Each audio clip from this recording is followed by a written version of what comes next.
and packaging technology suppliers, solutions, and service providers for the food and the beverages.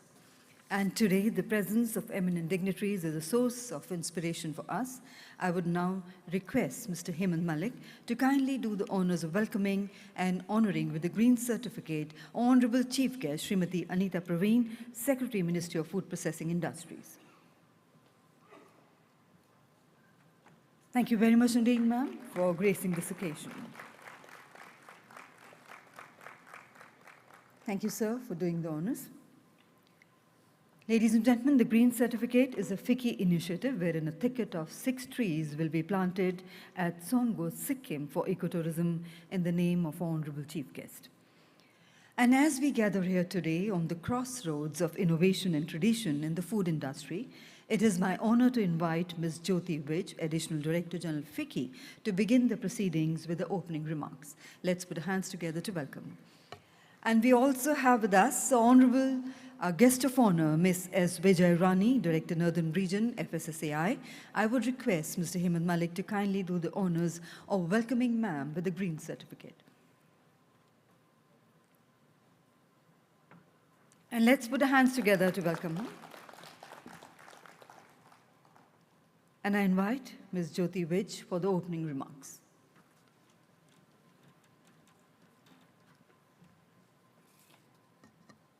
Good morning, everybody, and dignitaries on the dais, off the dais, all the participants, good morning once again, and very warm welcome to the 15th edition of the FICCI Food World India 2024, a convention for food, business, and industry. Truly honored to have with us Madam Secretary, Ms. Anita Praveen, Secretary MOFP, to be with us and encourage us in this endeavor. Also grateful for the presence of Ms. Vijay Rani, Director of Northern Region at FSSAI. India's food processing sector stands at the threshold of unprecedented growth, and we all know that. As our nation transitions from scarcity to surplus in food production, the opportunities for advancing our food processing capabilities are immense. In recent years, India's food processing industry has established itself as both profitable and rapidly expanding and making inroads into the global food trade. Government of India has accorded food processing industry high priority status with the overall goal of establishing India as the food basket for the world. The Ministry of Food Processing has played a very crucial role in this journey, providing invaluable support and encouragement, a lot of schemes, incentives being provided for industries to really come into the fold of the food processing industry in the country. As we look to the future, it is time now to fully harness the potential of the industry, recognizing its critical importance to India's economic and social landscape. And one of the key initiatives of Ministry of Food Processing, where FICCI is proud to be part of the event manager, is the World Food India, which is this year is going to be the 3rd edition, and that event really showcases India's capabilities and innovation in food processing on a global stage, attracting investment, fostering international collaborations, and positioning India as a key player in the global food economy. I'm sure many of you were there last year, and this year again in the month of September, we are coming back with the next edition, hoping to see all of your presence in that event as well. Farm prosperity has been identified as a key priority sector by the FICCI president this year, and food processing, of course, is a pivotal in achieving this goal.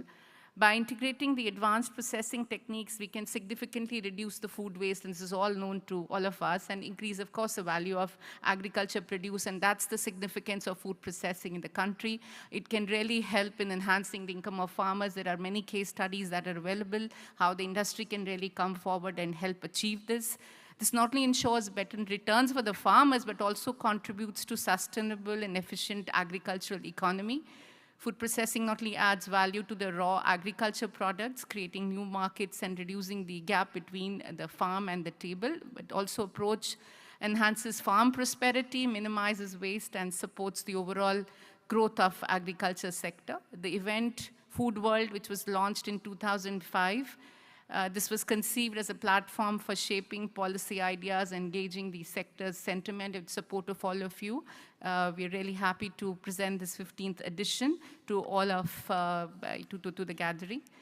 May I also acknowledge presence of Ms. Vijayarani and acknowledge FSSAI's unwavering dedication to ensuring food safety and standards in our country.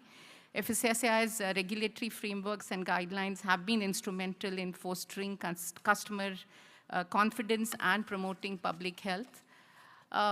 Just to summarize, sustainable nourishment of India requires a holistic transformation of our food systems. This includes integrating innovation, sustainable practices, robust supply chains, and advanced food processing technologies. As a leading agriculture producer, India must enhance productivity through advanced technologies, support smallholder farmers, and promote sustainable consumption patterns.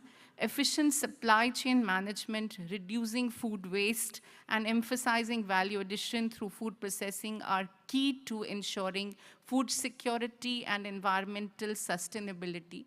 Public-private partnerships, supportive policies, and leveraging technology are crucial for this transformation. And by promoting equity, inclusivity, and global cooperation, we can build a resilient and nourishing food ecosystem that aligns economic growth with environmental stewardship and social well-being. And that's really the objective of us to put together this program, as well as a goal which both the Agriculture and the Food Processing Committee of FICCI are pursuing. And I would like to thank the chair and co-chairs of the Food Processing Committee of FICCI, Hemant in the lead as chair, and both Prashant and Shiv Kumar for really steering the show over here. And thanks for your support also in putting together this program. I would also like to take the opportunity to acknowledge many of our industry partners, including, of course, ITC HUL, Kellogg's, and then Britannia, PepsiCo, Danone, IFF, Kellanova, LT Foods, Marico, Mondelez, Tata Consumer Products, Zydus, and BCG's entire team who are the knowledge partner. And once again, warmly welcome all of you. Thank you so much.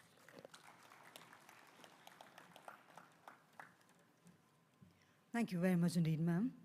Ladies and gentlemen, Mr. Hemant Malik is a distinguished figure in the Indian business landscape, particularly in the food processing industry. He serves as the Executive Director at ITC Limited, where he is in charge of the Foods Business Division. In addition to his responsibilities at ITC, Mr. Malik holds the esteemed position of Chair of the Food Processing Committee, FICCI. His leadership and expertise have significantly contributed to the development of the FMCG sales network and growth of ITC's Foods Business Division. And ladies and gentlemen, I now have the privilege in inviting Sir for the welcome address. Let's put our hands together to welcome.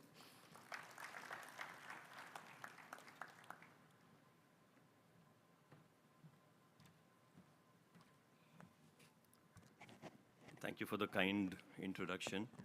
That was quite embarrassing. Good morning, ladies and gentlemen. Srimati Anita Praveen, Minister of Secretary, Ministry of Food Processing Industries, Government of India. Ms. S. Vijayarani, Director, North Region, FSSAI, the two most important bodies for this industry. Mr. Prashant Perez, Co-Chair of FICCI Food Processing Committee and MD India, South Asia for Kellogg's. Mr. Shiva Krishnamurthy, Co-Chair as well as Executive Director of Nutrition and Ice Cream for Unilever. Mr. Pathak, Secretary General FICCI. Jyoti Vij, Deputy Secretary General of FICCI. My dear friends, thank you for all being here this morning. On behalf of the FICCI Food Processing Committee, it is my great pleasure to welcome you all to this inaugural session of the 15th edition of Food World India 24, the premier global convention for food business and industry with the theme Nourishing India Sustainably, Ecosystem Actions for Food Systems Transformation. It looks a mouthful, but I would like to thank BCG for being partners, because I think both nourishment as well as sustainability are agendas not for today, but which is going to shape the future of industry tomorrow. Madam Secretary, thank you for being such a big promoter of this industry. Under your leadership, we have seen India food industry actually going into global stage. We had a very, very successful World Food India. We didn't get a chance to thank you, but on behalf of all of us, we would like to thank you and compliment you for the stellar effort that was done. And we look forward to another successful one this year. The Indian food processing sector is a cornerstone of our nation's economic growth, contributing nearly 13% to our GDP, which we aim to double this contribution by 2030, with a projected growth rate of 15%. You know, when you look at year-on-year sales, sometimes you wonder whether how will you achieve 15%, and then you get a year when you can do, much more than that. So, and I think when you look at the opportunity that India has in terms of the demographic dividend, in terms of the shift which is will continue to take place from unpackaged to packaged. When you look at the entire premiumization that is likely to take place, I think this growth is certainly likely to happen. India today is the 5th largest economy, one of the fastest developing major economies, having surpassed China as the most populous country in 23 with a population of 1.44 billion. And the good thing is that people may consume or not consume something, but they all have to eat food. And food will typically continue to constitute about 35 to 40% of consumer expenditure, and that will happen continuously. Of course, what we will see, and we will discuss that, is in terms of how, with increase in per capita income, how the consumption pattern will evolve, how it will shift from staples to more value-added and more innovative products, and that is where the role of this industry come into play in terms of being able to give to the consumer the right options. We are seeing already that the segments which are driving growth include ready-to-eat products, nut-based snacks, confectionery, dairy products, meat and poultry, snack bars, savory snacks, spreads, sauces, condiments, baby food, and what you have. At the same time, we are also finding a lot of interest happening in probiotic foods, in sugar-free products, organic and natural foods, especially immunity-boosting and healthy foods. The Indian government's Atmanirbhar Bharat initiative does prioritize the food processing sector, actively encouraging and providing incentives for increased private sector investment. I think the PLI scheme has been landmark. We also realized that in the last meeting in the World Food India, when some of the industry leaders had asked for PLI to be continued, and we were reminded that it was a kickstart, and after that the industry has to stand on its own. But I think it was a great initiative that was done. But being industry, we will continue to request for any such leniency that the government may feel. I think that's our duty. I think we have a the Food Safety and Standards Authority of India is developing globally benchmark food standards. Thank you for your direction, for your guidance, and for your support to the industry, because every time we are in any kind of a spot of trouble, we always run to you. What is actually unique about our industry is that it is not one small industry, it's multiple categories. Each category has its own uniqueness. It impacts every consumer, therefore every consumer has a point of view on that. And I think, the laws also keep on evolving, and how we have to compete with the same. Despite the favorable economic policies and incentives, the Indian food agriculture processing levels remain significantly lower than global standards. As per the Deloitte study from 21, processing levels in India are 4.5% for fruits, 2.7% for vegetables, 21% for milk, 34% for meat, and 15% for fisheries. And one can see, therefore, the opportunity that it actually holds. At the same time, I think there's a lot of conversations around nutrition, health, food products and their healthiness, along with challenges around their sustainability quotient. And all the while maintaining the consumer's expectations of taste and quality are all on the time at the rise. So you want great taste, you want great quality, you want great healthiness, you want great cost, you want great price. But having said that, I think that's a consumer expectation, and that's a job to work towards that. But there are two other implications of what is happening, which I'm calling the 2 Cs, the climate and conflict, which is changing the entire understanding of our previous food systems. and I think it's just the beginning of what we have seen. If you look at some facts, as per the estimates of IPCC, Intergovernmental Panel of Climate Change, there will be a minimum rise of 1.5 to 2% in temperature, despite all the efforts being put up globally. Despite all the best efforts done by countries, there is a very high probability of missing the UN SDG 2030 commitments, especially on climate, agri, and nutrition. And as per UNEP, United Nations Environmental Programme's data, and FSSI, at least 1/3 of all food is lost, coming to around 50 kg per person per annum. So at one level, there is a climate which is going to impact, which we have already seen in terms of season after season. Some year the wheat is okay, some year it is not, and which also forces certain actions by the government. So if you look at ongoing reglobalization of power, perma-crisis of climate, structural inflation, widening inequality, diminishing livelihood security would lead to disrupted supply chains, could push at least 130 to 140 million more people into starvation globally, drastic reductions in available fertile land for growing crops and staples, impact on farmers' profitability, reduction in total accessible food available to people at an affordable level. Also on top of the above, if you superimpose the health demographics of our country, given the issues of even more diametrically opposite issues, like which are highlighted in NFHS 5 or CNNS, which is both underweight and overweight, which is both anemia, diabetes, rapidly aging population, and increasing issues of heart health and amongst younger population. So we need, I believe, a holistic approach that can include all the 6 Ps that I'm talking about. This was what was talked about in the G20 or B20 as well, which is about the plate, and the plate will include both food, what you do in terms of food safety and hygiene, as well as what you do in terms of nutrition and immunity. The plate, people, planet, policy, production, and processing. In brief, when you look at people, it is not only about livelihood, it's also about protection.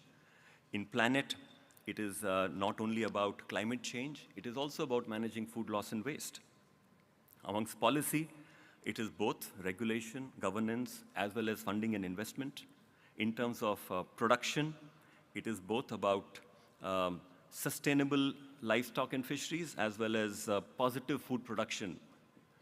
And in terms of processing, it is about food, as well as logistics and supply chain. The industry remains steadfast in promoting sustainability and responsible practices to provide safe and nutritious food to the masses. By embracing innovation, adopting eco-friendly technologies, and fostering collaboration, we can mitigate the environmental impact of food processing and build a more resilient and equitable food system. Before I conclude, I would once again like to welcome all of you and express my gratitude to Secretary Ma'am Anita Praveen for gracing the occasion with her presence, and to Ms. S. Vijayarani. I wish the 15th edition of FOODWORLD India 2024 a grand success. Thank you.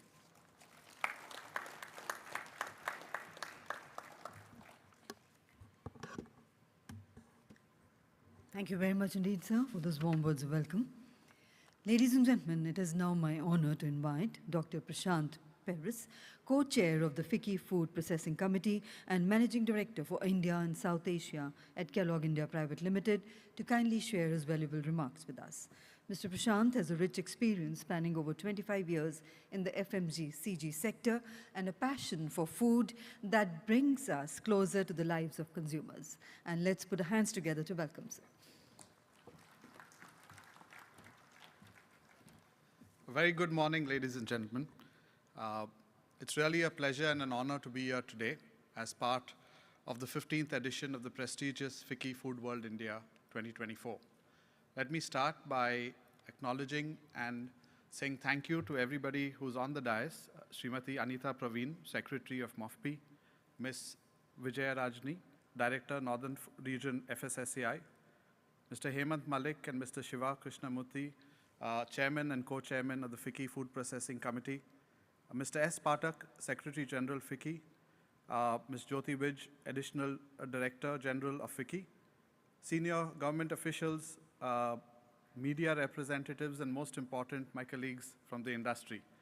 Thank you all so much for coming here today. As you all know, and I think all of us feel this, the food processing industry is a critical driver of our country's economy. We've all spoken about the numbers, but I think more than anything else, being adjacent to the agricultural economy, we know the tremendous role it can play in both employment generation, as well as the role it can play in boosting our GDP growth. A strong and dynamic food processing sector, it helps in both the diversification and commercialization of agricultural output, enhancing shelf life, reducing wastage, ensuring value addition, and generating employment. These are all the benefits that this industry offers, which very few others can match. It also helps in creating what could be possibly our biggest export after software maybe in terms of agro-foods. This industry can play a vital role in improving farmer livelihoods and rural incomes. It can do so by, first of all, bridging the gap, both from a supply point of view, but equally from a quality point of view, supporting projects that introduce new technologies and creating those win-win solutions for both the farmers, the converters, and the final industry. All this is going to happen when we come together and we encourage research and development, both in product and in process innovation. The second and very important role that the industry is always going to play is for our consumers.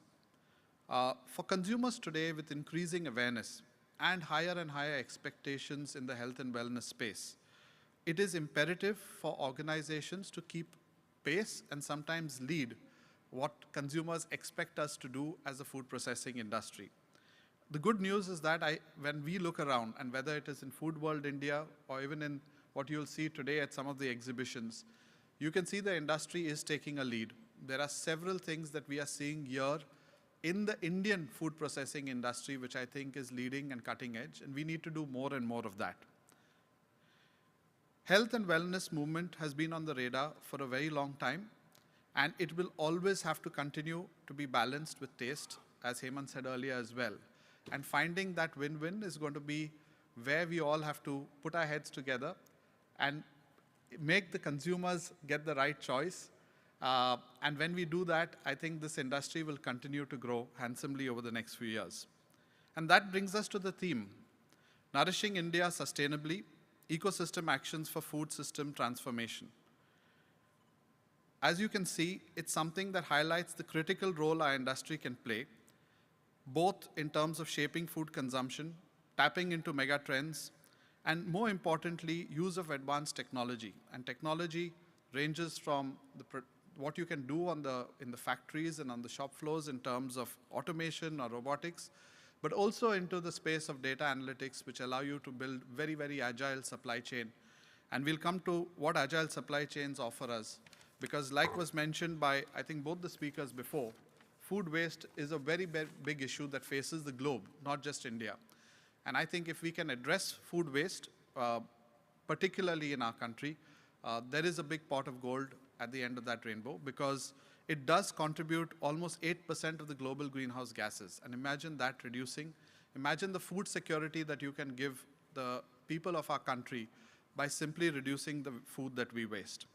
And this is going to take collaborative efforts from all stakeholders and become an imperative to enhance nutritional outcomes while addressing environmental issues. So when we talk about environmental issues and sustainability, this is one space where the entire industry can come together. This is where we no longer compete, but we're actually working together towards a common goal. And we're already seeing good strides in that space. So if I just give you one indication of that, it's estimated that the global market for biodegradable packaging is going to reach 21.6 billion by 2025. That's a massive number, and it's been growing at a CAGR of 17%. So on its own, you can see the industry, not just here, but globally, moving towards sustainable packaging, and I think working together with suppliers, the industry, everybody holding hands saying we want to move in that direction. This is happening sometimes through the support of the government, but sometimes industry themselves taking a lead and saying we want to become far more sustainable to build a planet for the future generations. As we build food positive systems that prioritize health and nutrition, The role of the technology becomes even more pronounced when we look at another aspect, which is food safety and nutrition.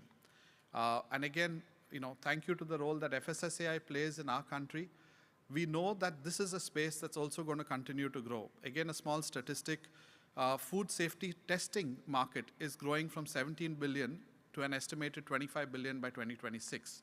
So in just 5 years' time, you can see a rapid growth. And the technology and the consistency with which we can use food testing to deliver safe, healthy, nutritious products to our consumers is something that we should all come together to deliver. In conclusion, let us reaffirm our commitment to leveraging technology, R&D, innovation as drivers of sustainable growth and resilience within India's food processing industry.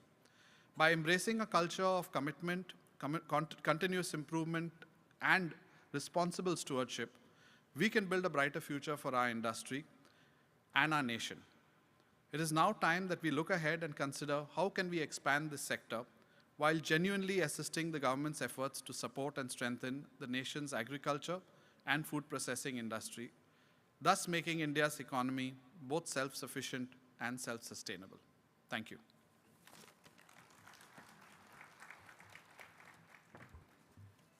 Thank you very much indeed, sir, for adding depth to our understanding of the food sector.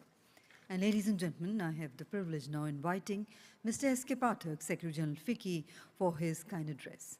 The success story of Mr. Pathak is one that inspires leaders in both public and the private sectors.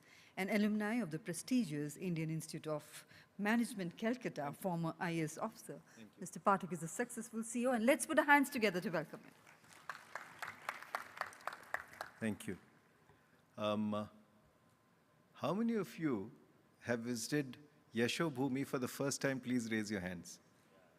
Yeah? Myself also, Jyoti also.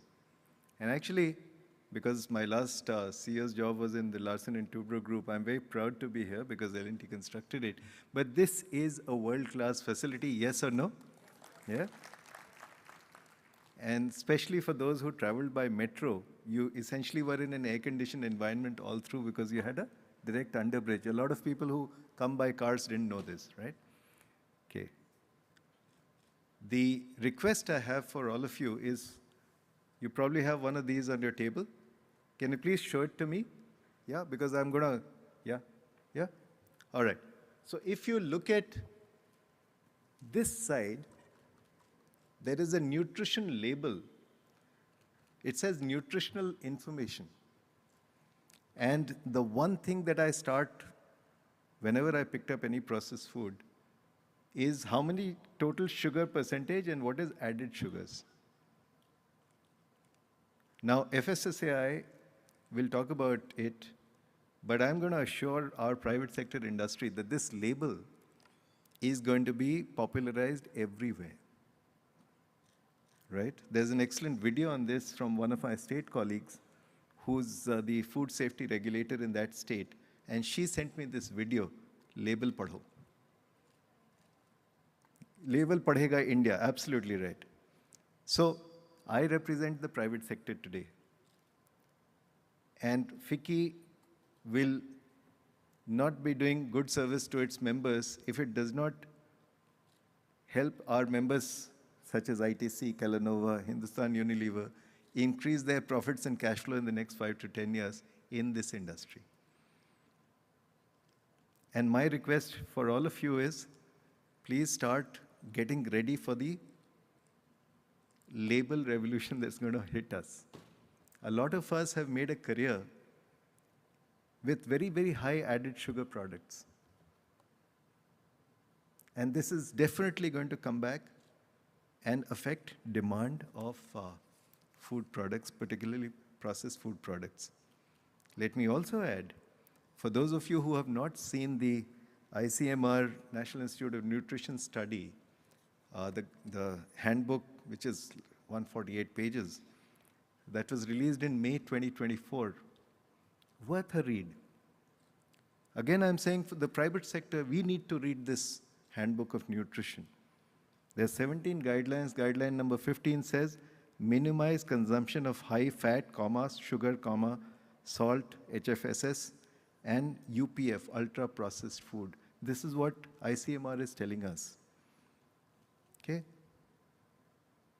And the private sector needs to internalize this well.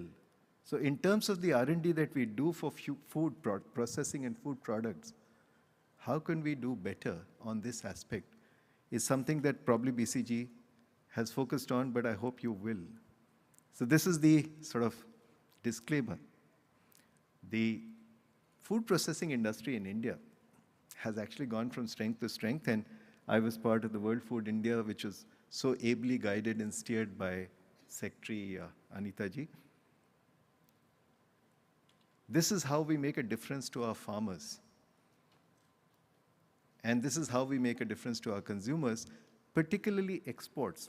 And talking about farmers, I was in Patna in Bihar on Monday. And I met some very exciting initiatives. The Tirhut Vegetable Processing and Marketing Cooperative Union Limited. And these guys are adding value to farmers and they're making money for themselves. And I'm just wondering why FICCI members, as private sector entrepreneurs who can spot ideas and convert them into cash flow, are not doing the same. So we'll talk about that later. But I do hope that as per capita incomes in India rise, as consumption patterns change, and as we move from staples and millets to value-added products, we will keep the overall health of the nation in mind. Otherwise, everyone starts talking to me about how India is going to be the biggest epicenter of lifestyle diseases and obesity in the world because of our food practices. I hope that this deliberation will add to your ability to generate cash flows and profits. I sincerely urge all of you to go and visit the exhibition, which is on the other side. And we can all aspire under the leadership of our secretary and the supervision of our FSSAI to a more profitable and healthier India. Thank you so much. Thank you.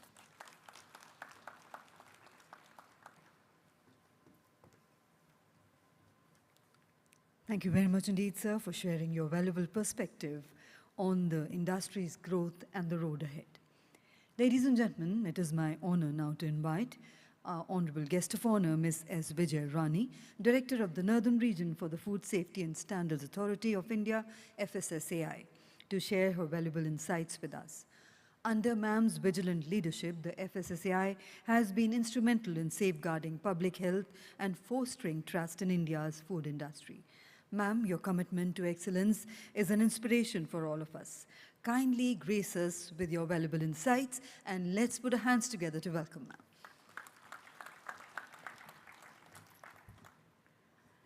Respected dignitaries on the dais, ladies and gentlemen, a very good day to you all.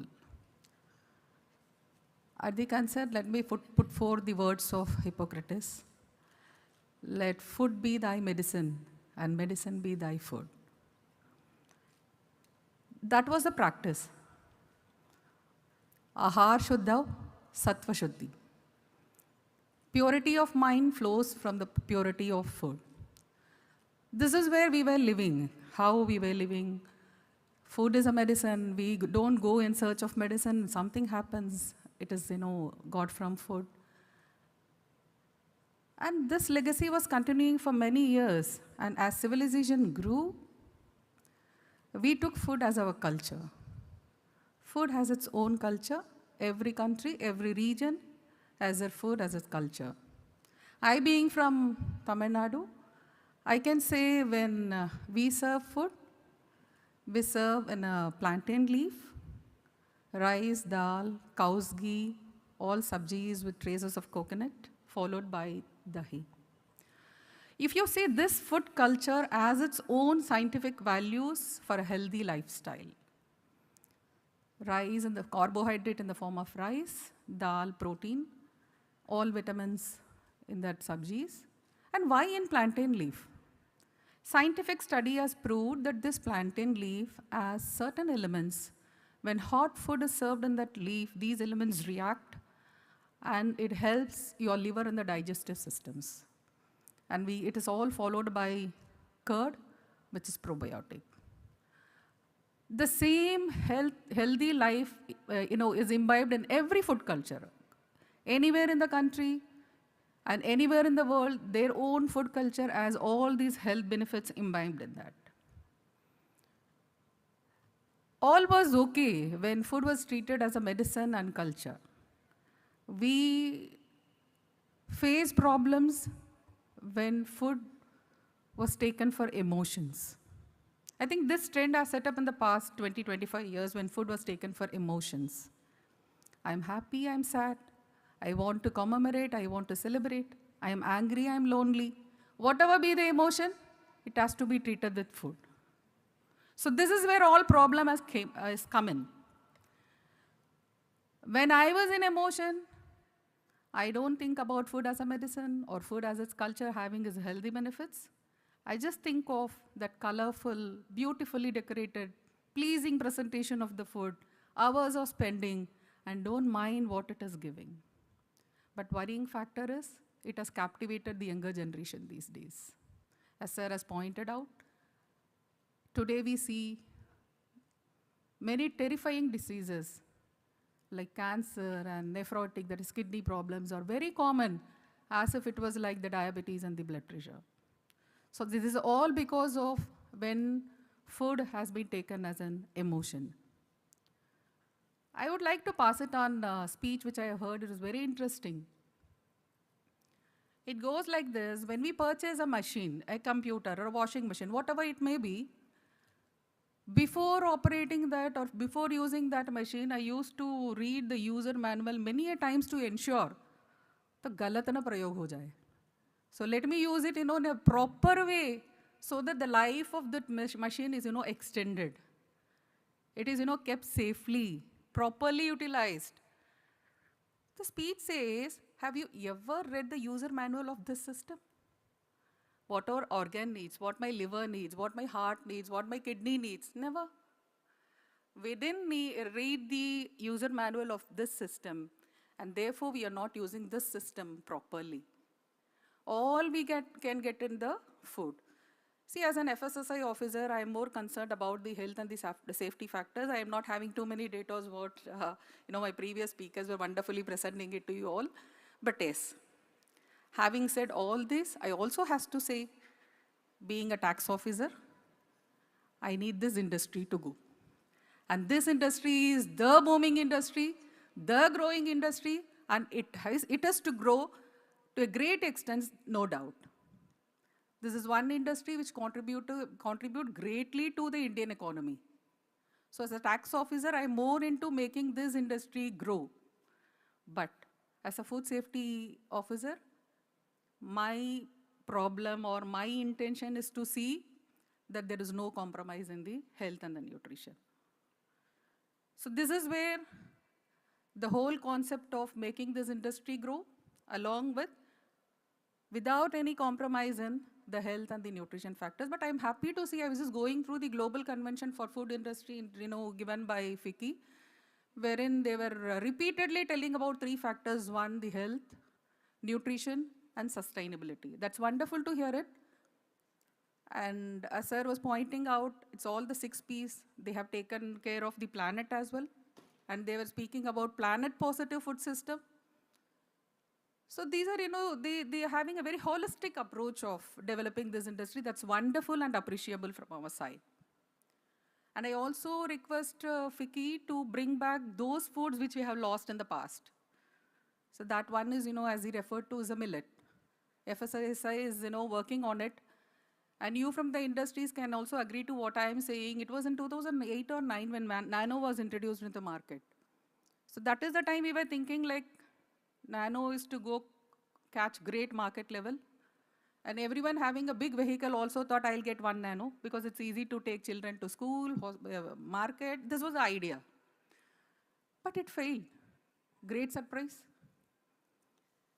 When the research was done, it was said that it has failed only for one factor, because the tagline was poor man's car. It was attached to the social status of the people, and so it did not. Same has happened with millets also. When millets were told as a poor man's food, it was, started avoided by in the past 25, 30, I think like for more than 40 years. I request FICCI and this organization to take back what we have lost and those food which are very healthy to our society.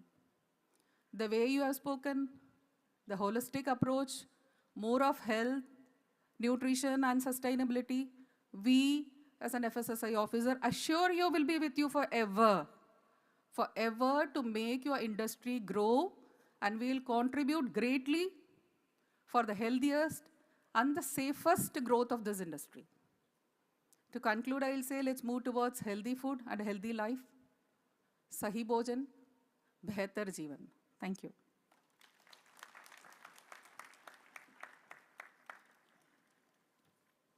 Thank you very much indeed, ma'am, for your words of motivation and extending your support. Ladies and gentlemen, may I now request our Honorable Chief Guest and our dignitaries on the dais to do the honors of releasing the FICCI BCG White Paper. I would also like to invite on stage the team BCG for the release. Ladies and gentlemen, the FICCI BCG White Paper is a collaborative effort between the Federation of Indian Chambers of Commerce and Industry and the Boston Consulting Group to provide the in-depth analysis and insight into the various sectors. India is experiencing a gradual shift in consumption patterns driven by the increasing affluence of its population and increased awareness of health and nutrition. And it's imperative that we serve the new consumer plate in an innovative and sustainable manner. And the white paper not only highlights the challenges inherent in achieving these goals, but also proposes an ecosystem-level coalition plan designed to drive coordination efforts across the country. We shall also have a detailed presentation on the FICCI BCG white paper post the inaugural session. The journey of innovation in the food industry is paved with the insights and experiences of its leaders. Today, we have the privilege of hearing from a visionary who has been at the forefront of this journey, shaping the narrative of food processing and businesses in our region. I have the privilege in inviting Srimati Anita Praveen, the esteemed Secretary of the Ministry of Food Processing Industries, to deliver the inaugural address. Her vast experience and profound insights are invaluable to us, and we navigate the path towards a sustainable and innovative future in food processing. So let's put our hands together to welcome our Honorable Chief Guest for the inaugural address.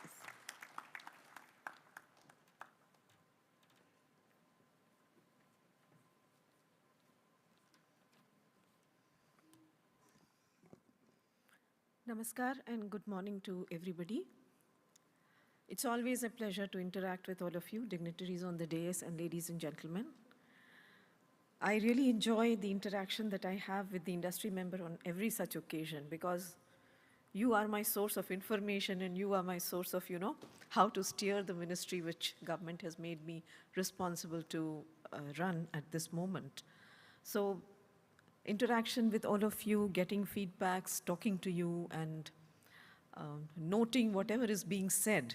Please remember that I note everything that you tell me to kind of shape up the further action that the ministry will take. So thank you everyone for being frank, free, and some people who come seek time tell me about the issues. That's even welcome. So please take note of this, that you're most welcome to interact with me anytime, not just occasions like this.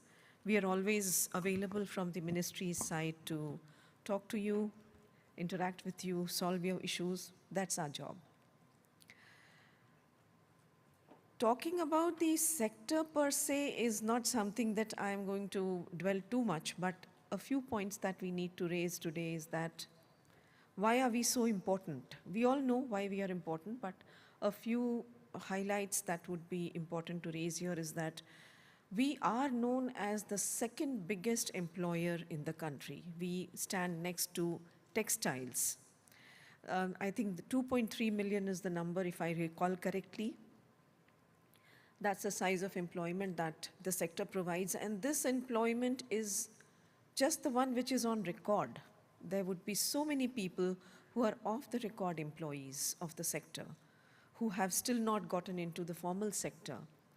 So the importance stands number one there. Secondly, this sector is the basis on which the farmer's production happens. Farmer's production majorly used at homes, of course, as a direct consumption cooked in the respective kitchens. But the packaged food that the sector develops and produces, sells, is a major area which makes it even more important, because government keeps talking about doubling of farmers' income. That happens if food processing sector grows. If the sector does not grow, everyone continues in their respective kitchens cooking food.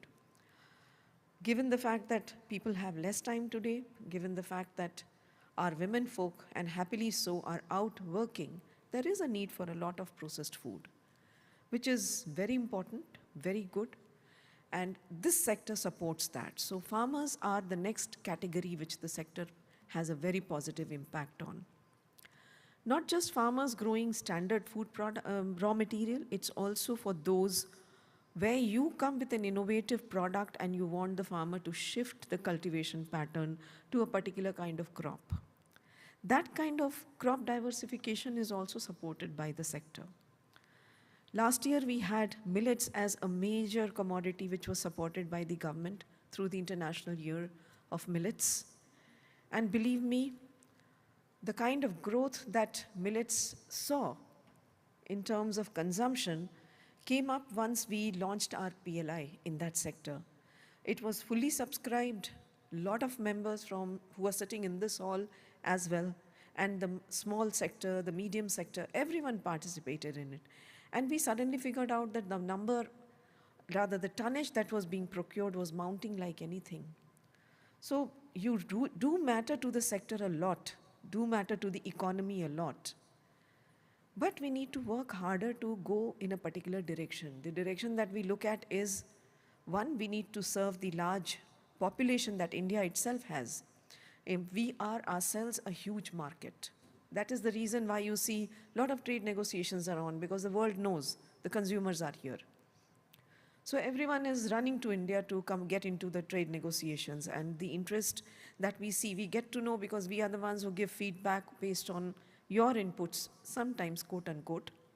Otherwise, we do a scientific analysis of the data and we figure out what we should agree to and what we should not. But this indicates the importance that Indian food processing industry sector has for the world.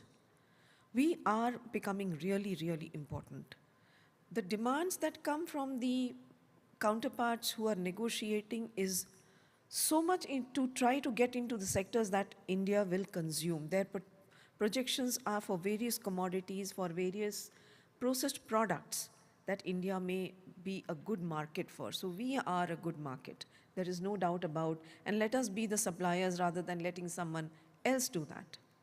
So it's our industry's responsibility to make sure that supplies are sustained, not just in quantity, also in quality. I'll come to the quality a little later. I think Mr. Pathak has kind of stirred it up a little bit for everybody. The next would be your export market. We have been relying only supplying khakras and parathas. Now the time has come to look at the international taste buds and start manufacturing products which appeal to everyone and anyone's taste buds the world over. We need to expand that.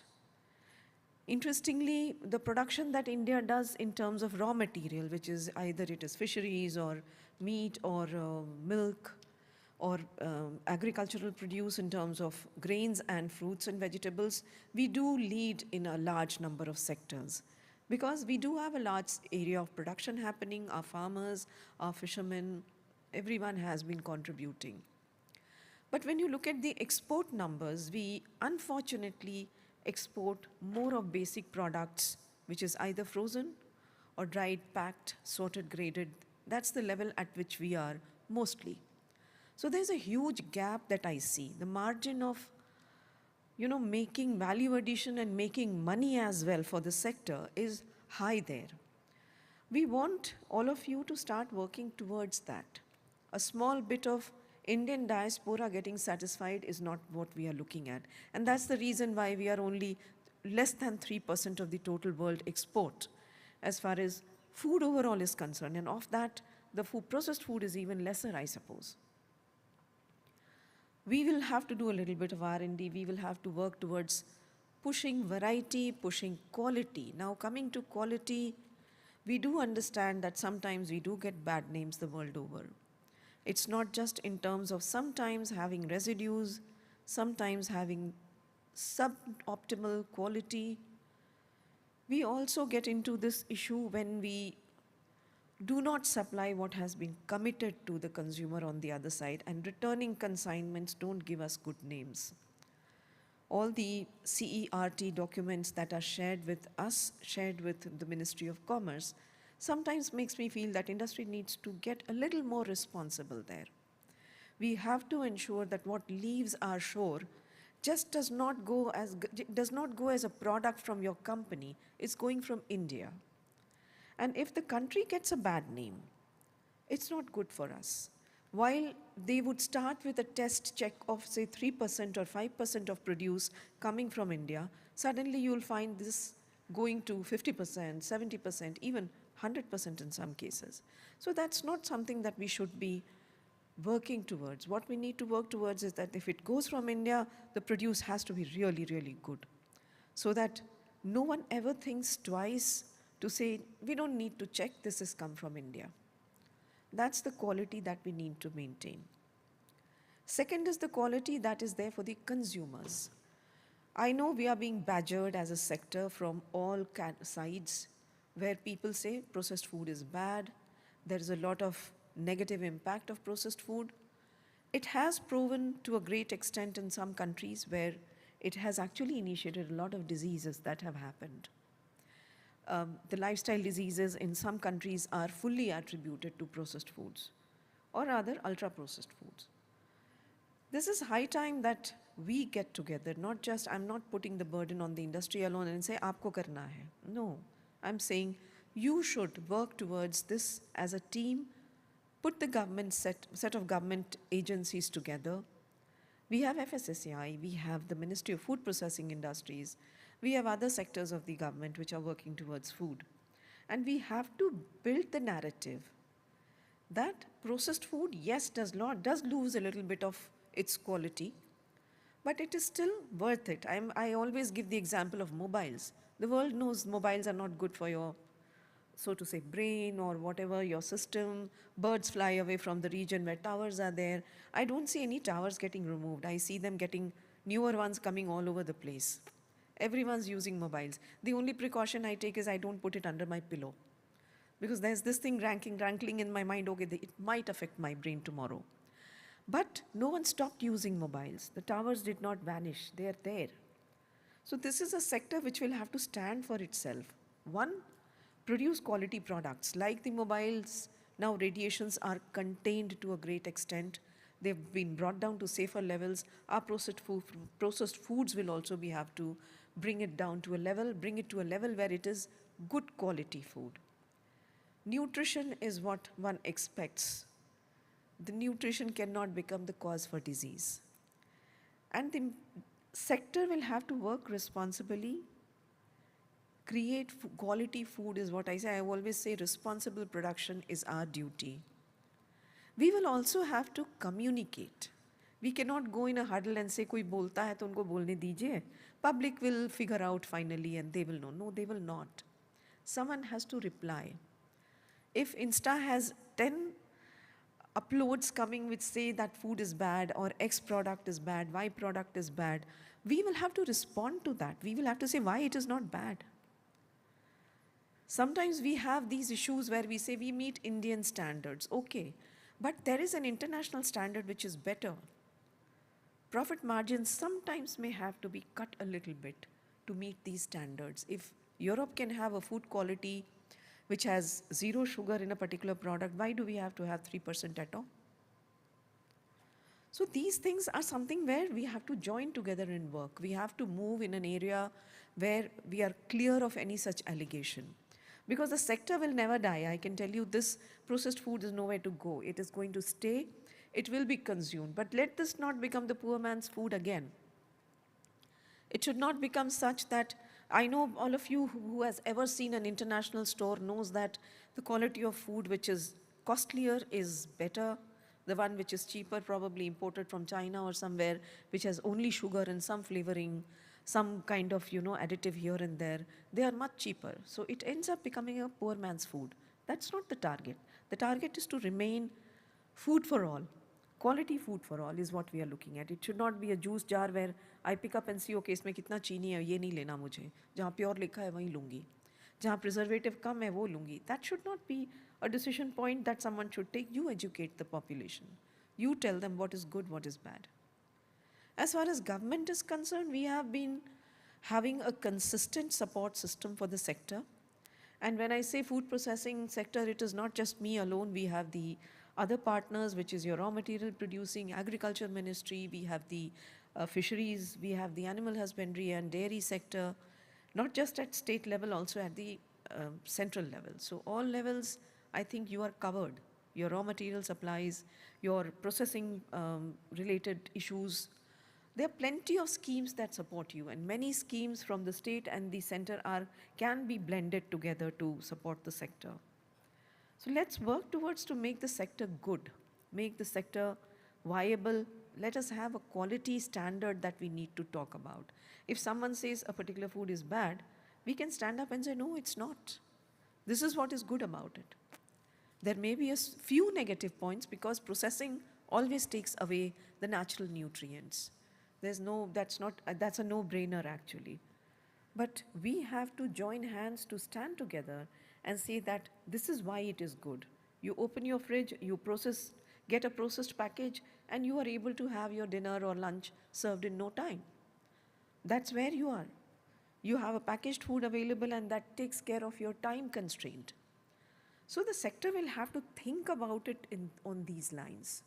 I think today's topic is also very interesting, and it is going to take the conversation further to what we have been saying, nourishing India sustainably, ecosystem, actions for food system transformation. I agree, it is a mouthful.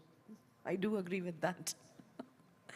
But it's very appropriate, and I think during the deliberations there would be a lot of digging deep into the area, and we hope that the outcome is very interesting. But before I conclude, we have the World Food India in the month of September, chosen deliberately because we thought it's clear of pollution, it is clear of any festivals that come in between, and clear of any international event that kind of disturbs our timelines. So this is going to be our timeline. Freeze your days for the next year as well.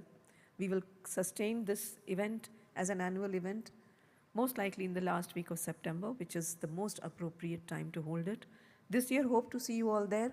I am happy that this year's performance of the sector was good in the World Food India 2023, sent very positive signals, and government has kind of really taken note of the importance of the sector in this regard. So thank you so much, and have a great day today.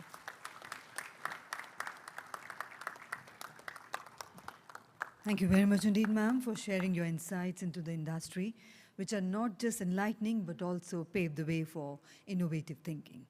And now, before we close the proceedings of the inaugural session, I have the privilege in inviting Mr. Shiva Krishnamurthy, Co-Chair FICCI, Food Processing Committee, and Executive Director, Nutrition and Ice Cream Hindustan Unilever Limited, for the concluding remarks and for kindly proposing a few words of thanks.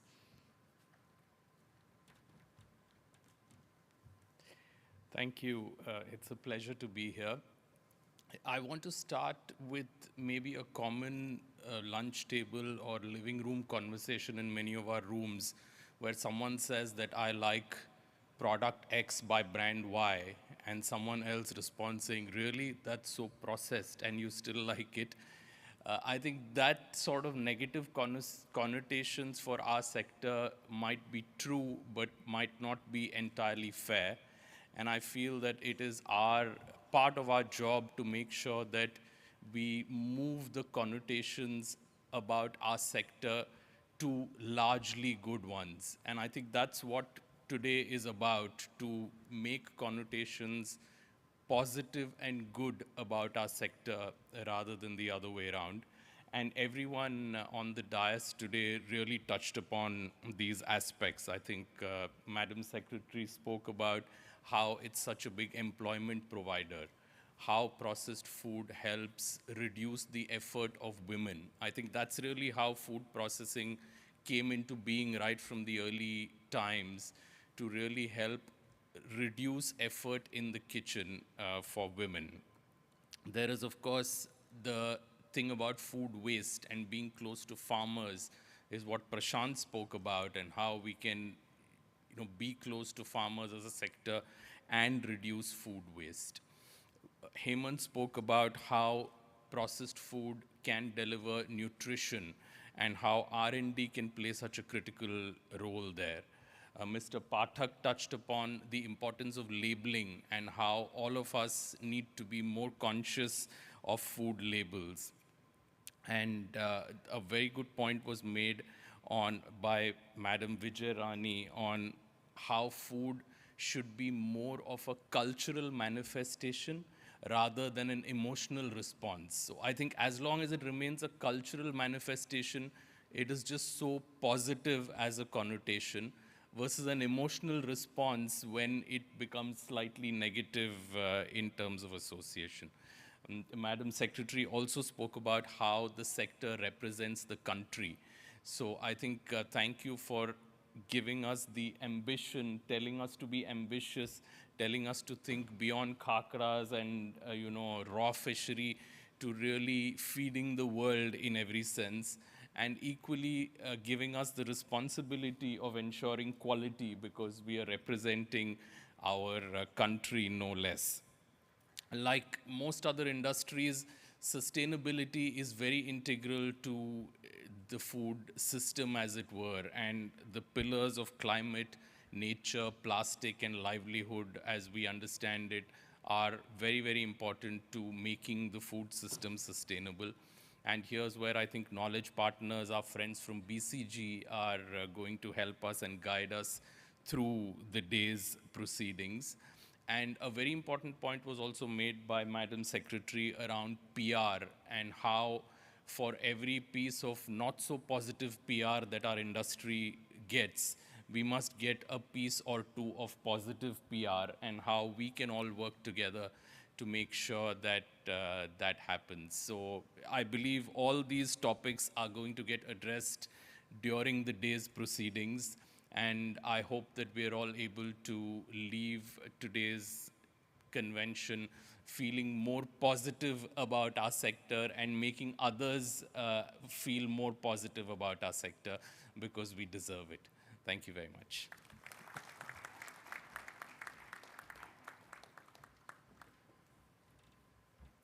Thank you, sir.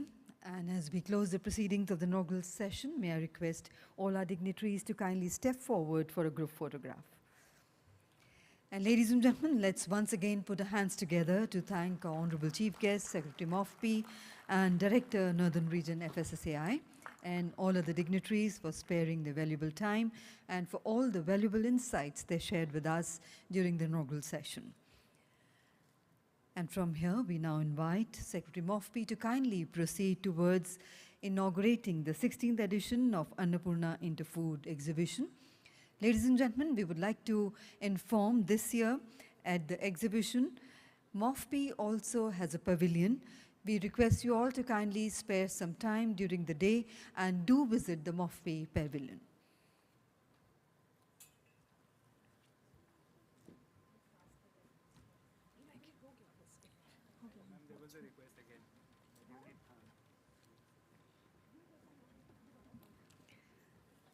Ladies and gentlemen, I would request everybody else to kindly remain seated as we straight away move towards the presentation on the key highlights for FICCI BCG White Paper. So once again, a warm welcome to the presentation on the key highlights from FICCI BCG White Paper. And before we proceed, we would like to express our gratitude to Mr. Hemant Malik, Chair FICCI Food Processing Committee, Mr. Prashant Paris, Co-Chair FICCI Food Processing Committee, and Mr. Shiva Krishnamurthy, Co-Chair FICCI Food Processing Committee for their valuable insights. We also extend our appreciation to all the FICCI Food Processing Committee members for taking out time to provide insights on trends in the sector and actions taken by the respective companies. And ladies and gentlemen, I would now like to invite Ms. Sushma Vasudevan, MD and Partner, BCG, and Ms. Aparna Bijapurkar, MD and Partner, BCG, for the presentation on the FICCI BCG White Paper on Nourishing India Sustainably, Ecosystem Actions for Food Systems Transformation.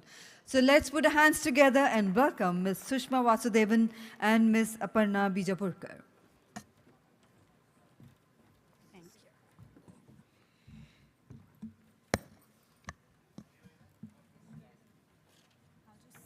Do I use this clicker? This one, right? Or this? Good morning, everyone.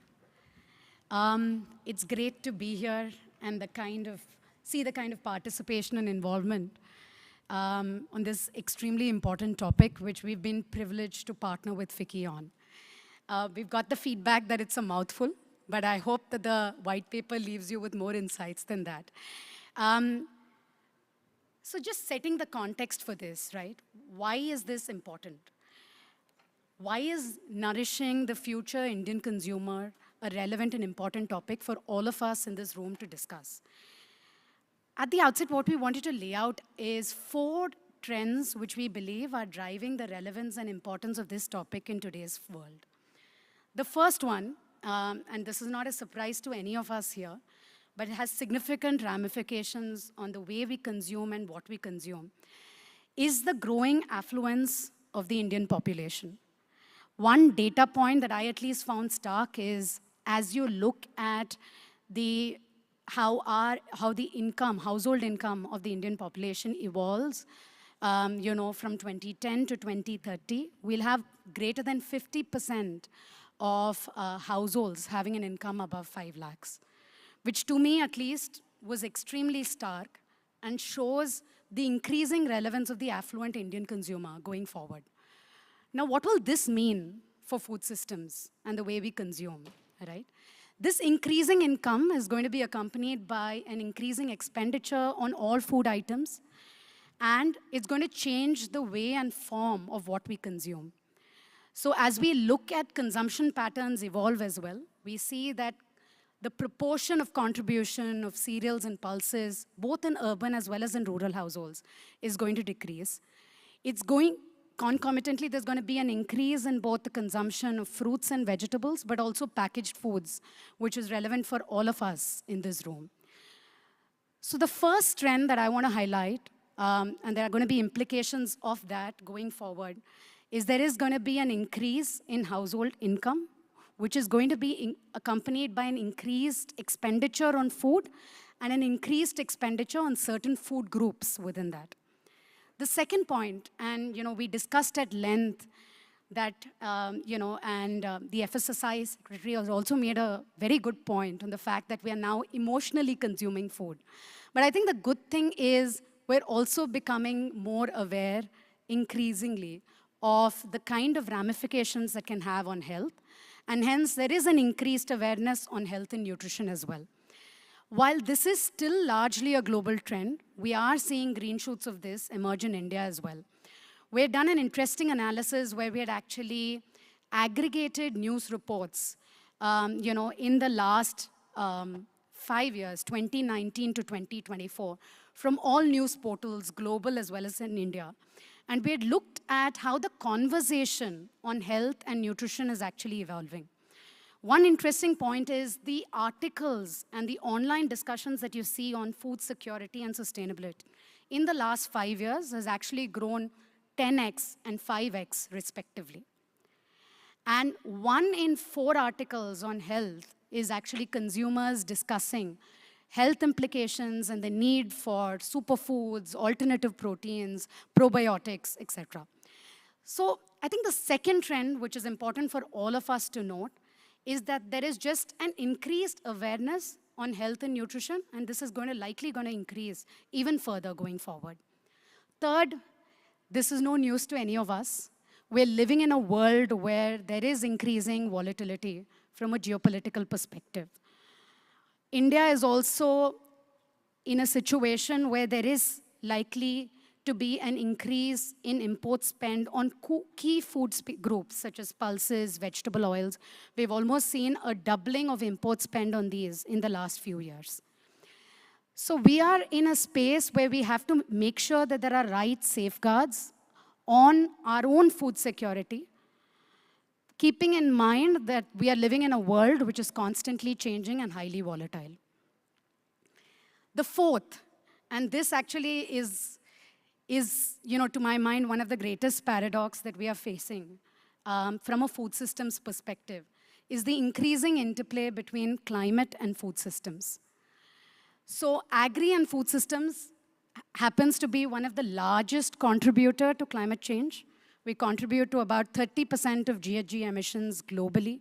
We consume about 70% of fresh water. But we're also one of the greatest victims of climate change. The Indian Council of Agricultural Research had put out a report which says that the yield on rain-fed rice is likely to fall by 20% by 2050.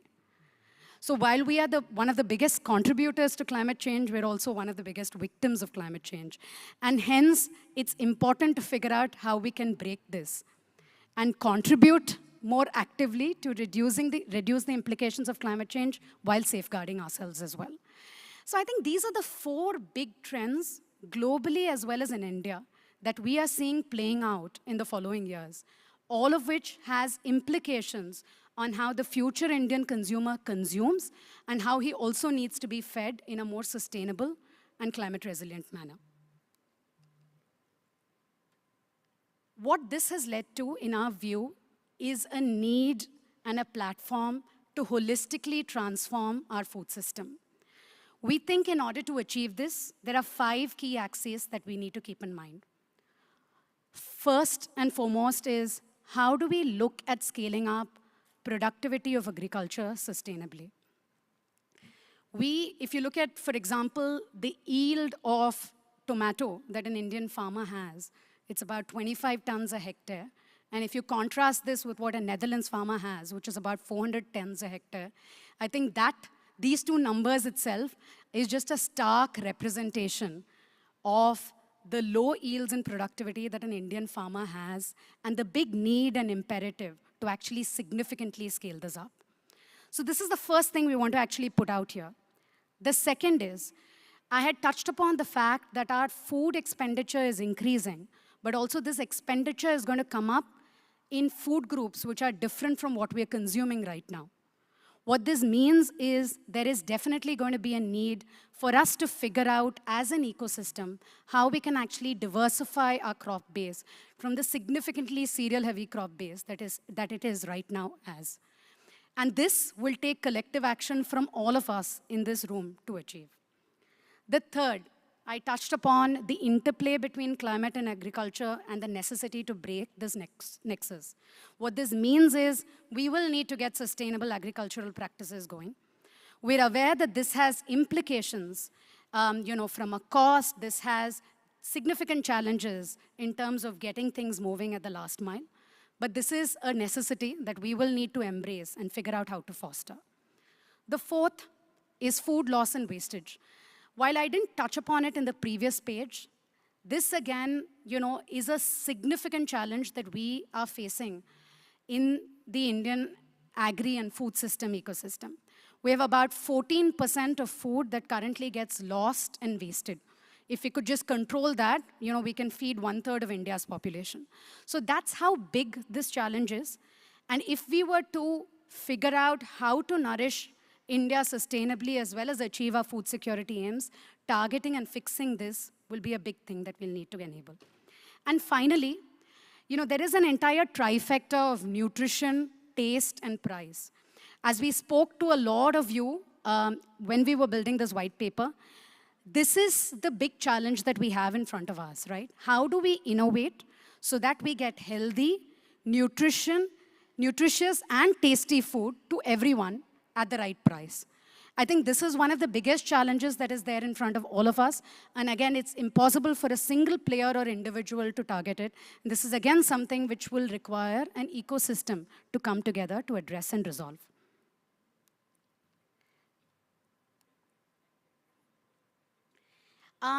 I'm just going to take a couple of minutes in this and then hand over to my colleague Aparna to talk through what we think this means in terms of actions that we need to establish. I already touched upon on the previous page that one of the biggest challenges that we will need to address through our actions is enabling health, taste, and affordability to come together. This will mean we need to boost R&D efforts and ensure that it does not happen in silos. We will need to figure out a way in which we can take this very quickly to commercialization, from a standards and a certification perspective. And we'll finally need to figure out how to raise awareness about this. I think the last element, even in the previous discussion they touched upon, where people need to actually start looking at the labels of products and reading them and actually seeking out products which are more nutritious. Achieving this through creating a greater awareness becomes very critical if we have to move this agenda forward. The second is, I spoke about yield and productivity. I spoke about the fact that we need to get sustainable farming practices in place. What this will mean is we will need to figure out how we support our farmers to transition to these needed practices. Our farmers right now are struggling to actually just get their base income going, right? If we now are urging them to actually transfer to more sustainable practices, we have to make sure that we give them access to the right market linkages so that they can get higher practices by implementing these sustainable practices. We have to teach them what needs to be done, and we have to get the right last mile access in terms of institutional mechanisms as well as infrastructure, as well as advisory to guide them and handhold them to transition towards these practices. And hence, how do we get this much needed support to the farmers is the second big challenge that we have ahead of us. The third is, we all know that we live in an agri and food ecosystem which is fragmented, which still is extremely hyperlocal and regional.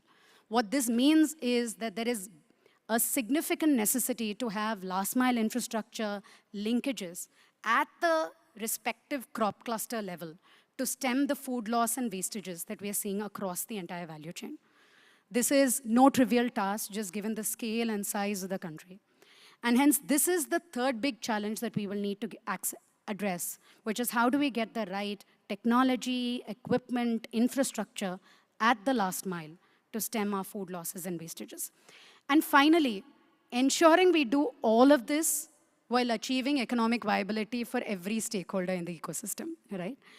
If we look at a single farmer, and we had done this math for a potato farmer recently on transitioning to regenerative agricultural practices, there are many cost heads that you will need to incur, right? There is one, just access to equipment, be it micro irrigation equipment or any other machinery that he will need from an automation perspective.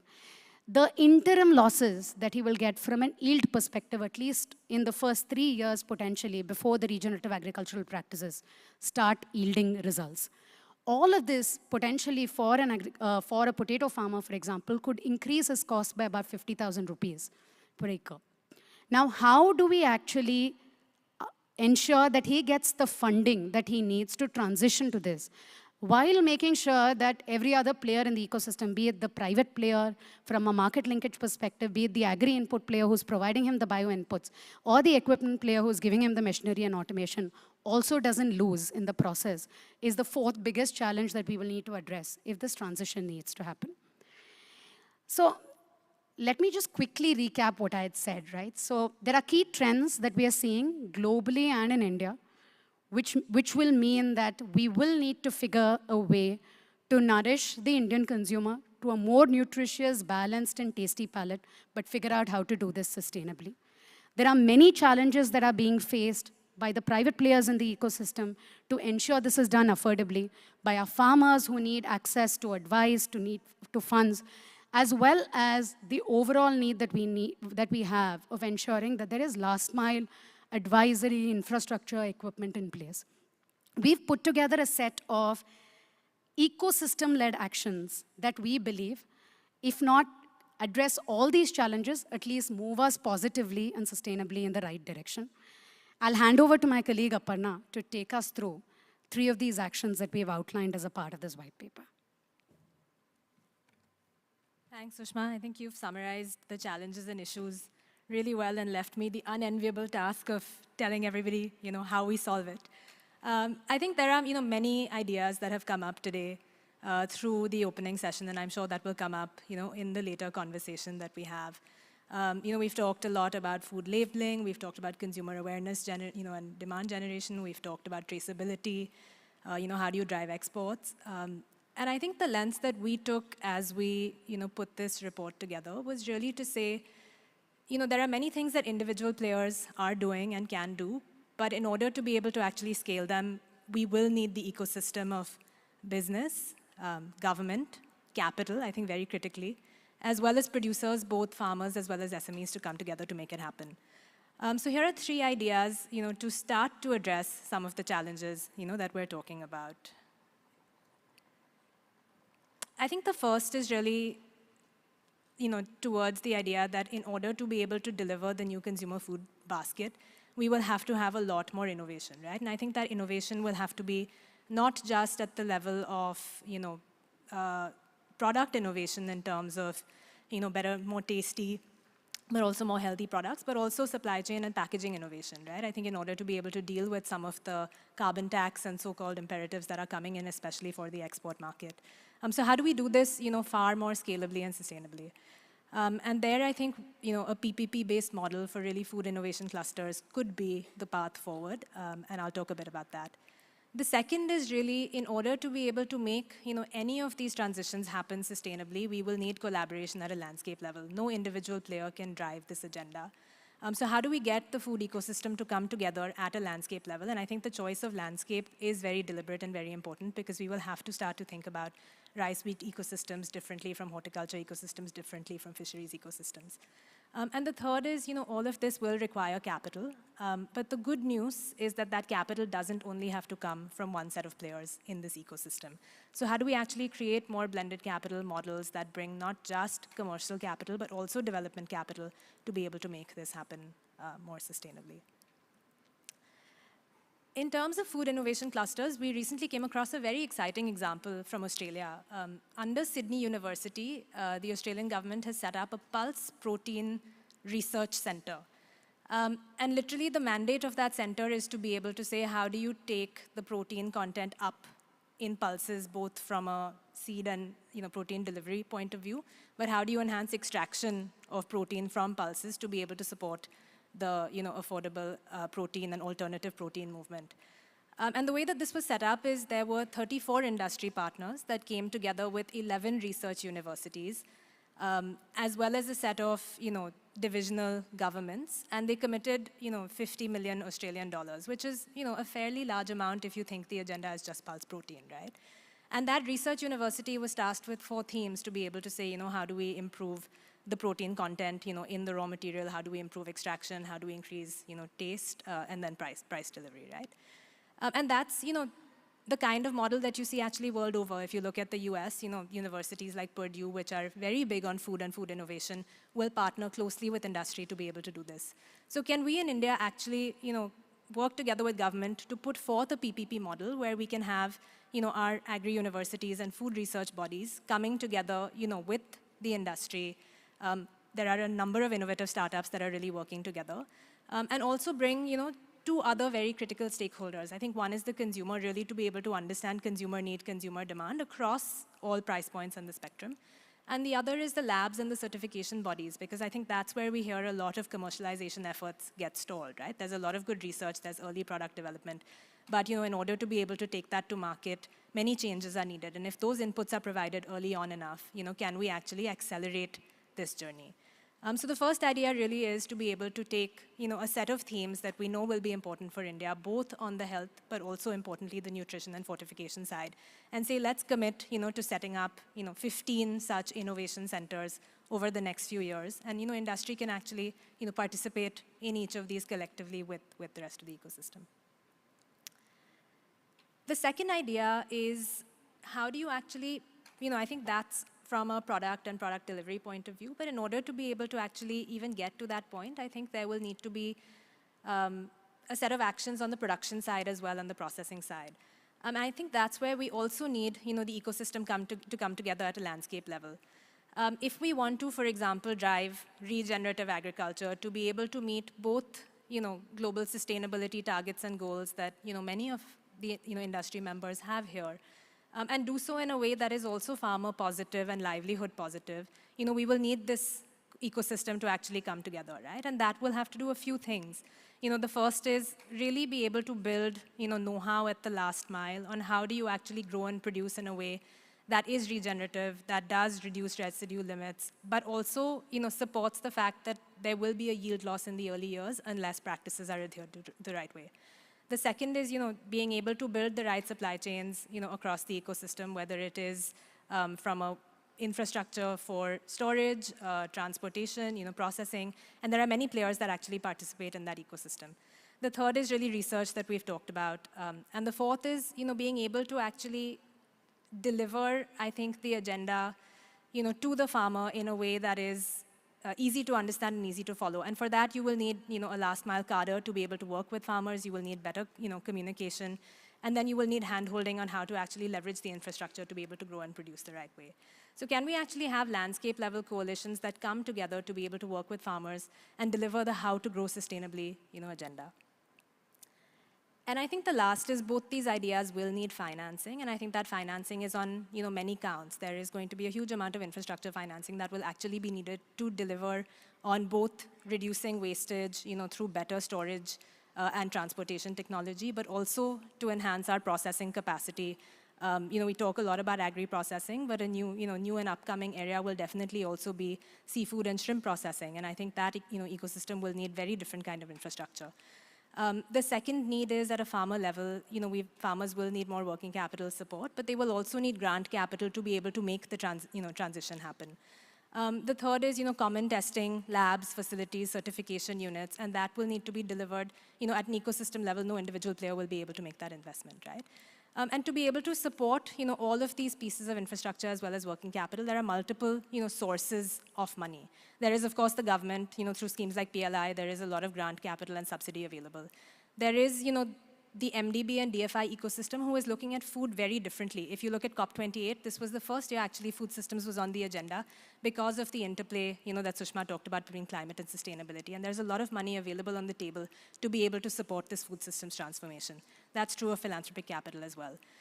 If you talk to, bankers, I think bankers are starting to say, in rural, what are the new opportunities? And very much, food processing is one of those spaces where commercial capital is looking for business models, right? So can we actually build a blended capital fund, bringing all of these tranches of capital together and deploy that, for subsidy capital, for concessional loans, grants, as well as results-based financing? And can that be the third idea as an ecosystem that we champion and take forward, right? So I think those were, really the three areas that we wanted to, put forth as potential ideas. I think the first is a PPP-based model for food innovation. The second is a landscape-level coalition to be able to make the sustainability transition happen in a far more seamless way across this ecosystem. And the third, of course, is money to be able to make both of these a reality. And there, I think, partnering with different pools of capital beyond traditional market-based, debt to be able to make that journey happen. And I think we will cover many of these in our panel discussion today. Thank you.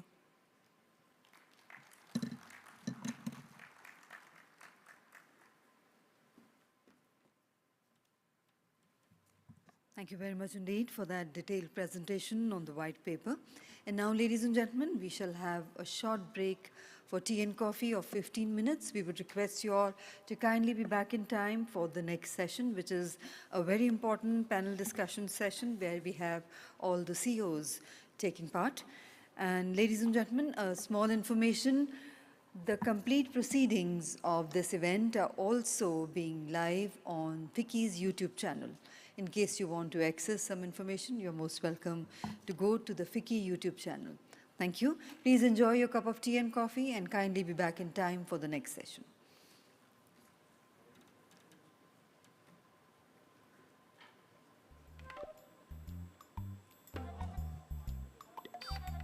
आप पूरी तरह स्वस्थ रहना चाहती हैं या कुछ कम? पूरी तरह? तो खरीदते समय पूरी बात देखिए ना, +F का निशान। +F?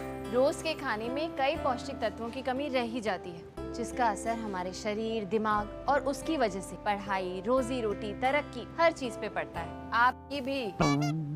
इतना खाता हूँ तब भी कमी? संपूर्ण पोषण की। इसलिए आटा, चावल, नमक, तेल और दूध खरीदते समय प्रोडक्ट पे +F के निशान पे नजर रखिए।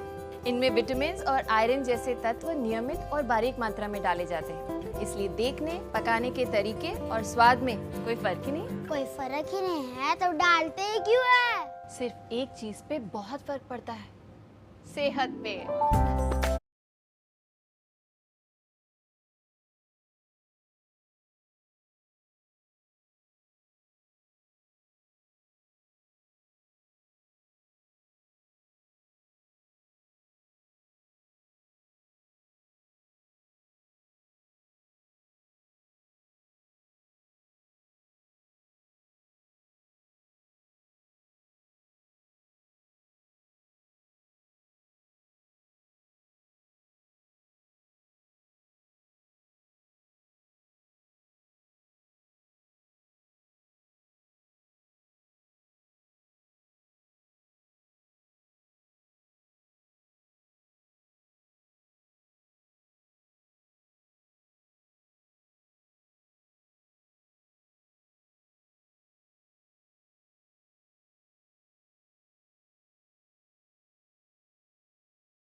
So ladies and gentlemen, before we go ahead with the proceedings of the panel discussion session, we have a small announcement for the benefit of all our participants.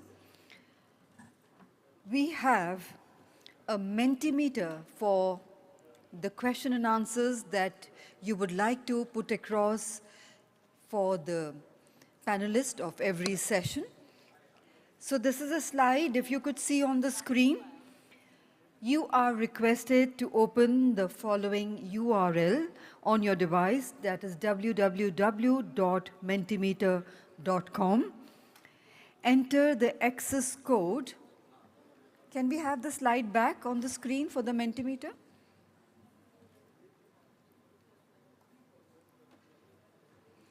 Ladies and gentlemen, please pay attention to the screen where we are showing you the Mentimeter, which you need to log into the www.mentimeter.com, MENTIMETER.com, and there is a code, access code to join the Mentimeter, which is 24719-092. Can we also have the access code on the screen, please? This is the code?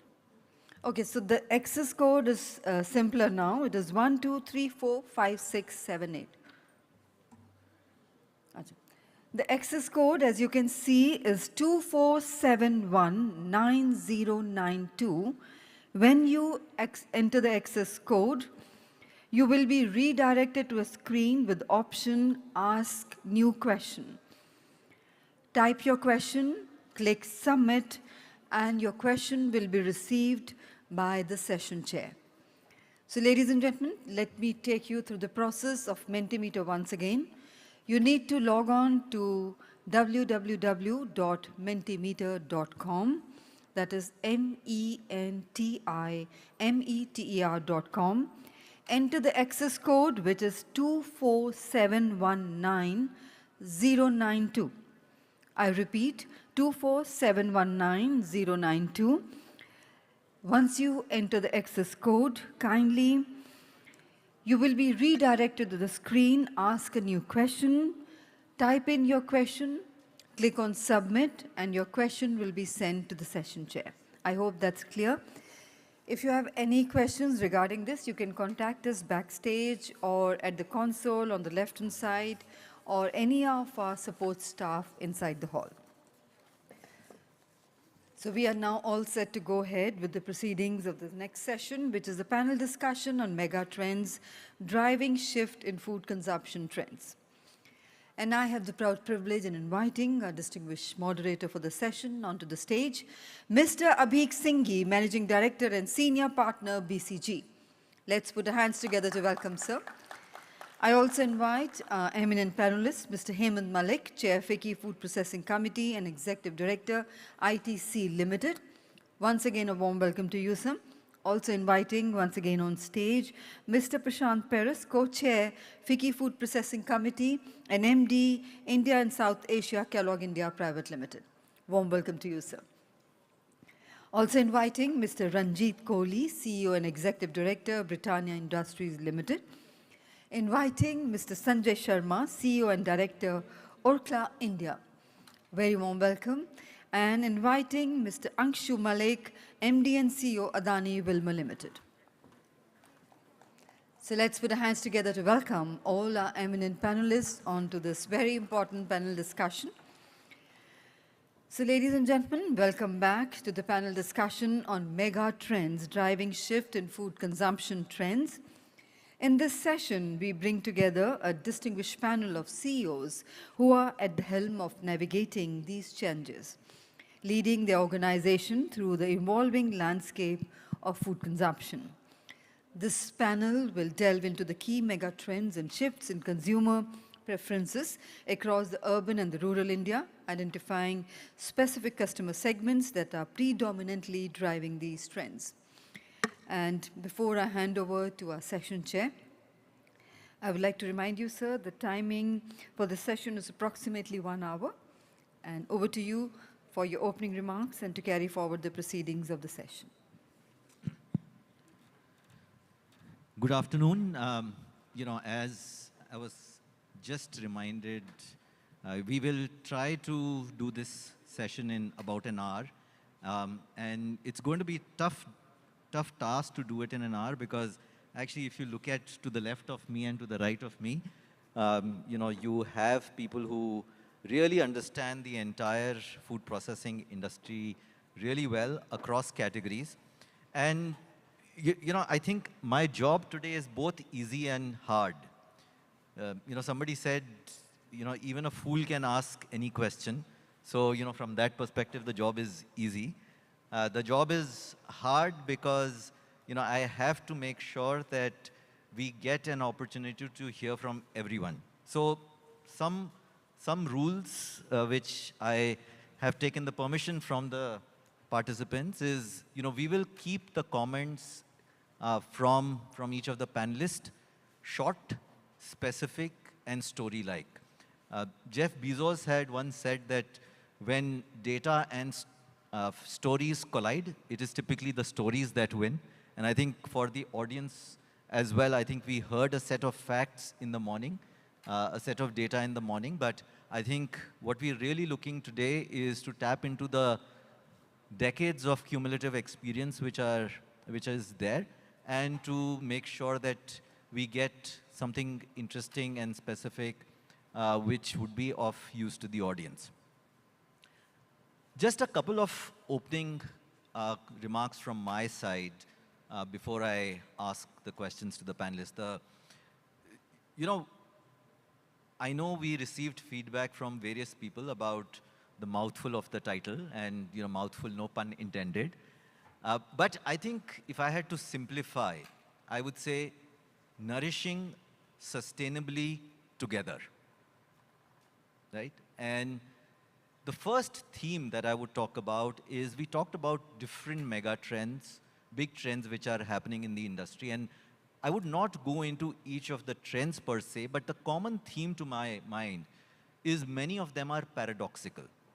You have incomes increasing, but actually expenditure on food is decreasing as a percentage.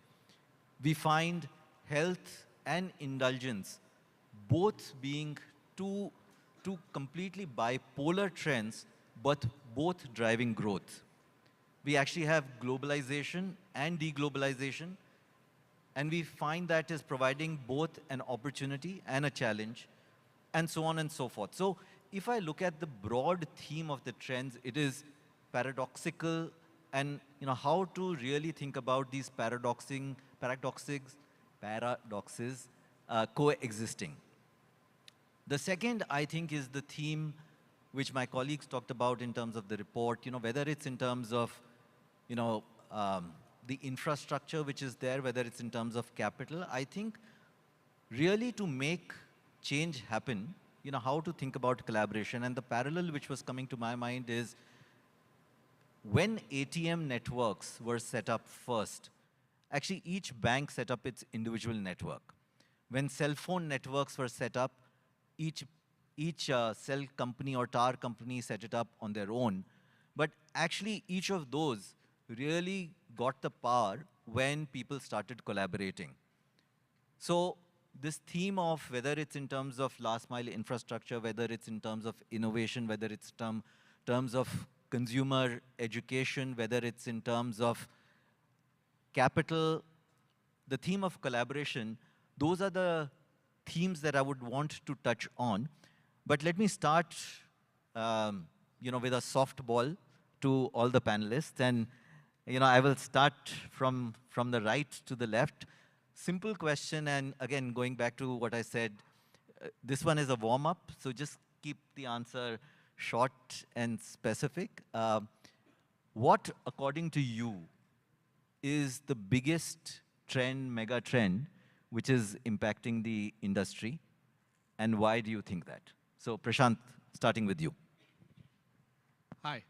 I think the biggest mega trend, and it's not one that's been recent, is one where consumers have a heightened awareness of nutrition, nourishment, and they're seeking active benefits from the products without a compromise in taste. So I'm actually taking a leaf out of your book, Abhik, and saying it is one of those paradoxes that you talk about.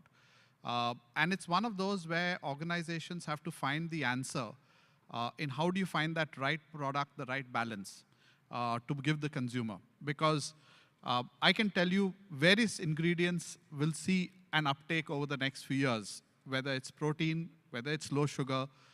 But how do you deliver a product? Because even when people are looking for, let's say, low sugar products, they don't actually want to lose the taste. And this has come from deep consumer work. This is not from what's out there in social media or something else.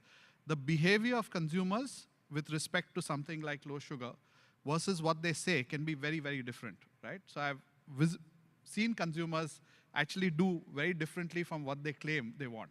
Yeah. So I'll stop there and let others continue. Just adding to what Prashant said, and therefore I won't pick up the same one, which is a very, very key one.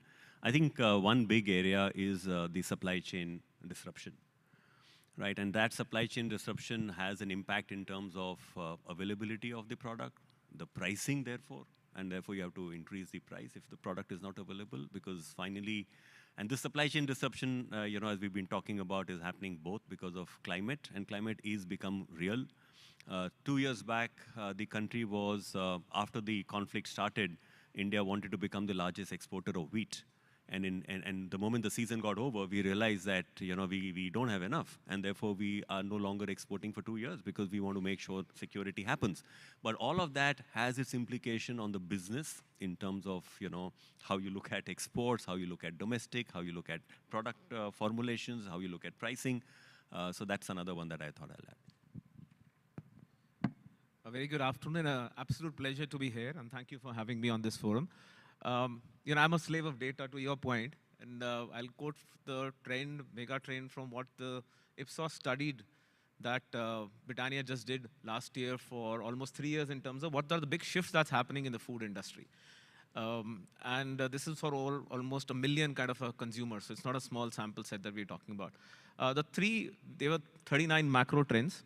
But the 3 that came out very important, and you've just talked about it, both the panelists before me spoke about it. One is about indulgent snacking. So people want, when it's snacking, people want to indulge. I mean, that's a reality, and that's what the trend clearly it came out to. The second is there is a shift that's happening towards healthy habits. When I say habits, it's not just food. I'm saying it's healthy habits. And there is also a trend that came out was about plant-based, nutrients and things coming across. You know what? But I'll speak my mind. When I looked at all the data points, one thing that comes to my mind and what I'm seeing, at least from my experience in the food industry and beverage, is there is a huge adoption and embracing of regional cultures, regional food, regional music, regional language. There's a lot of pride as Indians that we're now having, and it's evident. 2 things coming out. One is, even the forgotten food, and we talked about this morning of, where is jawar, ragi, bajra, turmeric being, coming back. But look at that. I'm looking at the data and saw litti choki available all across Bangalore. Now I'm in Bangalore. That's Bihar food all available there. And the highest sweets that got, actually people ordered in through e-commerce, and I was talking to the guy, is, Mysore Pak in North. So this people trying all regional things all across is a huge, huge trend that's there, and as companies, we need to embrace it. I always believe India is a continent, not a country.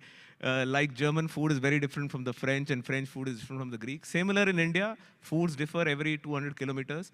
And as Indians now, we're seeing this. Therefore, the mega trend in my mind is Indianization. It's a huge pride in Indianization. For a decade, we were in India looking at dip tea, trying to get something out of that green tea and dip. But now we embrace masala chai with a lot of pride and confidence, and we order that across. So Indianization, to my mind, is a big, mega trend that's there. Thanks. In fact, I would like to just pick on from what you just said and build it in a very different dimension. For me, I think one of the biggest mega trends that is there which is impacting the food processing industry is really a migration and urbanization which is happening, and the emergence of the young consumer. And all of them feed into what you're saying. Migration where are we migrating? I don't think Indians really migrated so much as they have done in the last decade. The original migration was all about government servants because the private sector was not really developed. Today's migration is really driven by the IT sector and into those cities where we are starting to see jobs being more available. So you are starting to see a North Indian come down to South or a South Indian go down to the North or go to Calcutta and different places. Or you've seen a lot of people from the Northeast come into the South for this. And these movements are actually impacting food consumptions. Let me just tell you one little statistic. When I came to Bangalore, and I live in Bangalore, when I came to Bangalore, almost 60% of the population of Bangalore were Kannadikas. Today, the Kannadika population in Bangalore is less than 40%. Okay, so 60% of the people who are staying in Bangalore are actually from other parts of India, which means that it is going to have a profound and a huge impact on the cuisine of choice which is going to be there in that particular city. So I can go on, but I will just stop here in the interest of time. We are in basically staples and kitchen essentials products. So basic staples that we make and supply for cooking. What we see is that taste remains supreme. People look for healthier products within this paradigm of taste. So three things that we have seen comes out very clearly is that availability of the product becomes now the key thing. As he said just now that the North Indians is available in Bangalore, so can you supply the same kind of achar or same kind of product that a Punjabi or North Indian or a UPite would like to have in Bangalore? Yes, we see that pungent mustard oil is required in certain pockets of Bangalore, not entire pocket. Certain pockets of Bombay we have seen consumes high pungent mustard oil. Now, this is the type of things that we are seeing. So availability, and then comes the price, and then is the quality. Price is higher than quality. That is what we are seeing. Consumers pay little premium for a healthier product, but not beyond 10%, 15%.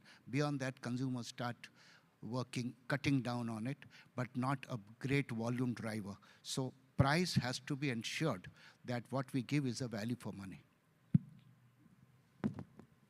Thank you. So we heard from the group a wide-ranging set of trends, and everybody on the panel has been a friend for many years. So thank you for actually adhering to the script in terms of the time. Two reminders. One, there's the Mentimeter on. I also have been told that the reception here for at least Vodafone and Jio is not good. So in case you are not able to access the Mentimeter, you can actually scribble down your question on the piece of paper and pass it to somebody. We just want to make sure that we are able to gather questions. Even if we run short of time, we actually can combine some questions and get the response from the panel. The second is, while I will be directing the question to one person, please, if anybody has something as an add-on, please feel free to do that, right? So let me move to, we heard of the trends, and if I just try to do a synthesis, I think there was a piece that a couple of you talked about in terms of the taste, nutrition, and affordability as being the three dimensions on which, finding the right sweet spot is a question. I think in terms of supply chain disruption, in terms of, I would say, mini Indias, right? And you see opportunities in different parts driven by a set of things, indulgent snacking, and availability again, right? So a set of things. So I'm going to double click on that. And Hemant, I'm going to start with you. ITC actually has a presence across a wide range of categories in the entire food space. Those have seen varying levels of growth. I'm sure that the pulls and pressures on different categories, you see it changing. What is it that you at ITC have done in order to leverage this opportunity as well as manage the complexity of so many categories? Yeah, Avik, you're right. All of the people sitting on the panel are friends, and they're also competitors. Right, so that is quite unique that, you have one product for somebody or the other, but I think that's a part of it. Yes, when you have a portfolio of, so to say, businesses, there are some business which do better in 1 year and something else in the other year. But I think we are discussing industry and from a long-term perspective, instead of going into... and therefore, when we look at that, I think the packaged food business per se has been doing fairly good. The snacking portfolio is increasing at, the industry is clocking, whether you look at biscuits, whether you look at noodles, whether you look at, namkeens, it's all about 14, 15, 16% delta which is taking place. Similarly, on staples, the opportunities, of course, continues to look from unorganized to the organized shift that takes place. Beverage has its challenge of, we talked about supply chain for weather, but last year was a different year. This year is a different year, so the story keeps on changing. And I think it's so difficult to plan, your production, and therefore, you may plan something, and if the season is against you, then you will have a fair amount of non-selling SKUs and vice versa. So I think coming back to some of the trends, I think one more trend that we did talk about, which we missed talking about, is this aspect of premiumization. And it does happen that when you want to add more nutrition or superior health, somehow the cost does go up. We haven't, as an industry, been able to solve that I can give you everything, with high amount of nuts and the high amount of, other goodies, and not have a little bit of premium to it, right? And I think that's a challenge. But therefore, when I look at, and if I were to take some example of a category of atta, for instance, right, where we find that, you had one kind of atta, but today I have atta with millets, I have atta with multigrain, I have atta which has got premium select sharbati, I've got atta in, which has got MP blend, I've got atta for low GI. So if you just take an example of something which was so basic, right? But the moment you start looking at, and therefore what are you doing? You're catering to different consumers' needs, right? And that is what we can do in terms of create options, present it to the consumer, to see what is it that they would like to, which should benchmark both in terms of affordability and availability. And today, thanks to certain channels that are available, whether it is e-com or quick commerce or modern trade, you are able to do that segmentation at the same time. Yeah. Just a follow-up, and anyone can choose to answer. One of the things, Hemant, that you mentioned is there are many different consumer segments, and you took the example of atta, right? And if you look at the balance between taste, nutrition, price, people have different requirements. Do you find any combination of the three, growing faster or slower, or there is adequate opportunity everywhere? So I think we have tried a lot of selling snacks with much lower fat and sugar. Consumer finally, when they want to have the snacks, that's their time. That's their me time. They want to, have a little opportunity, and it is not, it's not that anybody is eating 100 grams or something like that. You eat a few, one packet today, portion control is happening thanks to the, the shrinkflation, and therefore, package, amount of quantity that you put. You're putting 15 grams, putting 12 grams. And therefore, you're able to give that. So it's not, at the same time, right, in my whole day, and in a lot of us, you want to do your exercise, you want to have sure that you have your fruits, and you'll come to that indulgence, and maybe somebody else can add to that. Yeah. So that's how you look at your days. You don't pick up every item and say, this has to be complete in itself. Got it. Okay, great. Prashant, I'm going to ask you around this theme of what Hemant mentioned, health, indulgence, and people want both. And, both in your current avatar and your previous avatar, you've actually seen the full spectrum of, needs changing, evolving, and people wanting more of one or the other or both. So, how does one explain this health, indulgence, both coexisting and actually both growing? Yeah. No, I think great question, Abhik, and Hemant touched upon it. When consumers look at food products, it's often related to the time of day, therefore the occasion, and what's their need in that occasion. And therefore, if you look at the evening occasion, and that's really the spectrum, typically if you see the morning occasions tend to be one where you want to start the day well. And that's where a brand like Kellogg's plays, and it has to play higher on the nutrition quotient. But as you go towards the evening time, and Kellanova has a lot of products, including Pringles, which plays out-and-out snack. Now, there may be components of Pringles in terms of lower fat percentage, etc., which you could say is good, but frankly, one would never position a snack on that.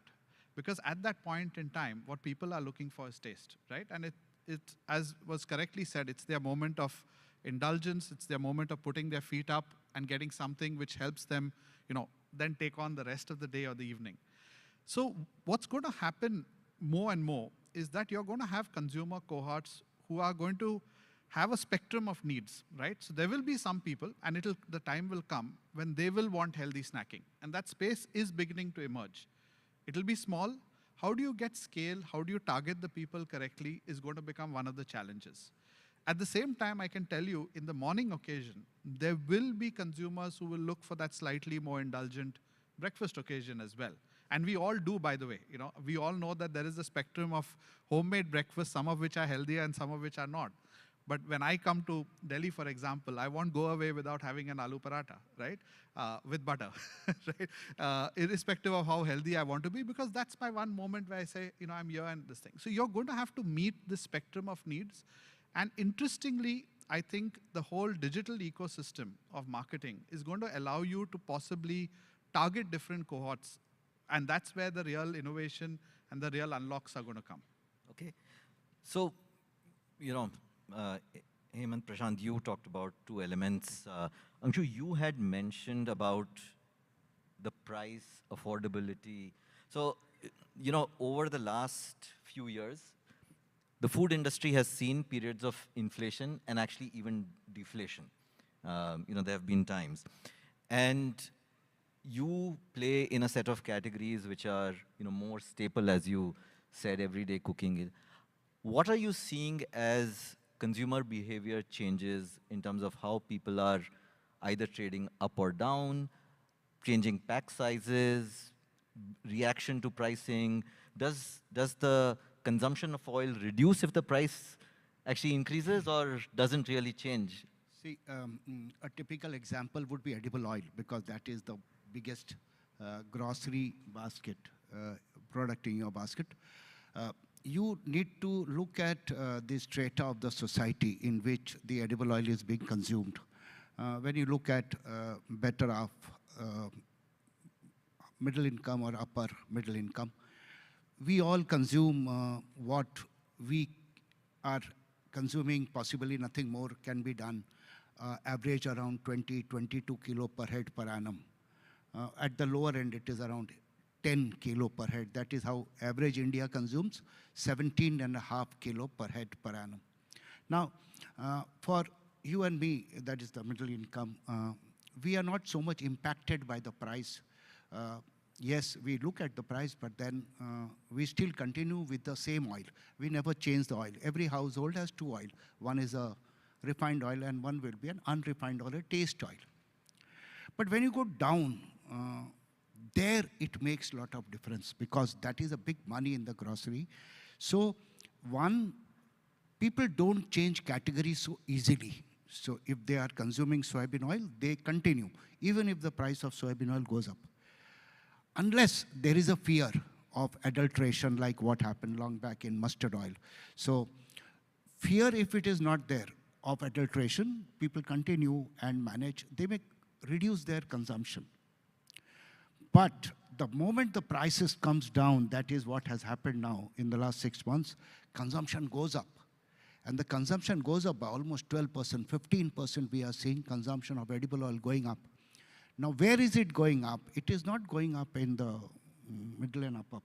It is going down. And where people buy on quantity, not on value, they give 100 rupees or 200 rupees and buy oil, and whatever is the price of oil they get. So at the lower level, we have seen the consumption goes up when the prices come down. It is very, very sensitive in terms of prices and consumption of edible oil. Rest of the products, not so much, because the fluctuations in rice or wheat or pulses. Pulses is another very sensitive product where it goes up from 70 rupees to 200 rupees. Then all of a sudden will come down. So consumers then shift their pulses to some cheaper one, or they blend 2-3 pulses together and they manage it. Many times they shift their food to plant-based protein, like we are seeing soya nuggets is doing better when the pulses prices goes up, because that is another source of protein. So there we can see in UP, Bihar, Himachal, there is a lot of inroads of soya nuggets in replacement of vegetable and pulses. Interesting. So, Sanjay, staying on the staple side, cereals and spices, that's the space that, you all play in. One interesting thing which came up in the recent household consumption survey is, if you look at between 2011-12 to 2022-23, actually the spend percentage on cereals has reduced from 20% to 11% in urban India and 16 to 9% in rural. And while, of course, in absolute rupee terms, it has increased, but in percentage, it has actually reduced. While, processed food, packaged food has increased. So, how do you see people moving from unpackaged cereal to packaged cereal, or the same from unbranded spices to branded? What is driving that, and how do you see that changing? That question throws up a million thoughts in my mind. First, I think I have gone through the study. I've seen what it is. I find it very hard to believe that cereal percentage spend will actually go down, because let's get down to basics out here. The basics are that rice and wheat and lentils are the base of Indian cuisine, right? And is typically had in large quantities, because those are the bulkers as far as the cuisine. If you look at your thali, that's your bulkers, right? And will people stop eating cereals or reduce consumption of cereals? I find it very, very difficult to absorb. If you look at the packaged food industry again, the entire base of input into the packaged food industry, whether it is a potato chip, whether it is a ready-to-eat product that you make, or whether it's spices, any form of taste that you need to deliver in the food industry has to come from this category. So I just can't get my head around it that cereals expenditure has gone down. It has gone down in percentage, in rupees? In rupees term percentage. or Okay, calorie in terms? percentage. Basically moving to better, more value-added. More products. value-added. Yeah, I think that- Now, you So look at... Just to clarify, I mean, so the 1 kg of rice still remains the 1 kg of rice? Yeah, fair enough. But when you say expenditure, okay, now the other thing that hits my mind is the 8 crore families which are getting free ration, is that impacting the number? So there is a lot of question marks on the data point out here. Then you look at the food processing industry, and you look at it that 80% of the food processing industry sits in the primary processing part of it, which is basically taking cereals, cleaning them, and putting them in a packaged manner. So if cereals expenditure has gone down on the loose side, and packaged food expenditure has gone up, which is what the study actually suggests, then I would think that there may be a migration that is happening from unorganized to a more organized kind of space. But no news of cereal expenditure coming down as a percentage also should actually be a very good news for the industry or for the consumers. Understood. So, Rajneet, saving the best for the last, yeah. So we started off with snacking, moved on to staples. I'm going to come back to snacking, okay? If you take a view of, you talked about a few trends in snacking. How has Britannia, how have you guys leveraged those trends which are happening in order to grow the market, grow your share? And I still remember the Britannia ad of, Aadha rasta mein aa chuke hain, aadha rasta, you travel kind of a thing. Right. No, thanks, Abhik. I'll go back to a study which we conducted as part of UNA last year, which is user and attitude. Hemant, we were just discussing, it's around 12,700 households for 5 days, whatever they're consuming, 5 meals, that's almost a big data point. And here are the 3 trends that came out, at least from this is looking forward, this is not rear view mirror, I'm talking a little forward. One which all know of, which is the demographic trend. We're talking about a lot of workforce. We saw that almost 2.8% increase in adult workforce happening. But also interestingly, notably, the senior citizens, or what we call, is also increasing by 1.8. That's one trend we always talk about young population of India. We also came up about this, that this is 1.8% increase, which is happening on the senior. So what are we doing about it? Another thing that came out, a lot of women coming to workforce. We talk about it, but the numbers clearly reflected that. The second interesting trend, which is the evolving consumer occasions. We used to have 3 meals, all of us, we talked this morning, breakfast hota tha, lunch hota tha, dinner hota tha. The number of occasions has increased many folds. Actually, the number which says is 3.9 has gone up to almost 5.5, which is huge in terms of percentage increase. That means, at an average, we're now having 5.5 kind of meals. Then actually the number of occasions of 6 meals a day has also gone up. And what's happening is, clearly is, the women of the household is also enjoying the me movement, as Hemant was mentioning. Just my time, say, a chai with a mari, just sitting around, increase that. And even the teens which are doing is, they want to celebrate the small wins. I have a teenager kid. Even if he wins an online game with somebody he doesn't even know, he says, I have to celebrate. I say, kya hua? Kiske saath khel rahe the? I don't know. But we have to celebrate, we have to order in something, or ye kholo, ye packet kholna. So that's also increasing a lot. So how as organizations are we catching on that trend of celebrating that me time, personalization, looking at? The other interesting thing, which I think we all need to work together, is the homemaker role is evolving big time. It's really changing. The homemaker earlier, I would say, like my mother, would be like Annapurna, she would guard her kitchen. This is my time. I have to cook meal for the family. And this is my time, and this is precious time for me, and therefore going and food was the biggest thing. But now she also needs her own time. They're all, as I said, the workforce is going out, they're working out. And so they find this, whether it's packaged food, which enables them to make things easier, ordering in is easier. Maybe it's just spending more time on the OTT channel, or just going out and working is making life easier. So as a company, we recognize that. As one of the most trusted brands, we realize that to be a total food company, you need to play that part. So let an example is for this homemaker. Mari is one biscuit that they all, love when, it's the me time. Britannia was the first one that introduced Mari biscuits in 1950s. But we've gone beyond that. It always represented entrepreneurial spirit. So we have this Mari startup contest. I know we look Shark Tank now, we say that, but Britannia has been doing it for the last 4 years. We have more than 6 million entries for women.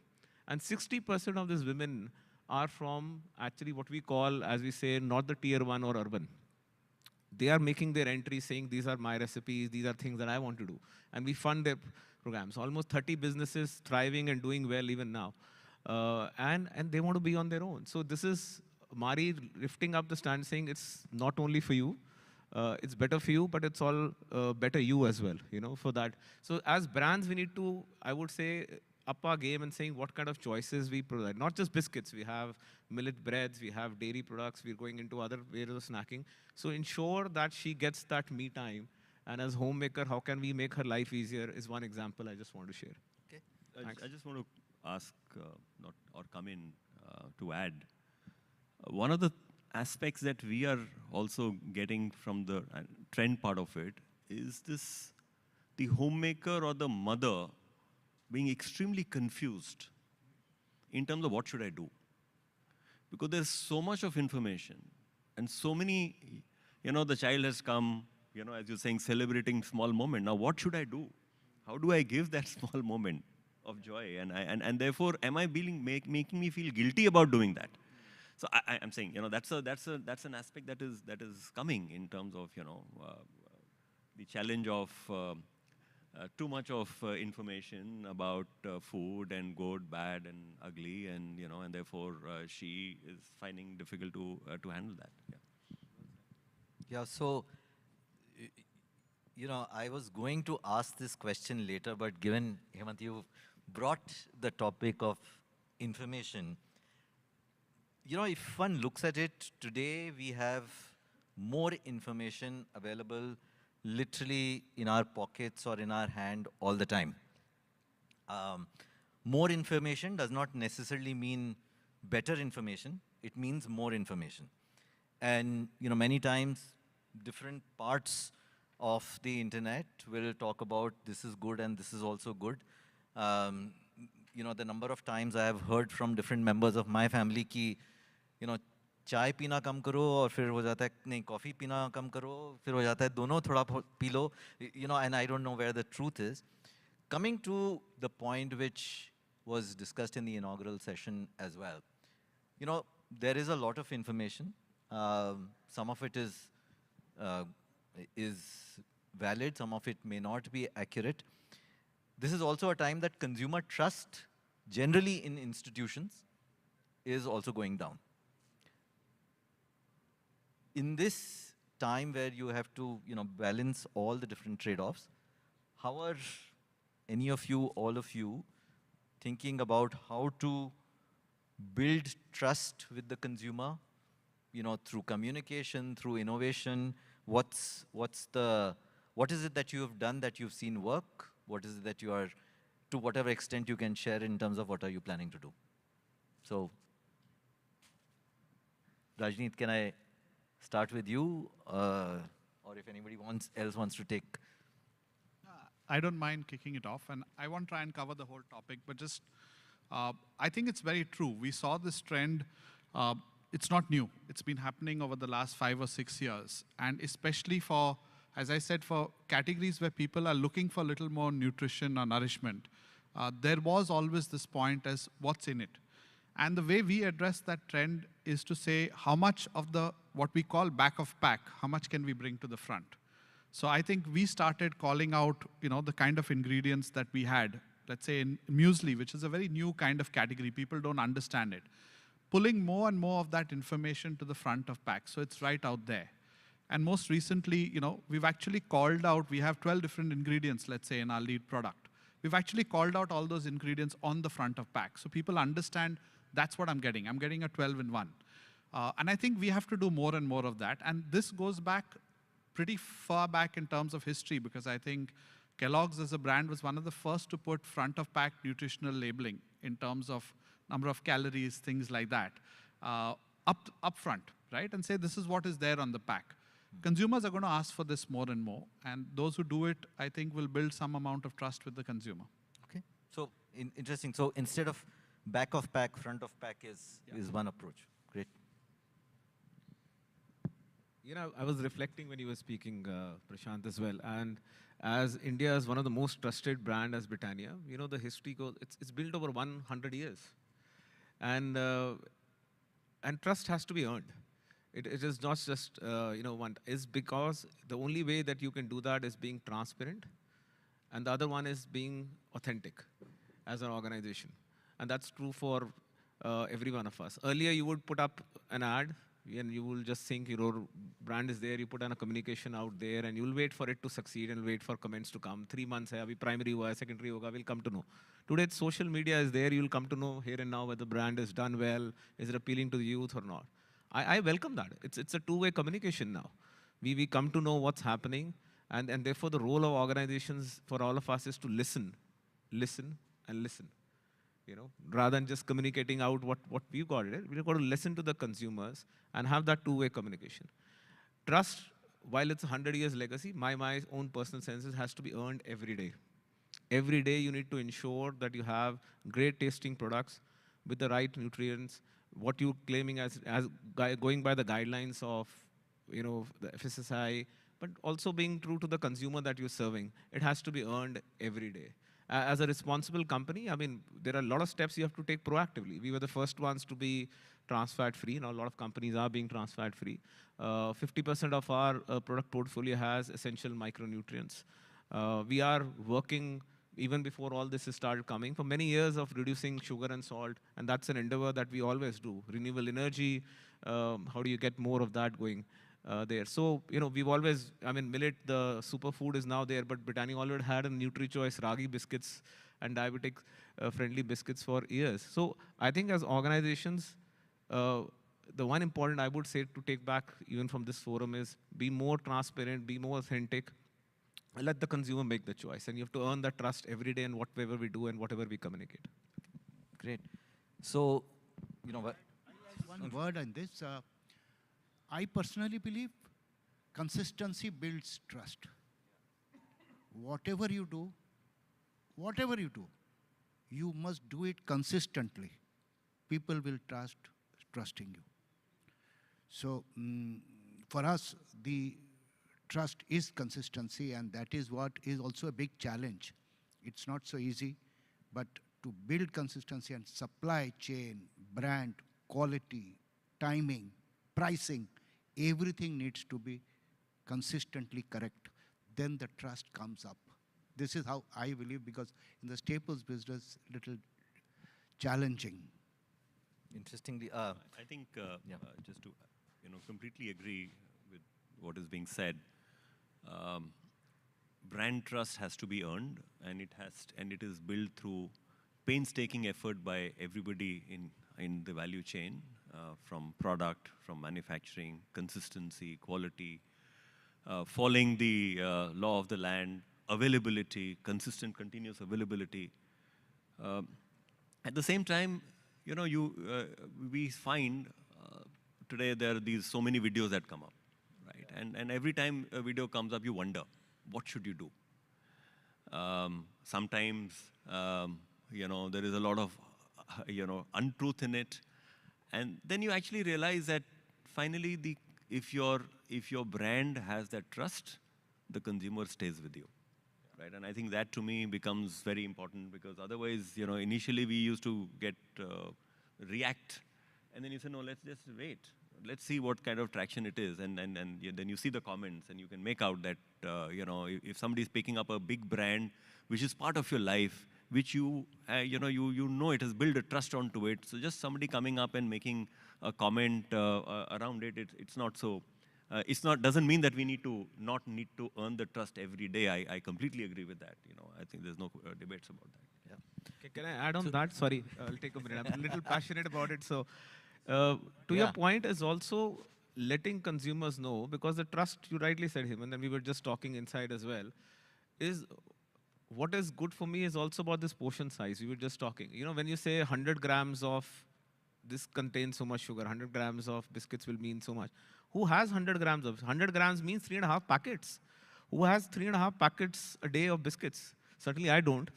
And neither do anybody in the family does. So let's get real and give consumers the right knowledge as well, that the serve size, say for biscuits, is a 2 or 3, and that's the kind of sugar or calories what you're consuming there. So I think that perspective is also something that responsibility us also, I realize, we need to bring that forward as we go forward.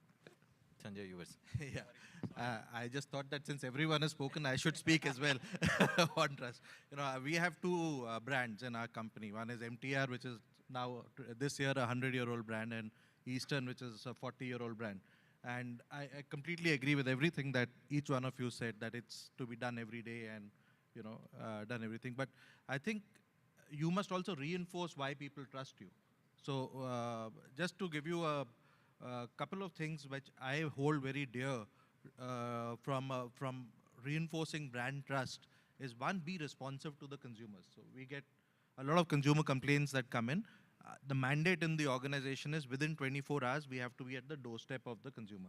Within 10 minutes, a reply has to go back to the email to the consumer saying that we've got your message, we are hearing you, and in 24 hours, someone has to be at the doorstep, irrespective of where that person is, whether it is in India, whether it is in international markets, because we sell across 42 countries across the world. So if we don't reach, our distributor reaches out there.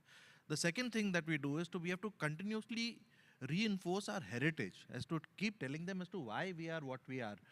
And we've started, we've started this about 4 years ago. It's not very well known because we do it very regionally, is to conduct food festivals. You know, we just ended up doing a food festival called Karunadu Swada. Okay, as I was telling you that there's a lot of migration and a lot of people don't know. If you speak to a North Indian about South Indian food, he'll end his discourse at idli, dosa, and maybe a chutney or a sambar. But actually, South Indian cuisine is very, very rich. And to demonstrate that, we actually conduct a food festival every year. And we are going to do it now with Eastern in Kerala. We are going to do it in Andhra Pradesh, because these are our core markets, where we showcase 100 forgotten recipes of the state. And we do research on recipes, because spices and masalas is our biggest category. We do research on these categories. We've got archives of over 3,500 to 5,000 recipes sitting with us, and we demonstrate this back to the consumer.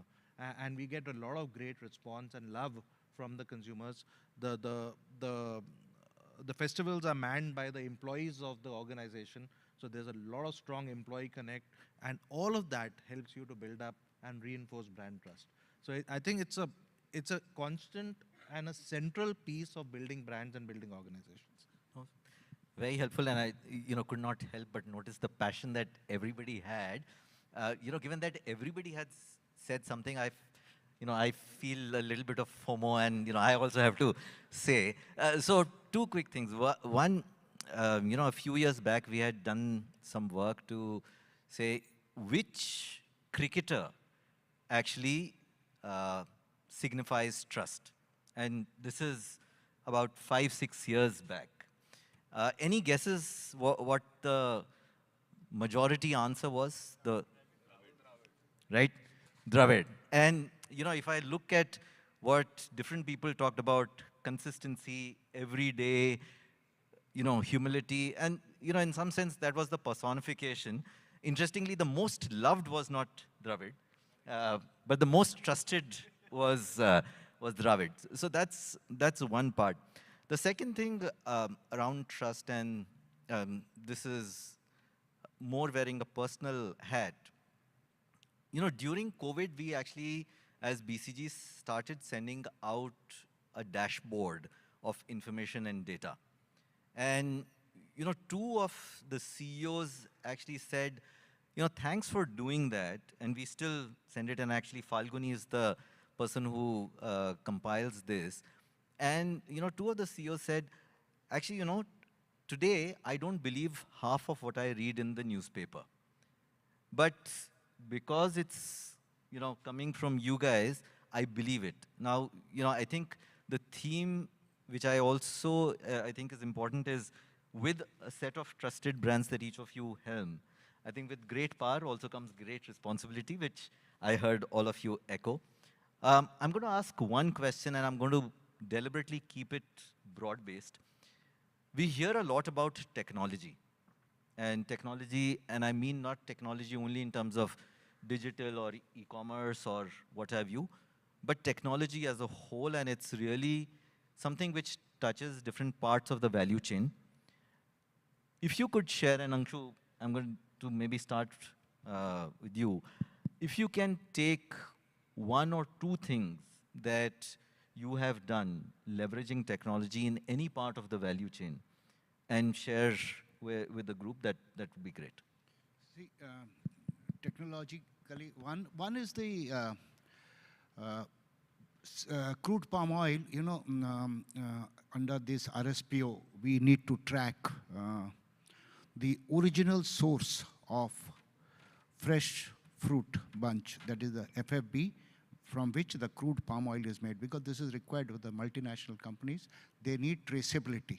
So today we have more than 90% traceability. That is what we purchase, more than 90%. And that traceability comes from exactly which farm, from where it has picked up, where it was crushed in Indonesia or Malaysia, and from there, how is it traveled, which ship, which port it has landed, which plant it has entered, which tank was it kept, and from there, how was it processed. So this entire chain is available because there are companies who need it. That is one. But technologically, we have put 2 plants now, soft oil processing plants, which are the world's largest. World's largest means 1,500 tons per day. Nowhere in the world processing of soybean oil or sunflower oil is done per day. So we have 2 such plants, and the technologically surely very advanced. So why I'm saying consistency is because when you have state-of-art plants, you can produce consistently and large quantities, and that gives us the strength. That gives us the strength. Now, technology is here, but technology is also there in storage, processing, and then up to the dispatch side. We don't deal in cold store. Otherwise, it would have added another dimension. But as far as the ambient temperatures are concerned, we are there. As far as procurement is concerned, at the farm level, we have some amount of handheld tools by which we do our procurement, mostly mustard seed or castor seed, because these are high oil content seeds. Okay, thanks. Sanjay, can I? And I've got 2, 3, actually, and on the Menti, 3, 4 questions. Couple of them are very interesting, so I do want to take them. So if I can request 2 minutes each for the tech question, and then we'll come to the audience question. Yeah, from our point of view, we are in the space of local, regional Indian food. So one of our biggest areas, challenges in technology is how do we deconstruct the Indian cuisine and make it simpler to be made at home. So I think that's a very big space for us. And we've been working quite extensively on that area. Of course, the biggest innovation that we've done in this area is the 3-minute portfolio that we've taken out, which is taking to the Maggi generation, bringing in upma and poha in a form where you add just hot water and do it. And I think a lot of current applications that we are working on are all on the same platform. Okay, a lot of people have done it with 5 minutes and 8 minutes platforms, but how do you do it in 3 minutes, and how do you do it across multiple cuisines is really one of the big challenges that we are tackling.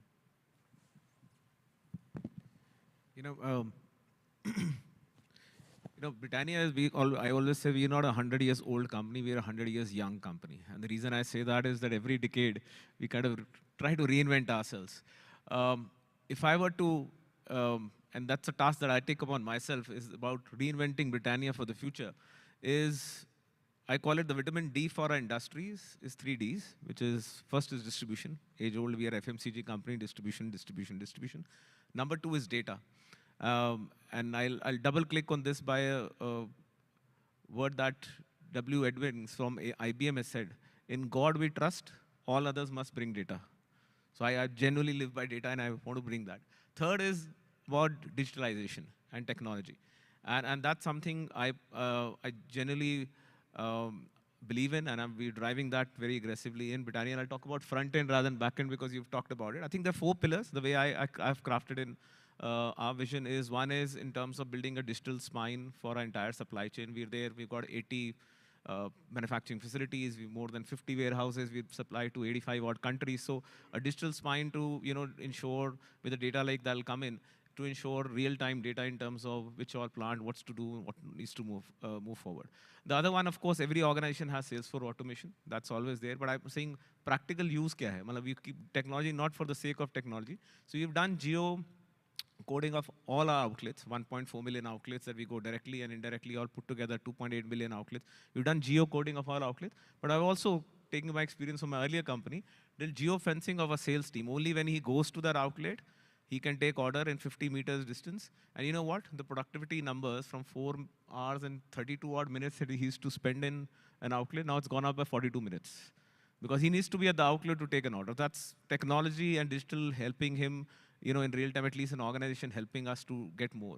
Third one is in terms of digital marketing and e-com.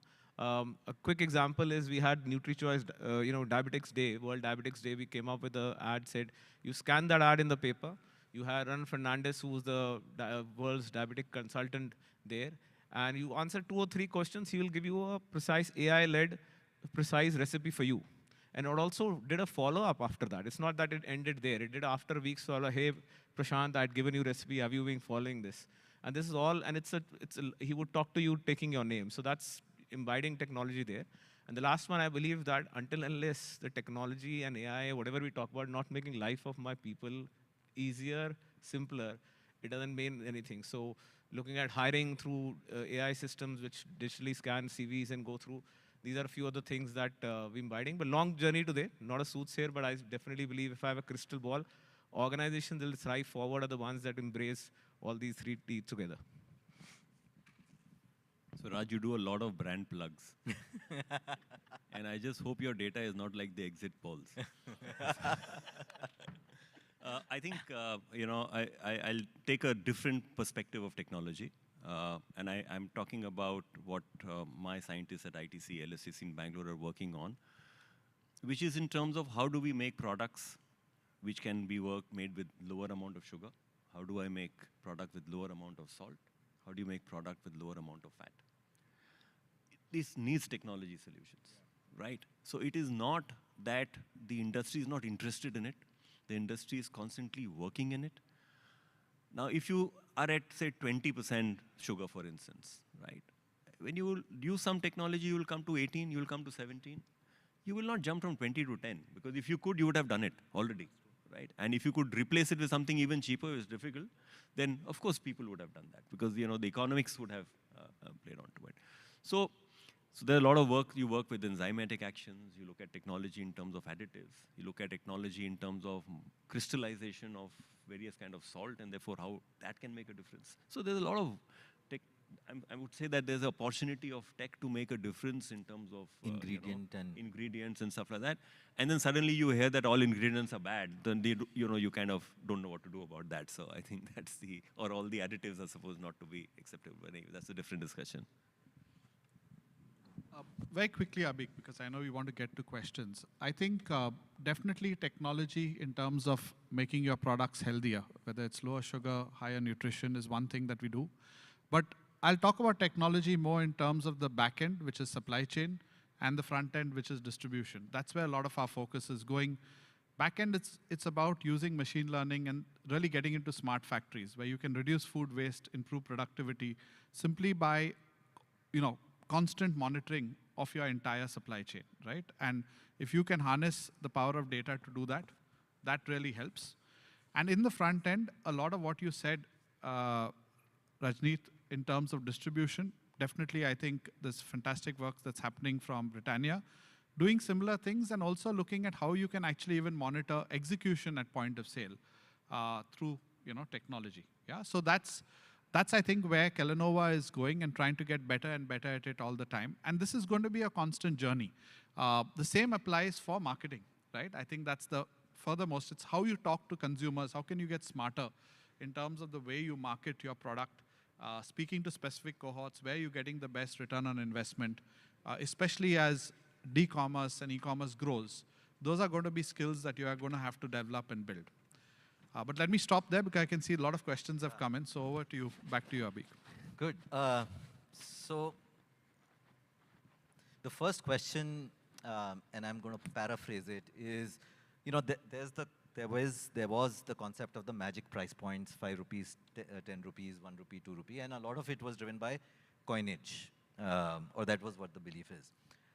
Now that you've had shrinkflation, as the question suggests, but at the same time, you have UPI and GPA and Paytm and so on.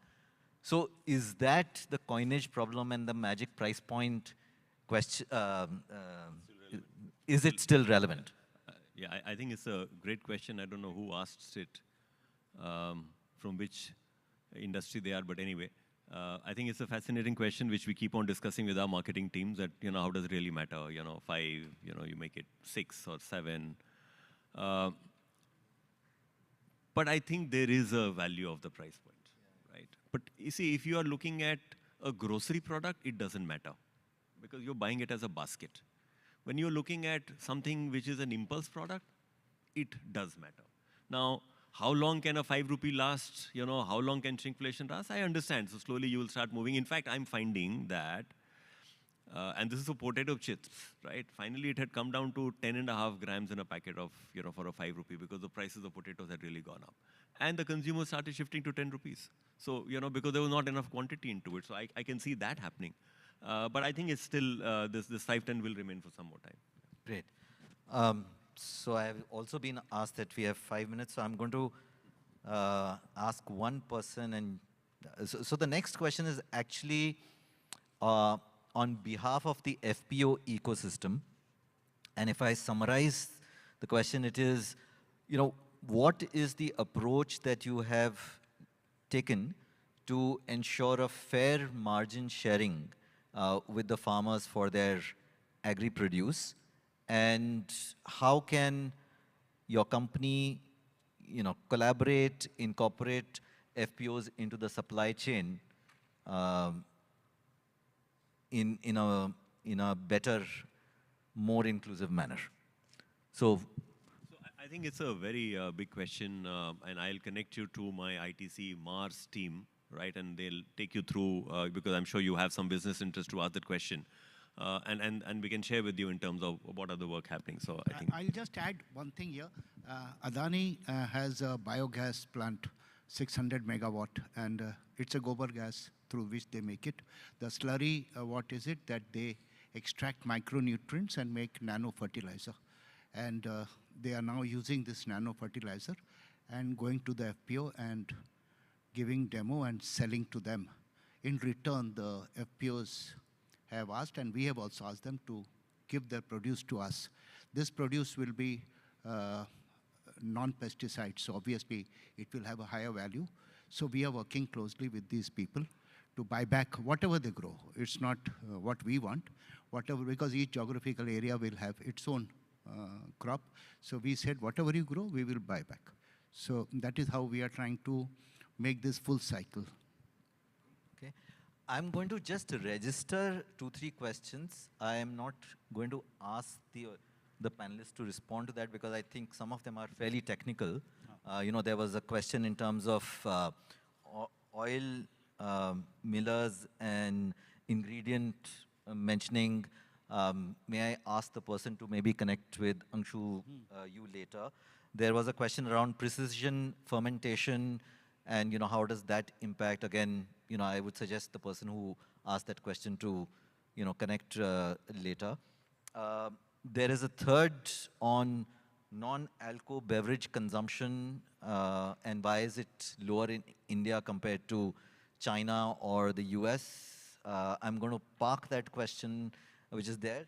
There is one which I do want, the question is, the current discourse sounds as if there is a trade-off between health and indulgence. Health seems to be a rich man's indulgence.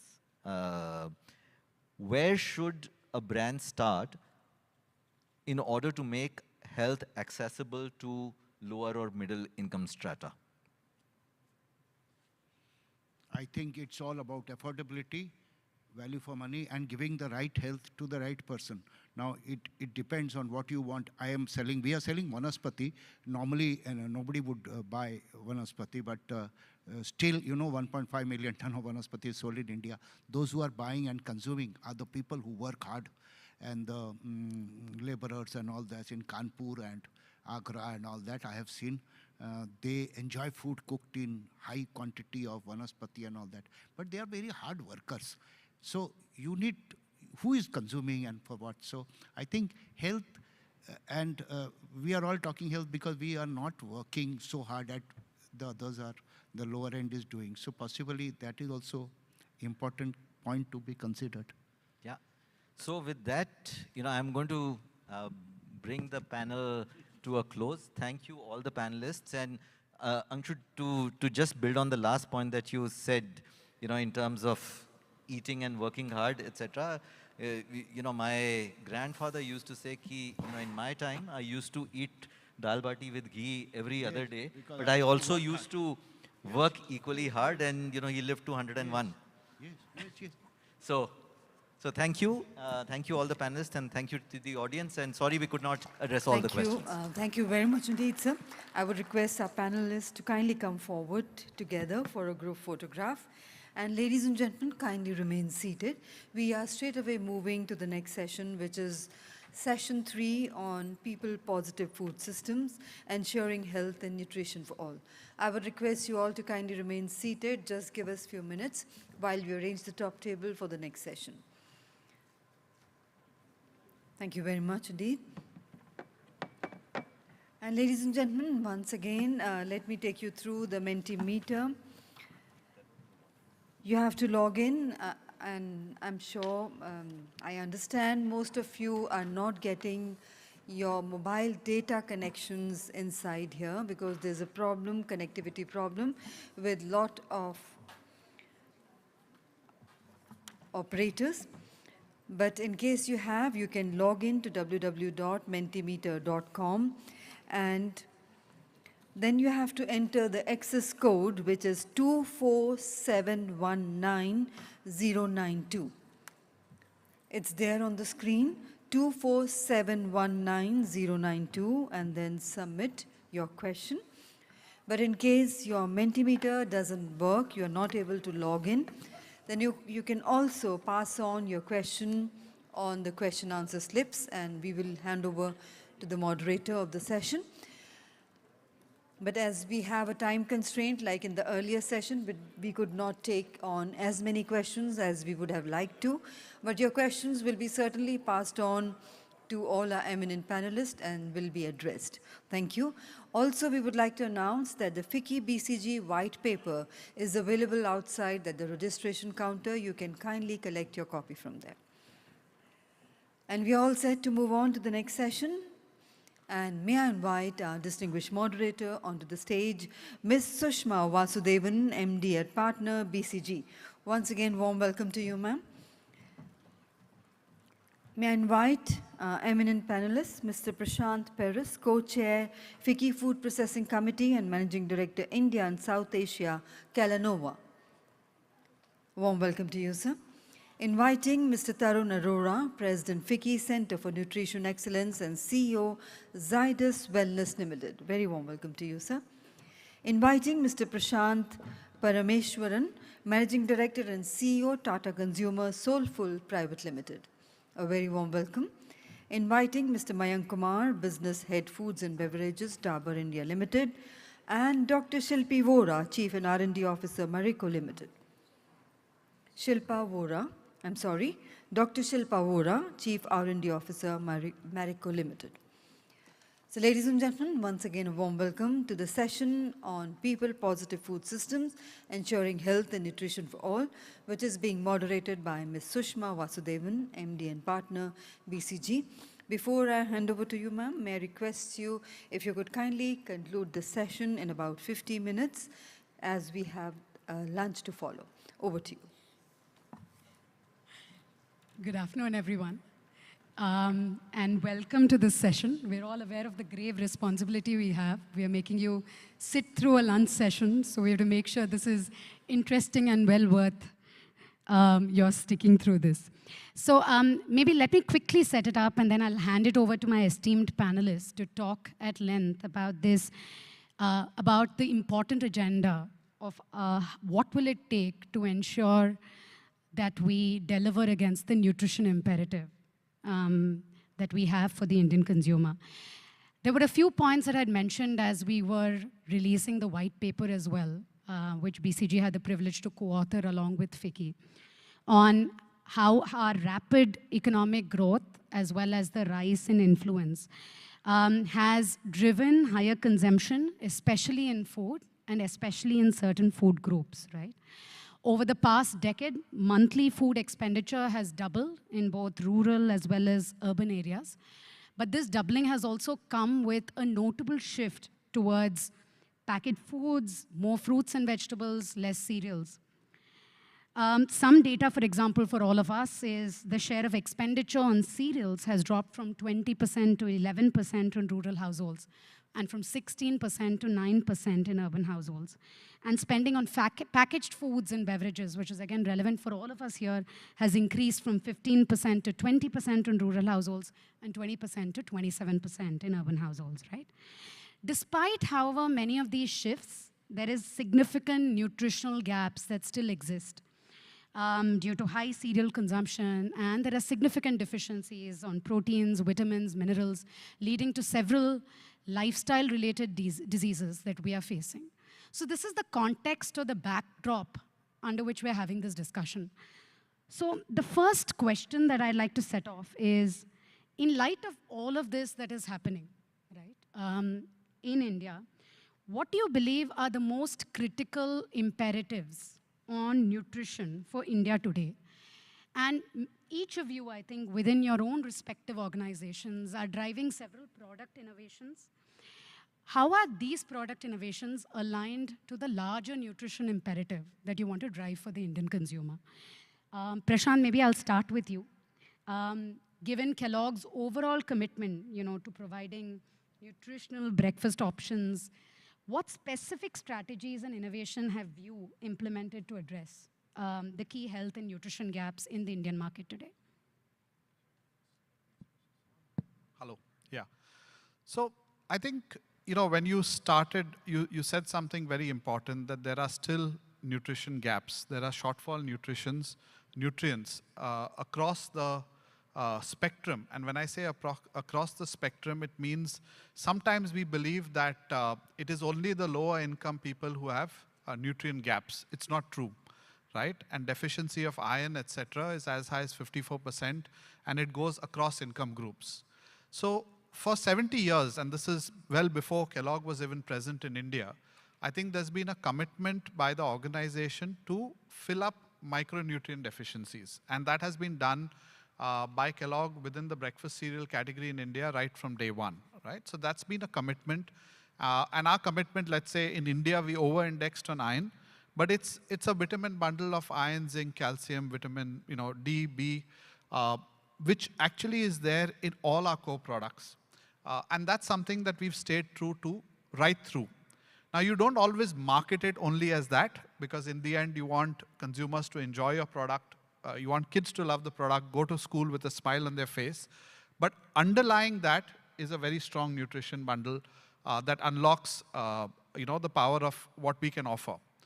The second thing that we've again always believed in Kellogg's is that we are an organization that wants to unlock the power of grains. And whether it is wheat, which is sometimes quite maligned because it's got a lot of nutrition in it, especially whole wheat, but many other grains, including oats, barley, and millets, have all been part of our agenda. And more, we've been moving our portfolio towards a multi-grain offering, whether it's our kids' portfolio or the entire muesli and granolas that we sell are entirely in the space of offering a multi-grain option to consumers, something that they can't put together themselves, done very conveniently, and again, enhanced with both taste through nuts, fruits, and seeds, but we also know that all of them give a lot of nutritional benefits as well.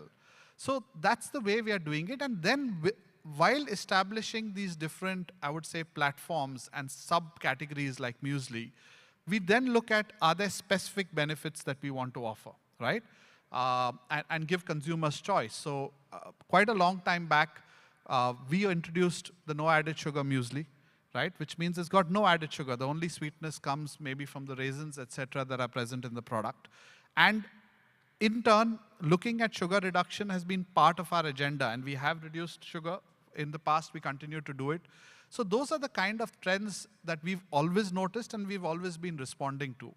But the last point I want to make, which is an equally important one for any category that you're trying to develop, is making all this affordable. So we've, almost 15 years ago, hit the 10 rupees and 5 rupee price points with our cereals. And we continue to hold that, becoming tougher with all the shrinkflation. But we continue to hold on to those price points, and I think that is what really helped the category get penetrated, get into so many households. And holding on to those means actually still finding a way to give what's best for consumers in an inflationary environment, which again needs a lot of innovation and technology at the back. Yeah? So that's what I would say would be the three-pronged approach that we have as far as nutrition is concerned. Now that's, it's actually very reassuring as a consumer to know that nutrition has always been in the backdrop, Prashant.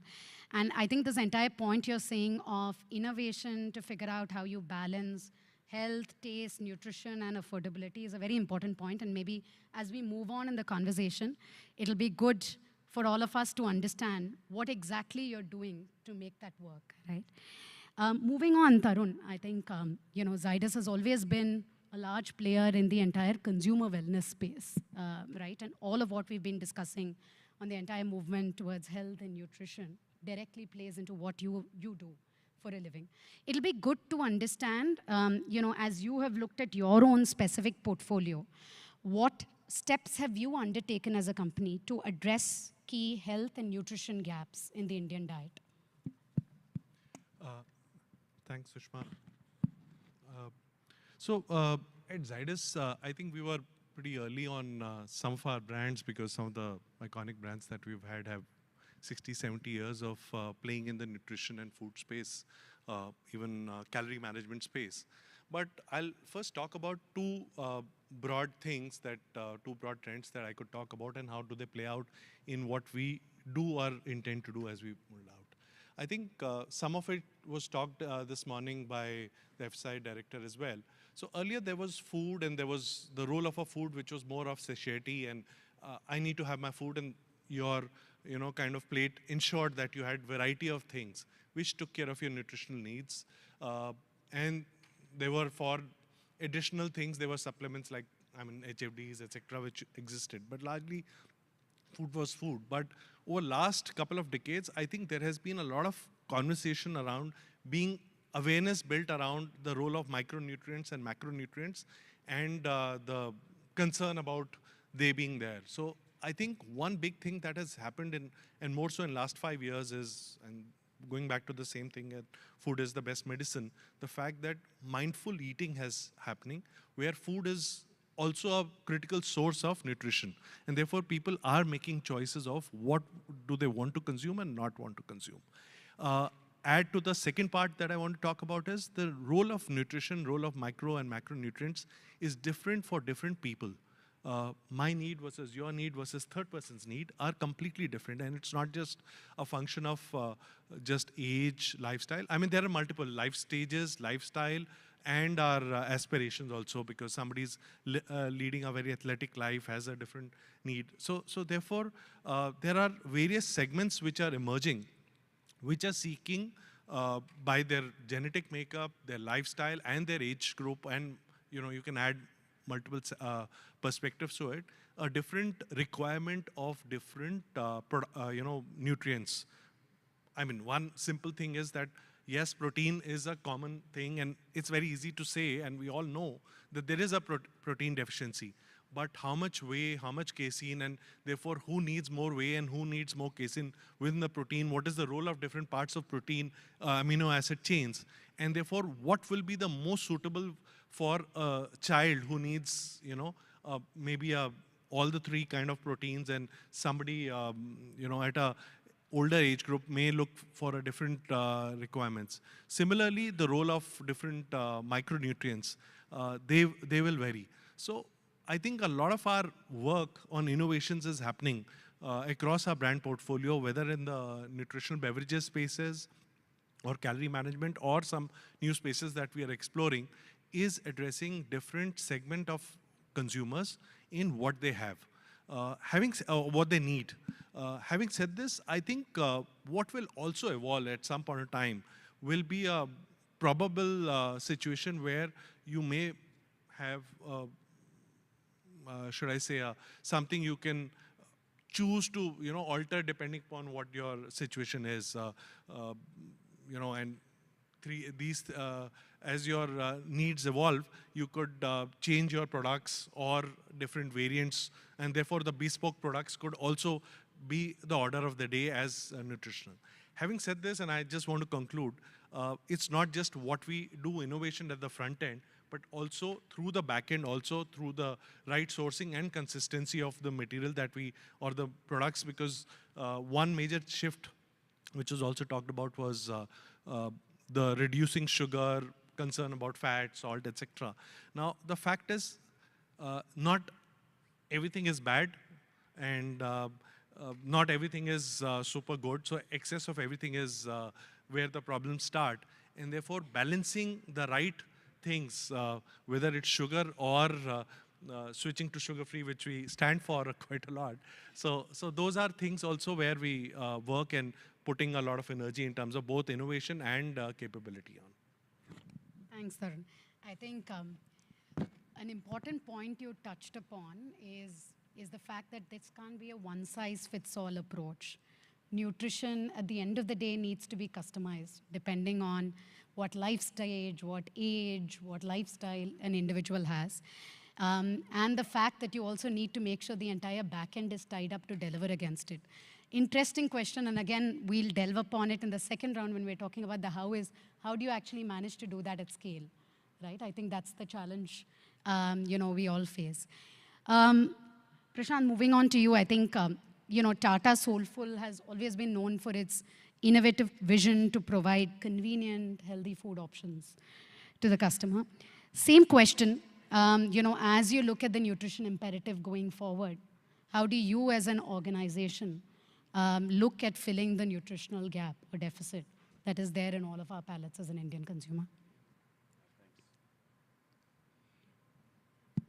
Yeah.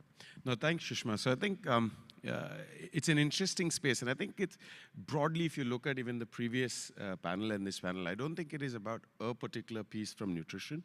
I think it's the entire approach from a very holistic approach. And that's how we look at it. And I'll try and very simplistically try and connect this to what Srimati Vijayarani mentioned, right, which is the South Indian meal. And I think even Sanjay mentioned it when he was mentioning. When we look at product design, I think also one advantage is I come from outside of the industry. So I started the thing from scratch. So when I looked at millets, which is our core source, right, great amount of nutrition from minerals, vitamins, and a whole host, right, calcium, great fiber, all of that.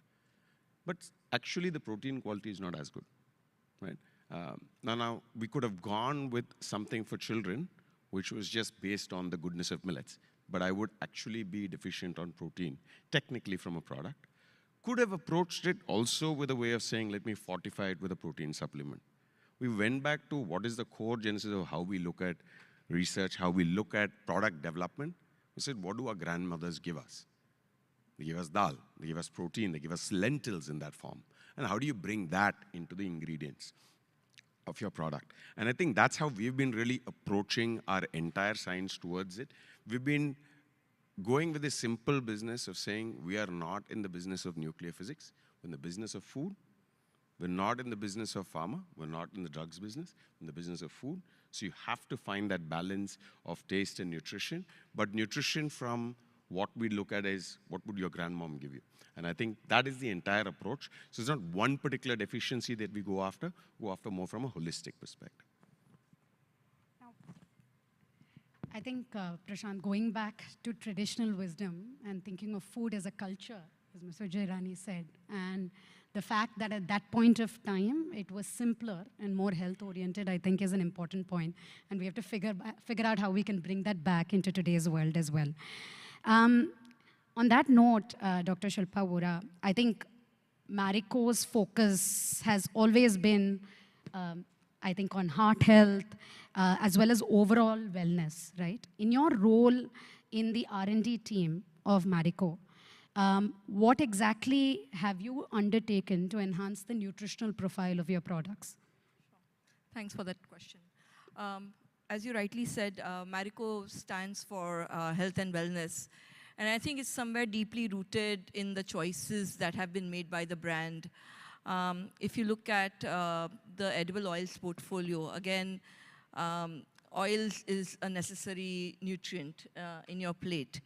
And early understanding on, therefore, what are the good fats. And no single seed oil can give you the right balance of MUFA and PUFA.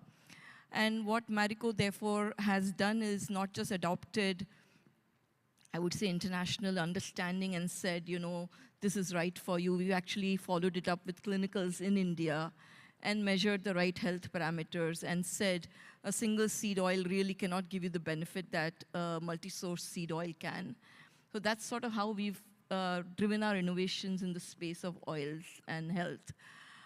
Taking it on beyond, I would say, oils, our second big food product that we are in is, again, oats. It starts with the choice. Why did we get into oats? And it goes, again, with the goodness of oats, the soluble fiber, etc. And a lot of consumer understanding really drove us into innovating differently, where we said Indians like hot breakfast, they like hot meals. It wasn't something, and they like savory. And the entire innovation, therefore, on masala oats and really understanding the taste profile and how is it that we are addressing taste along with nutrition. We've then gotten into soy and, addressing the protein requirements of consumers. So I think for Saffola, as a brand, we stand for better for you. We've kept always in mind, therefore, taste, and I think we've heard a lot since morning. Every time you sacrifice taste, consumers do penalize you. And for Saffola, it's always been the choices that we've made to get us to delivering nutrition while being tasty. Thanks, Shilpa. I think similar point to what Prashant as well was making. Absolutely. While we have to drive towards the nutrition imperative, it cannot be at the cost of taste. And I think that's an important point to also reflect on when we start thinking about the how of making that happen, right? Because it needs significant innovation to allow both of that to happen together.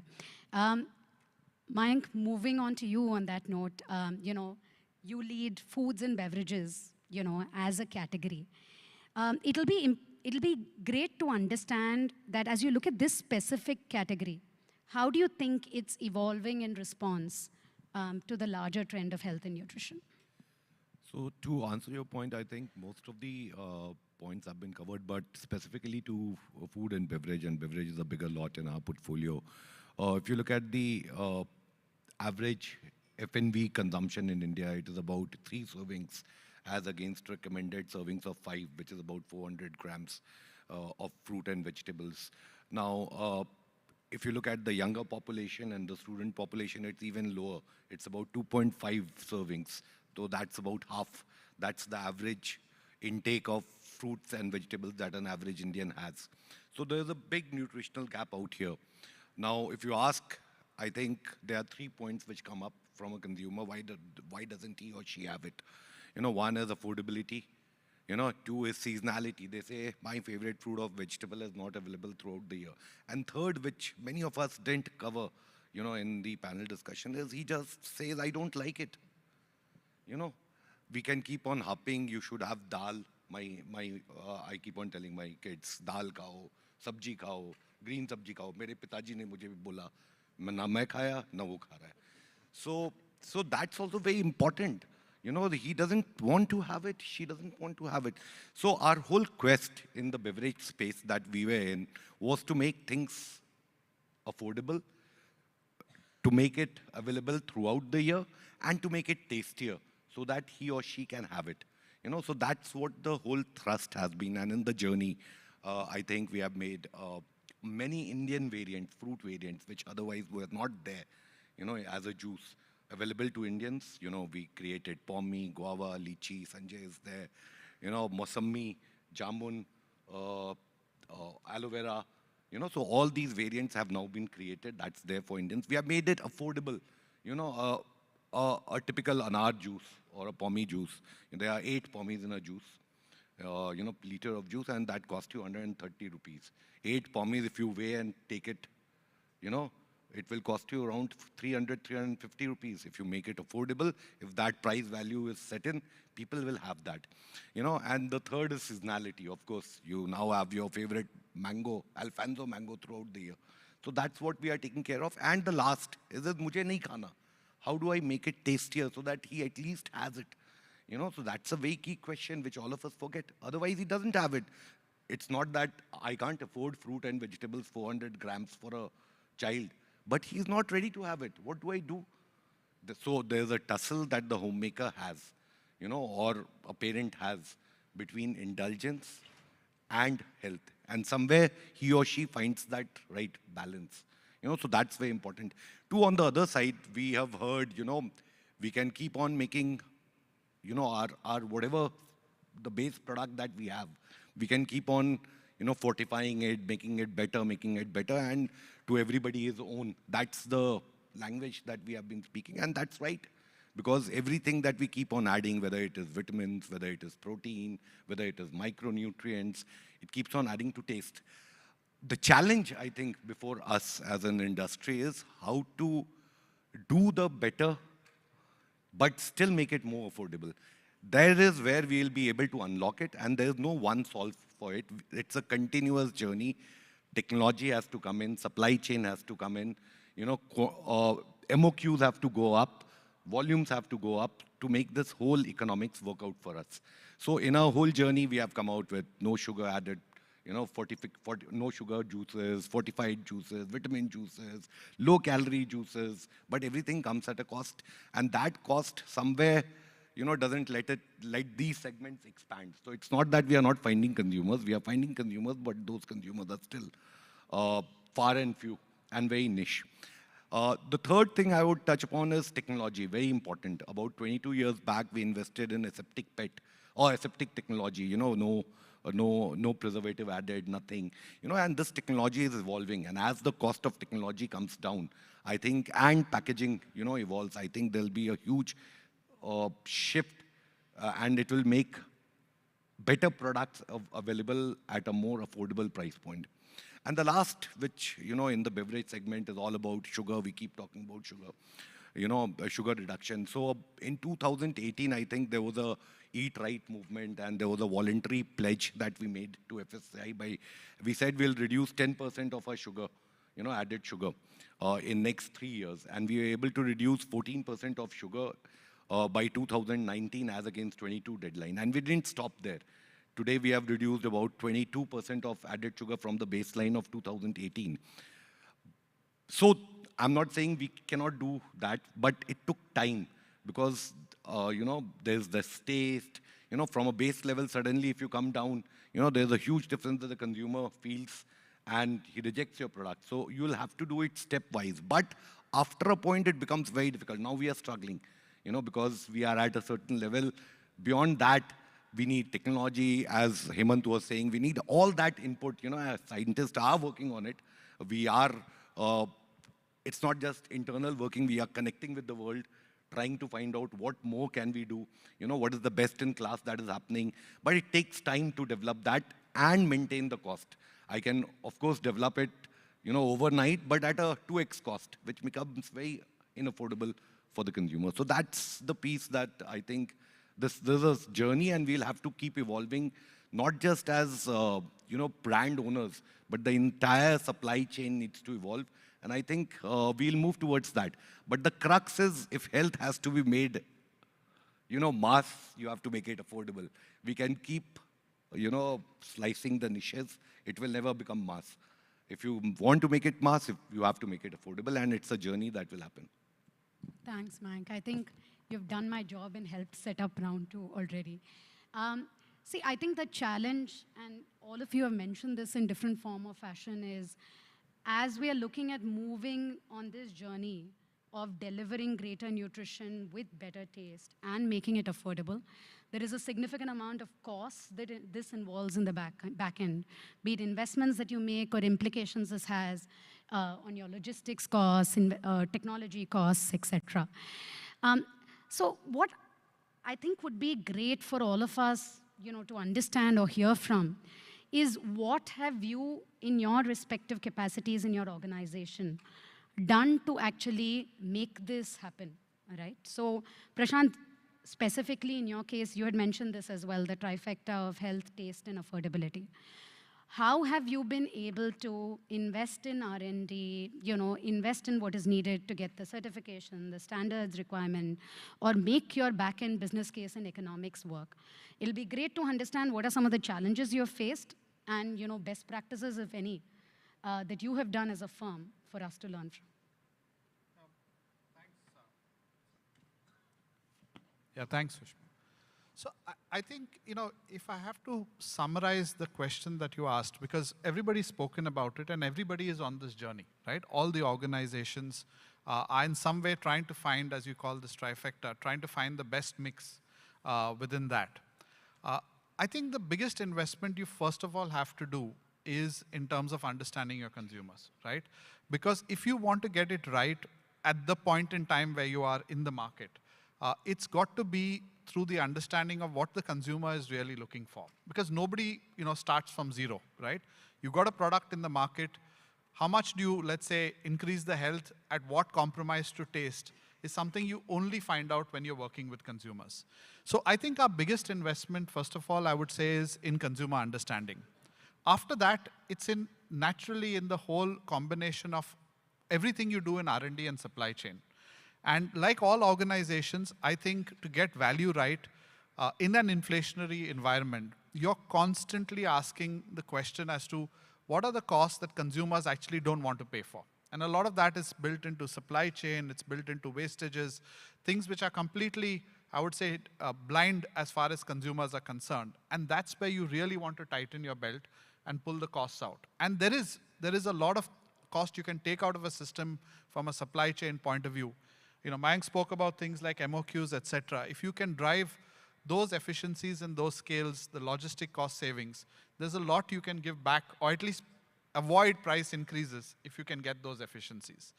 The third, as a global organization, I think some of these trends are not specific to India. So whether you talk about how do you reduce sugar without impacting taste, these are things which we are constantly on the lookout for.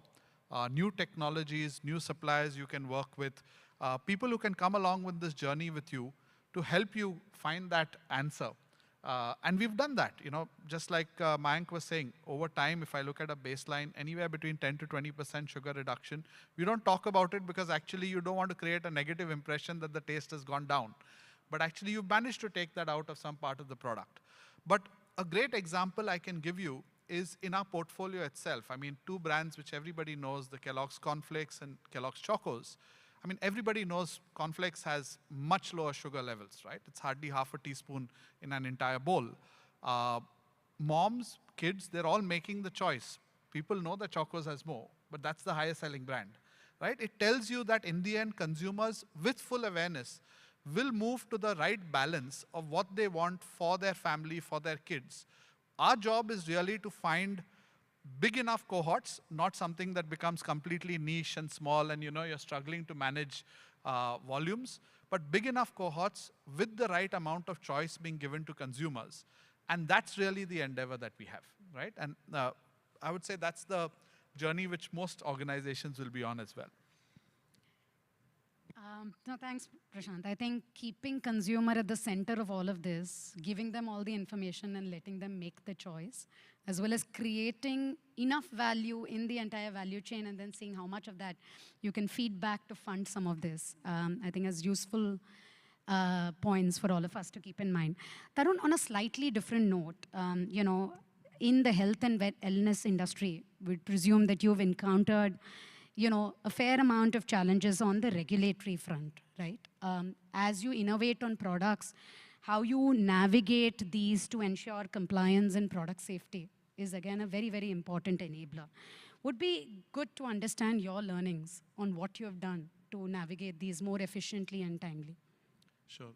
So I think one of the first things I would want to point out is, especially over last, if you look at last decade or so, or maybe last 15, 20 years, I think the regulatory environment has become, is evolving faster than it was probably earlier from a food point of view. We've seen them change, adapt much faster, and the government and FSSAI in particular, regulatory, have been very, very quick in responding to the market, consumer, and industry requirements. I see them actually working a lot with industry, understanding what the consumer needs are, and even the food processing, ministry also. So therefore, what I see is that a lot of things have actually become easier now. Of course, they are trying to drive compliance. On our side, we want to drive compliance. But the biggest challenge I do see is in terms of consumer education, and which I'll cover. But having said this, with the changing rules, regulations, requirements for us, when I look back, reflect, how do we really work and put this thing together is, I think first thing when we set ourselves from a regulatory point of view is that we have to work both at the source as well as what our claims are. Let me take an example of source, because that's really what gives us the best assurance of what we do. We have a dairy in UP, Western UP, which is probably one of the oldest private sector ones since 1959, came as a part of our acquisition. Now, what we've done is we work with more than 25,000 farmers, and we engage in terms of educating them when we source milk out of that how do they provide us better milk, what are the things practices we can work. Similarly, we've invested in all the testing equipment and the cold storage entire chain, which assures us the quality of milk that we are procuring from that source is consistent. And we have also assured, because there were earlier situations when there would be, basis of the market, they will see ups and downs. We've given them assurance. So therefore, we are assured of a consistent supply of ingredients. That's one, and I can build on many other ingredients that we do. On the other side, when we work with the products, I think we have invested a lot from a R&D perspective and technical side, where we are working to ensure that each of that claims that we make, we are doing enough amount of clinical work and working with regulatory to understand that, because most of our business is largely based on categories that we have significant presence on, and therefore new innovations, leadership situation, and therefore there are no benchmarks just to copy. If we are creating some new products, some of those things we work with the regulatory, plus build enough capability from clinical data and other ways that support the claim that we have. And therefore, some of those things, when get challenged, we can work with regulatory, demonstrate why it works. So it's a two-way effort, work with the government agencies, also training a lot of our intermediaries in those spaces. So these are some of the set of activities that we do. Tarun, I think the point that you're mentioning, that we all have to do our homework if we need to expedite this, is important, both in terms of just ensuring we get the product right. And for that, it's not only about doing R&D in a silo, but making sure the back-end enablement is in place. I think that's a very important point. Prashant, moving to you, as Soulful, you're looking at making, millet-based products, for example, mass market. Take it to a broader segment as well as make it affordable. Prashant mentioned, Mayank mentioned as well, that it is important that we are not serving a niche, that we are ensuring that we are creating something which is available and relevant for a larger cohort. So as you look at some of your products, especially millet, et cetera, which for all of the push that we are having still remains niche, what have you done as a firm to try and make this more broad-based and affordable? So a couple of things, right? So a couple of things. I think from an affordability standpoint, bang on. However, at the same time, I think there are many Indias that we are actually dealing with. So there is one entire piece where our 5, 10, 15 rupee, more 5 and 10 if you will, play a really, really strong role. To me, that clubbed with what we have as a brand name of Tata's, and the simple relevance of ragi, jowar, bajra to those markets as against a Bangalore, Bombay, Delhi is a complete different unlock. We are actually able to unlock a very, very different emotional lever. In fact, create industry where industry doesn't exist, right? So, as much as the data comes, sometimes I don't believe it, right? So then I have to go there and see. But it's very, very interesting to see. But at the same time, affordability becomes very important. And affordability, the way I look at it, is also for them to make that trial, right? Because with millets, unfortunately, a bias comes saying, not tasty. I don't believe, I believe the concept, but I don't think this product's going to deliver. And hence, the affordability really becomes important. That being said, at the same time, your affordability or your price points that actually come in a metro city or in a tier 1, tier 2 city is actually not exactly the same. Now, with this entire thing, how do you also ensure that you have costs that are constantly in place. So for example, the 6-8 factories that we have, either owned directly or indirectly, each and every machine has been built from scratch, right? So how do you then have it from the process, from scratch, to be able to ensure that your wastages through the system is also then taken care of? So I think it's just a combination of that. I think this also refers back to, Prashant, your point of making sure we create value in the system and then figure out how we can fund this, as well as finding consumer pockets who can actually pay for it, and those might not be the traditional consumer pockets everyone goes to. Shilpa, on that note, right, and we've also discussed this even as a part of the earlier round, one of the biggest enablers on this is consumer awareness. A consumer trusting and believing that what you're actually bringing to bear is something which is actually nutritious, and beneficial from a health perspective. I think Saffola has emerged as a brand which is trusted by customers, wide range of products. What do you believe has been critical when you look at yourself as a firm to build that brand and trust? Sure. So I think trust in a brand, as spoken earlier also, I think has multiple facets to it. For Saffola, I think it started with actually identifying what Saffola stands for. And as an R&D scientist, I can tell you there are guardrails that are put at the point of creation itself.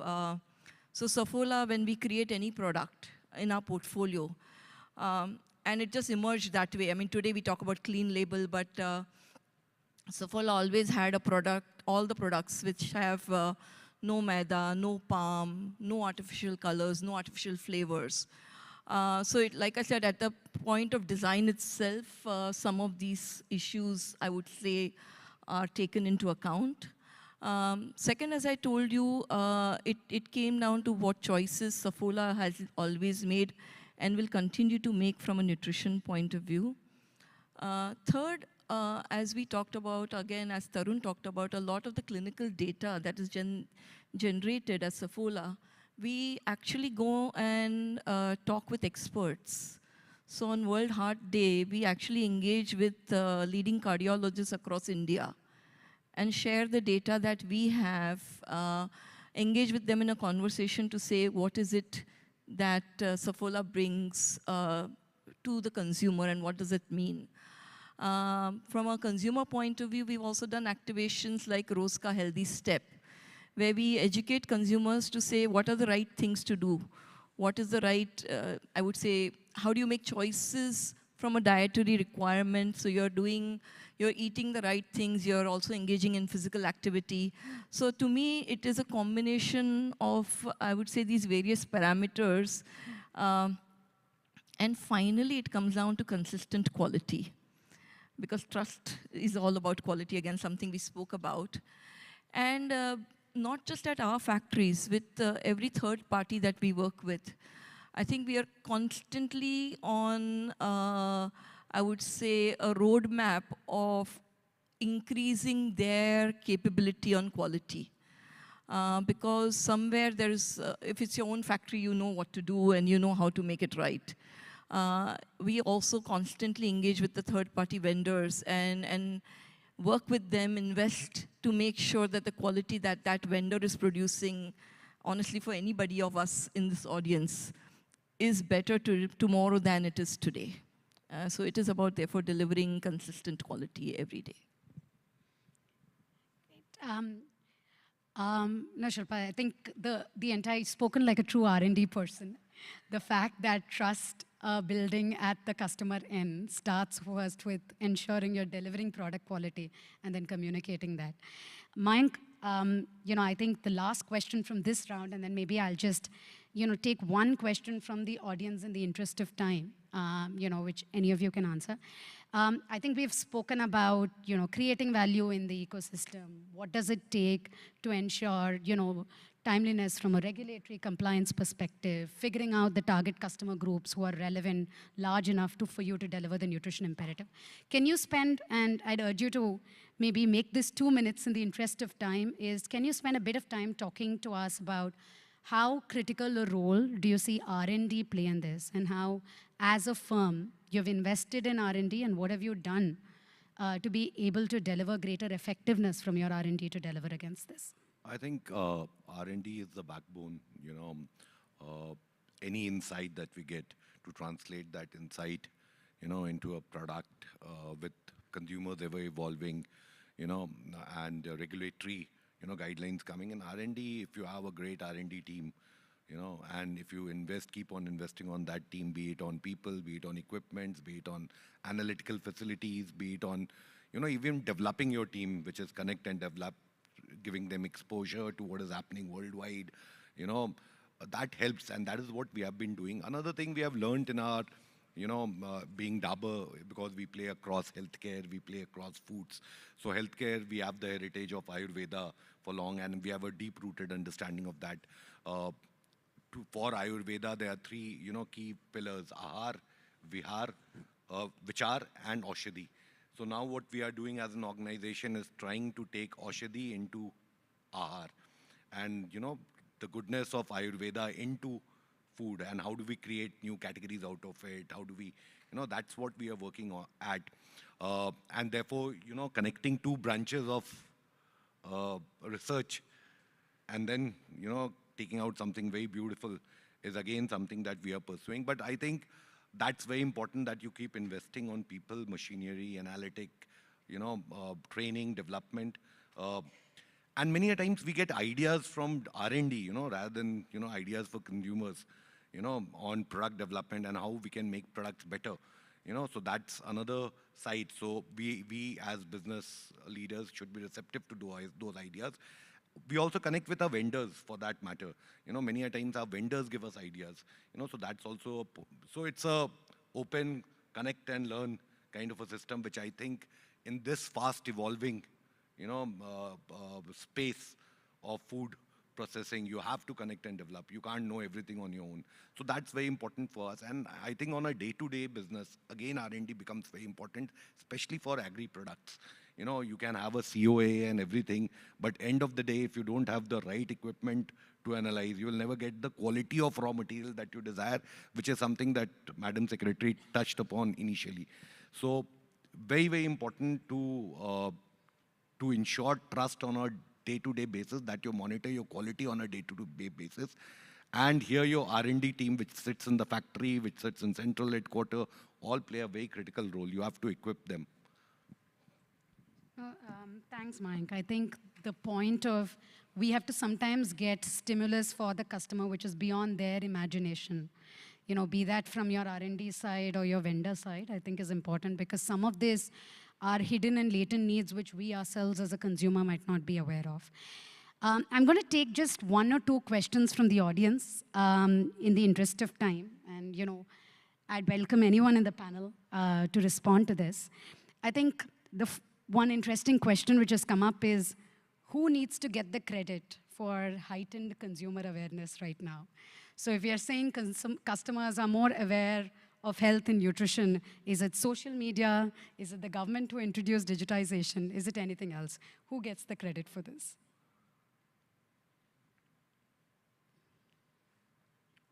I'll just give a quick answer and then, ask my fellow panelists to join in.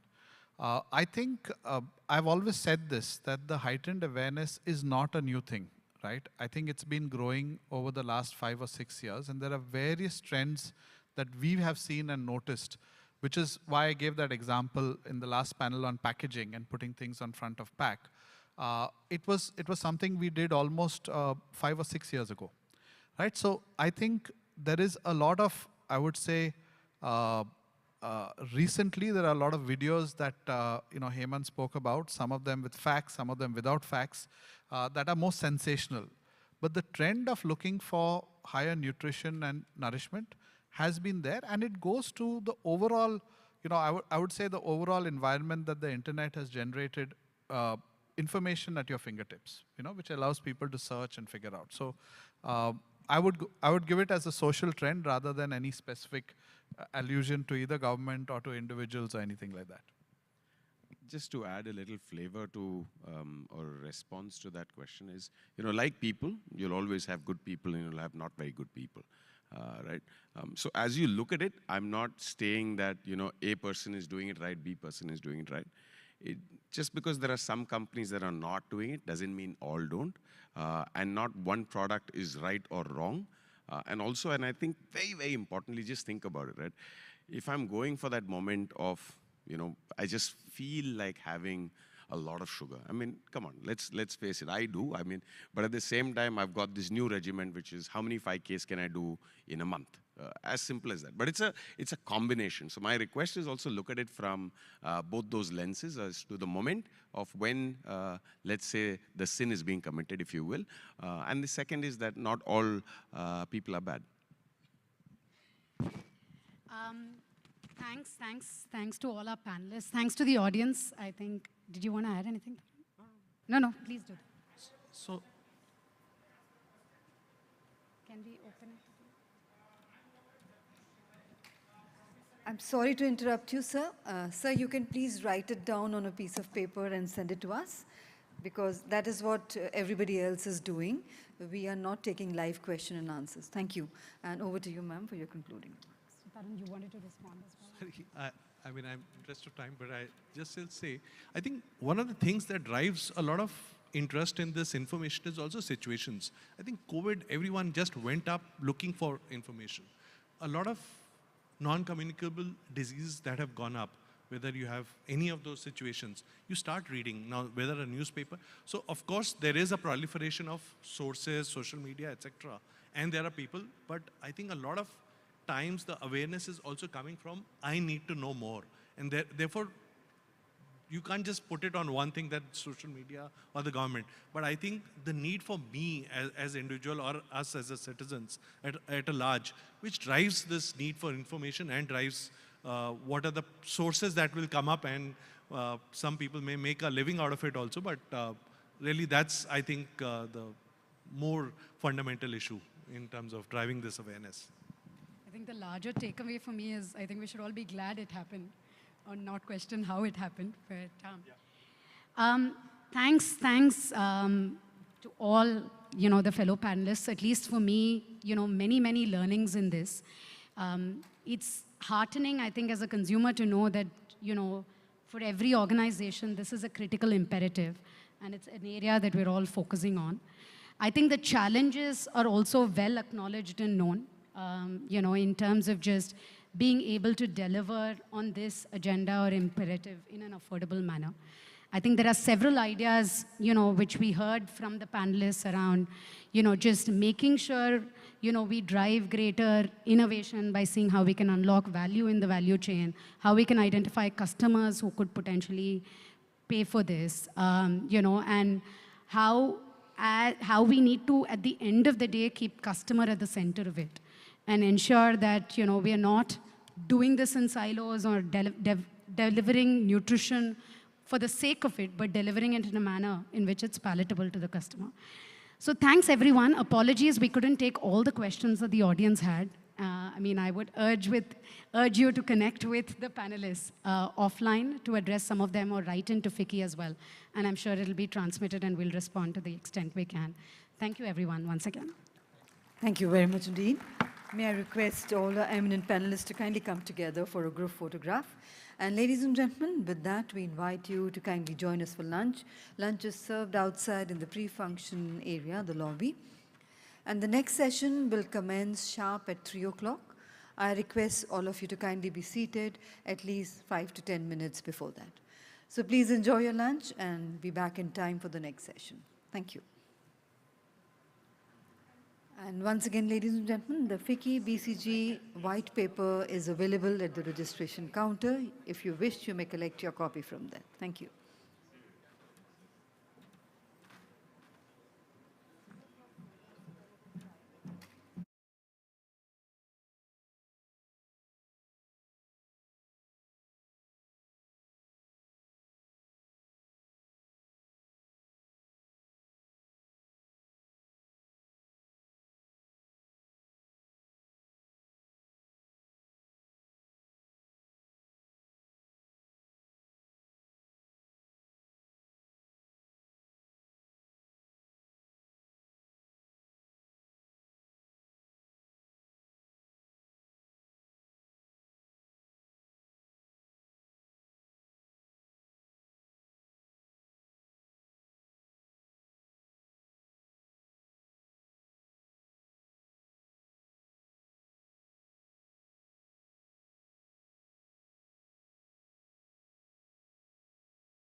the proceedings of the next session.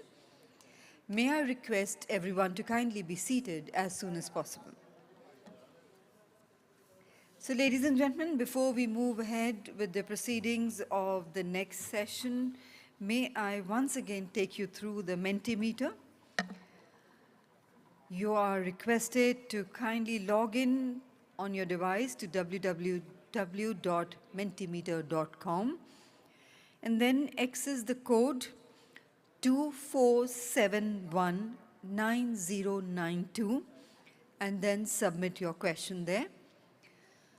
The other alternative for the question and answers, or for you to convey your question to our session moderator, is to use the question and answer slips. You may kindly write down your question along with your contact details. That could be your name, your email ID, and your telephone number, so that in case we are not able to take up your question from the stage here, it can be addressed to, and we can get back to you via your contact details. And ladies and gentlemen, also all those who can log into the Mentimeter, you can also give us your feedback through the Mentimeter. It is not only for posting your questions, you can use Mentimeter to also post in your feedback about the session, about the event, about the exhibition, what you like or what you would like it to be better in the next edition.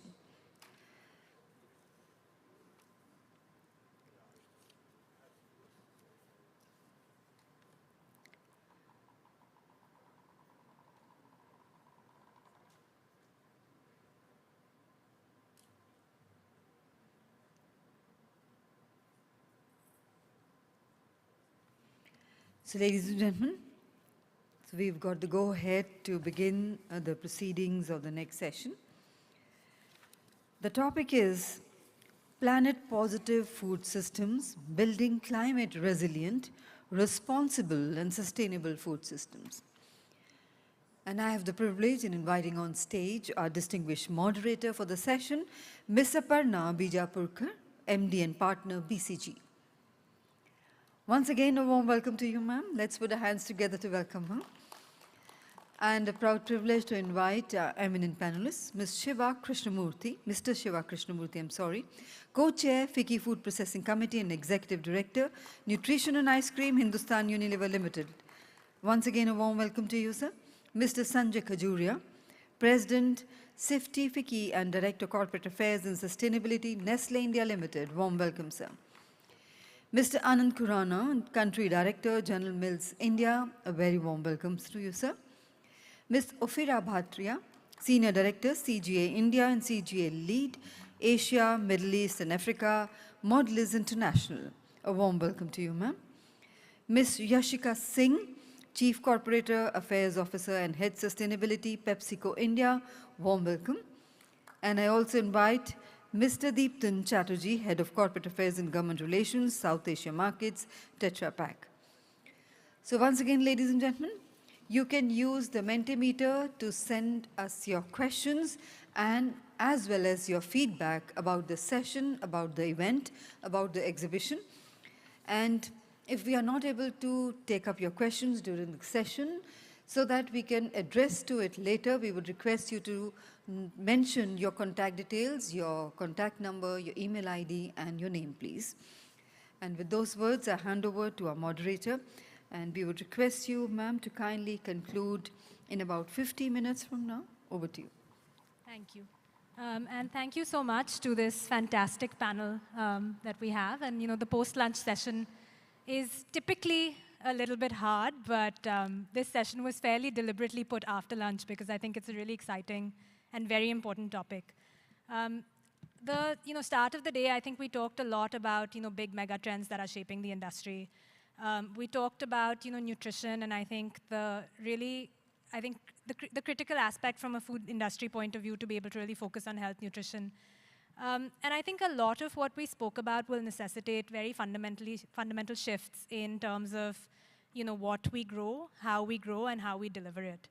And I think with that comes, it comes back to, I think, the theme that Sushma talked about, which is the interplay between food systems and climate change. And therefore, I think the agenda for this session is really how do we build far more climate resilient, but also responsible and sustainable, food systems in India, and that's what, our panel will talk about. To begin with, I wanted to actually use the opportunity to get each of our panelists to, comment at a macro level on one big question that's been on many of our minds, right? Which is really, what will it take to put sustainability at the top of the CEO agenda?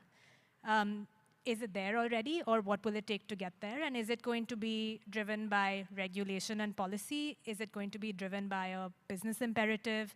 Or is there something else that will, put this there? So if I can ask each of you to take just 2 minutes and give us your top-level thoughts, and then we can go from there. So maybe Dipten, I'll start with you, and we can go down. Sure.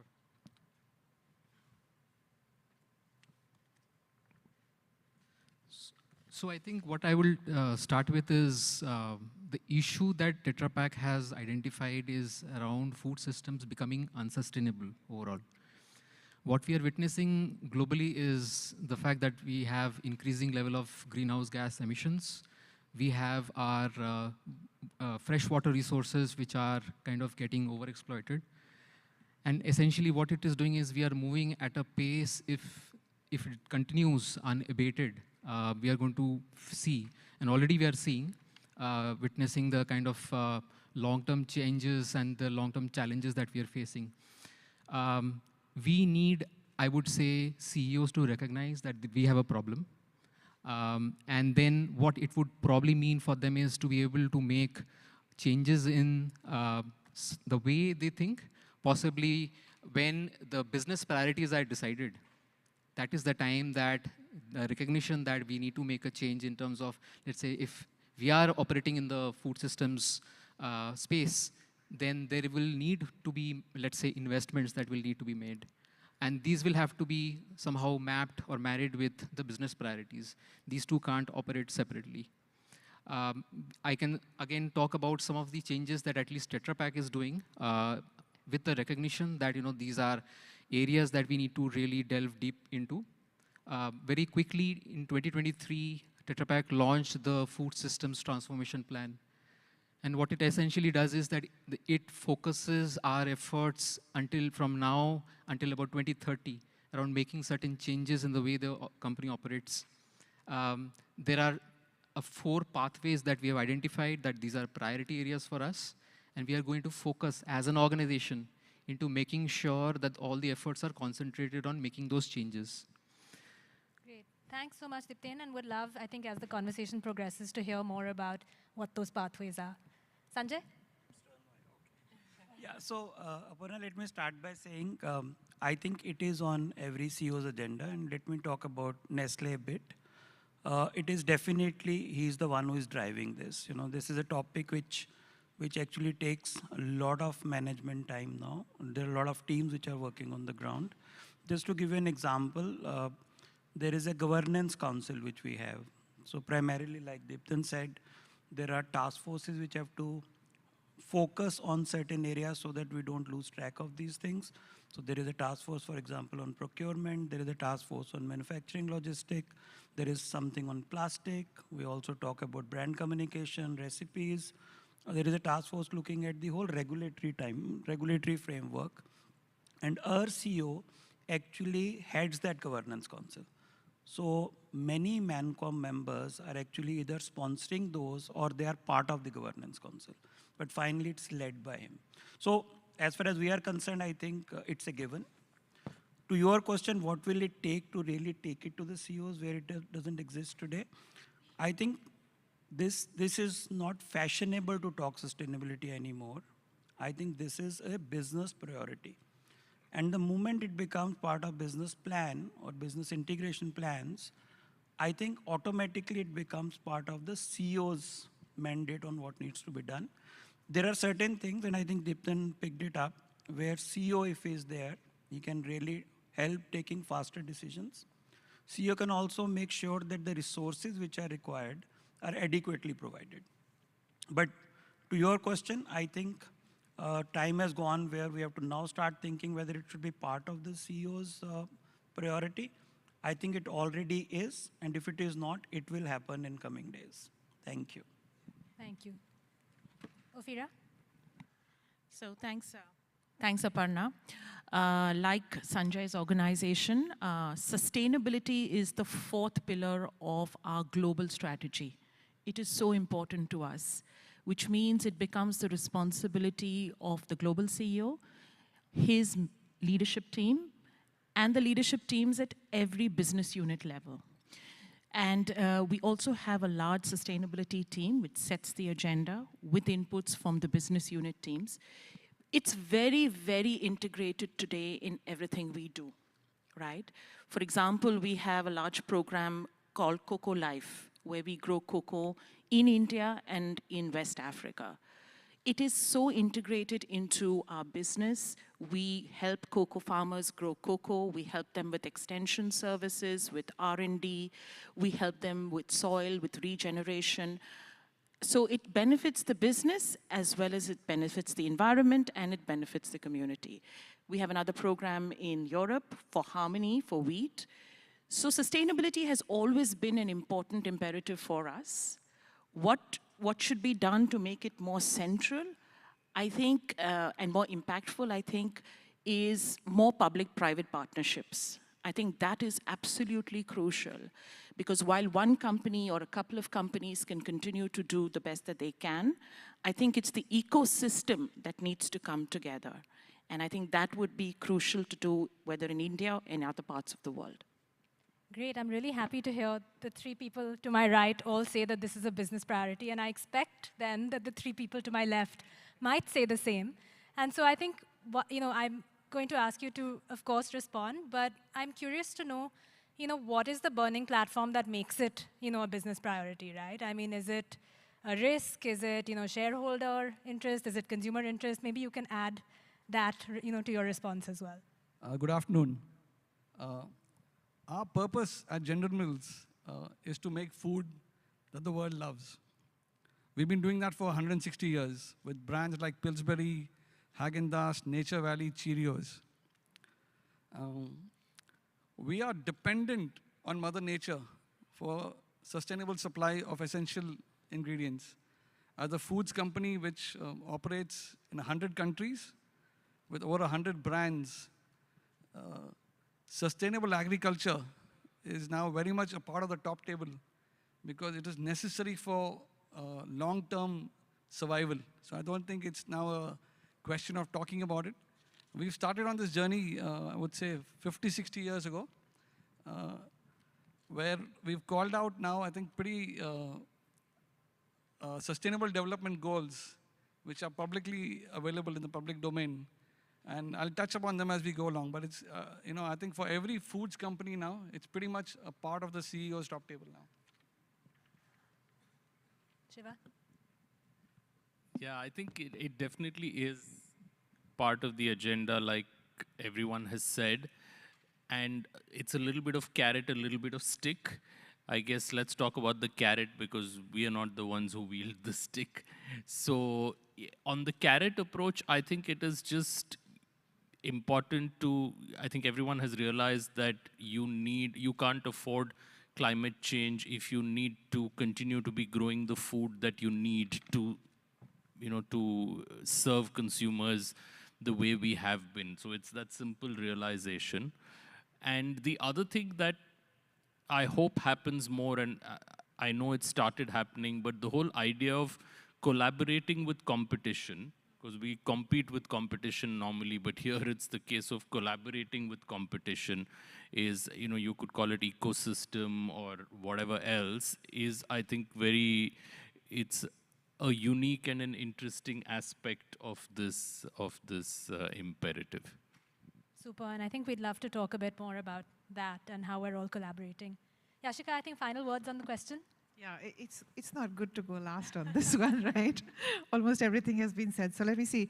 I suppose what brings it to the CEO's agenda is an understanding of the urgency of the matter, and an understanding of that urgency can come both internally as well as externally, right? It's good to be having such forums where we are talking, where we are collectively saying it's urgent, it's out there, it's already on our agenda, let's get it going. I think internally, a lot of it comes from business imperatives, as other panelists have also said. We are an agricultural company as PepsiCo. We source potatoes and oat and corn, and if we are not working towards ensuring that there is security of supply, and that security of supply will come when we mitigate risks that come from environment or health risks to the farm systems. If you're not doing that, then we are putting our business at risk. So I think that's the urgency. The second part is commitments. Again, all the panelists have said that already, but to make public commitments, to make deep and rapid changes within the transformation, within the food systems to enable transformation. Unlike everybody else, our program is called PepsiCo Positive, which is really built around the thought that there is no way to create long-term business value unless we are working within planetary paradigm. And if we are not making positive changes to planet and people, then to add value to business will be harder and harder. Finally, the idea of intergenerational equity, that what we are drawing, we need to ensure, not just for our businesses' longevity, but for the future generations' longevity, we need to add back into the environment. So those would be some of the thoughts. Yeah. Thank you so much. I think, great starting remarks, and I think many, many themes to unpack. Shiva, maybe I can come to you first, to help us kind of frame the problem, right? If one were to look at a food business or the food landscape, where is their greatest need to start to transform? And is that where businesses are already, undergoing the momentum, or are we seeing need, let's say, on farm, but we're all focusing on packaging first because that's perhaps easier? Sure. Look, I think that intervening at both ends is important, the farm end and the fork end. Depending on the tilt of various discussions, we tend to move towards either farm or fork, but the fact is that both of them are important. In the earlier panel discussions, I think we touched upon the fork end, which is how to deliver what we call positive nutrition, which means just deliver micronutrients or whatever else you can deliver with processed food. So maybe for this discussion, we should focus on the farm end. And the way we look at the farm end is essentially in 4 pillars, what we call climate, nature, plastic, and livelihoods. Right? So these are the 4 pillars that we focus on. Climate is, I think, the realization that we all have our net zero or equivalent commitments, but one of the interesting things about that commitment is to first know where you stand today.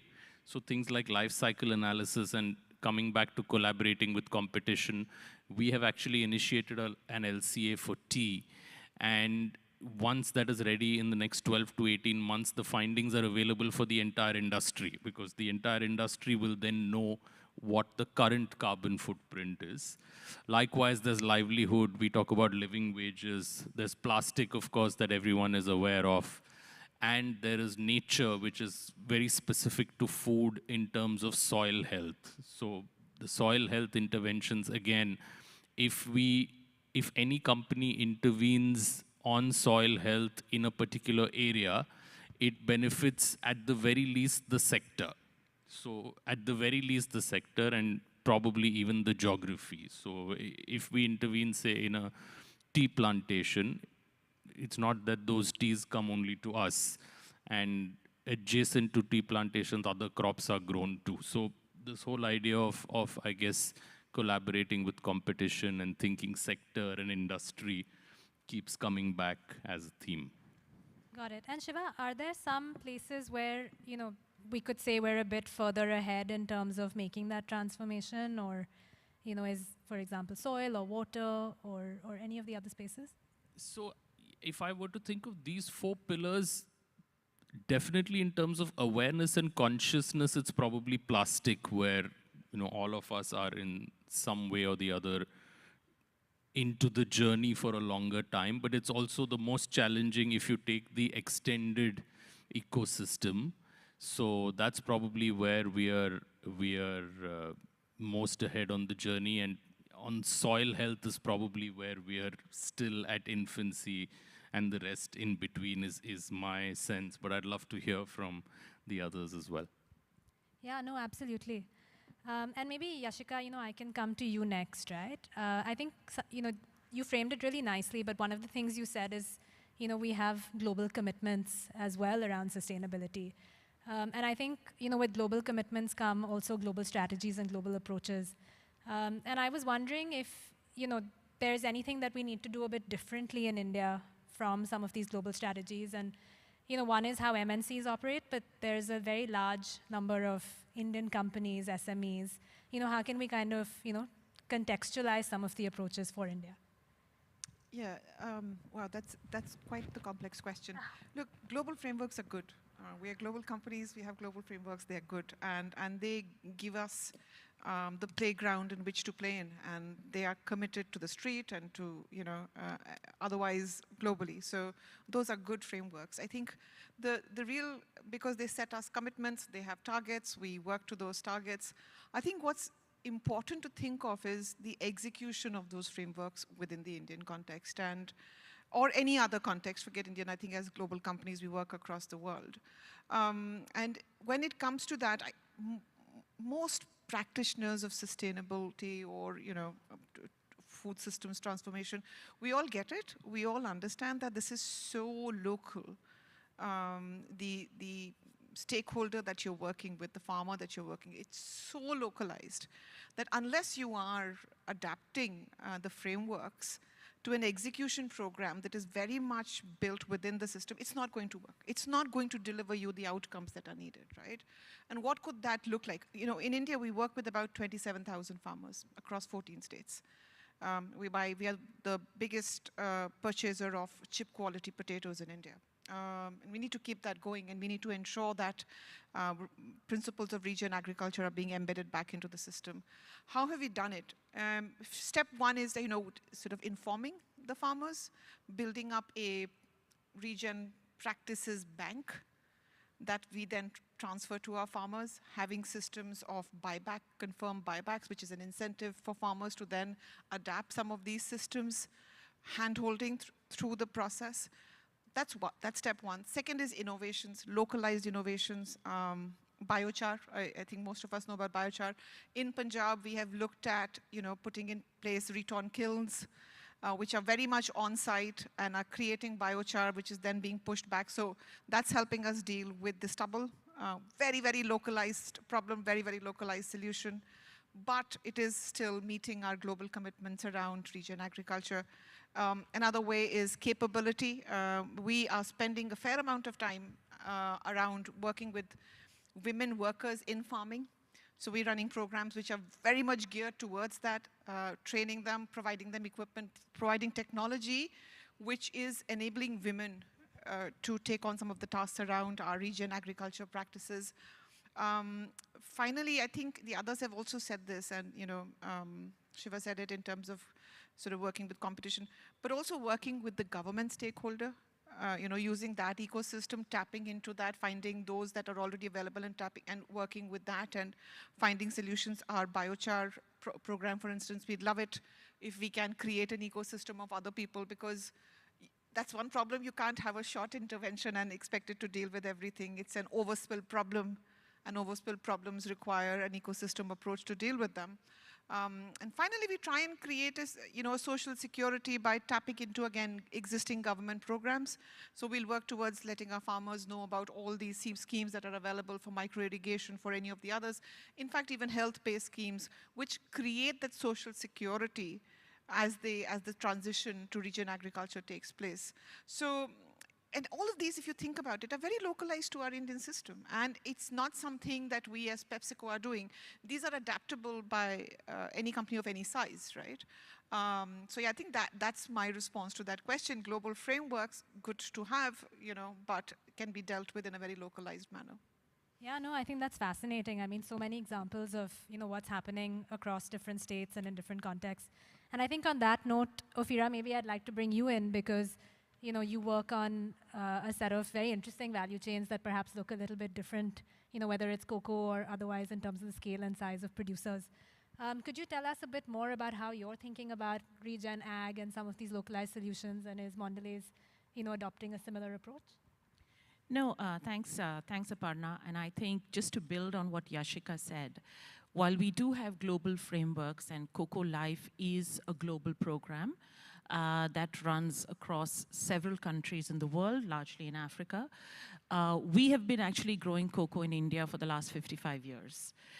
In fact, we were the first company in the Cadbury days to actually bring the cocoa sapling and plant it in the south of the country.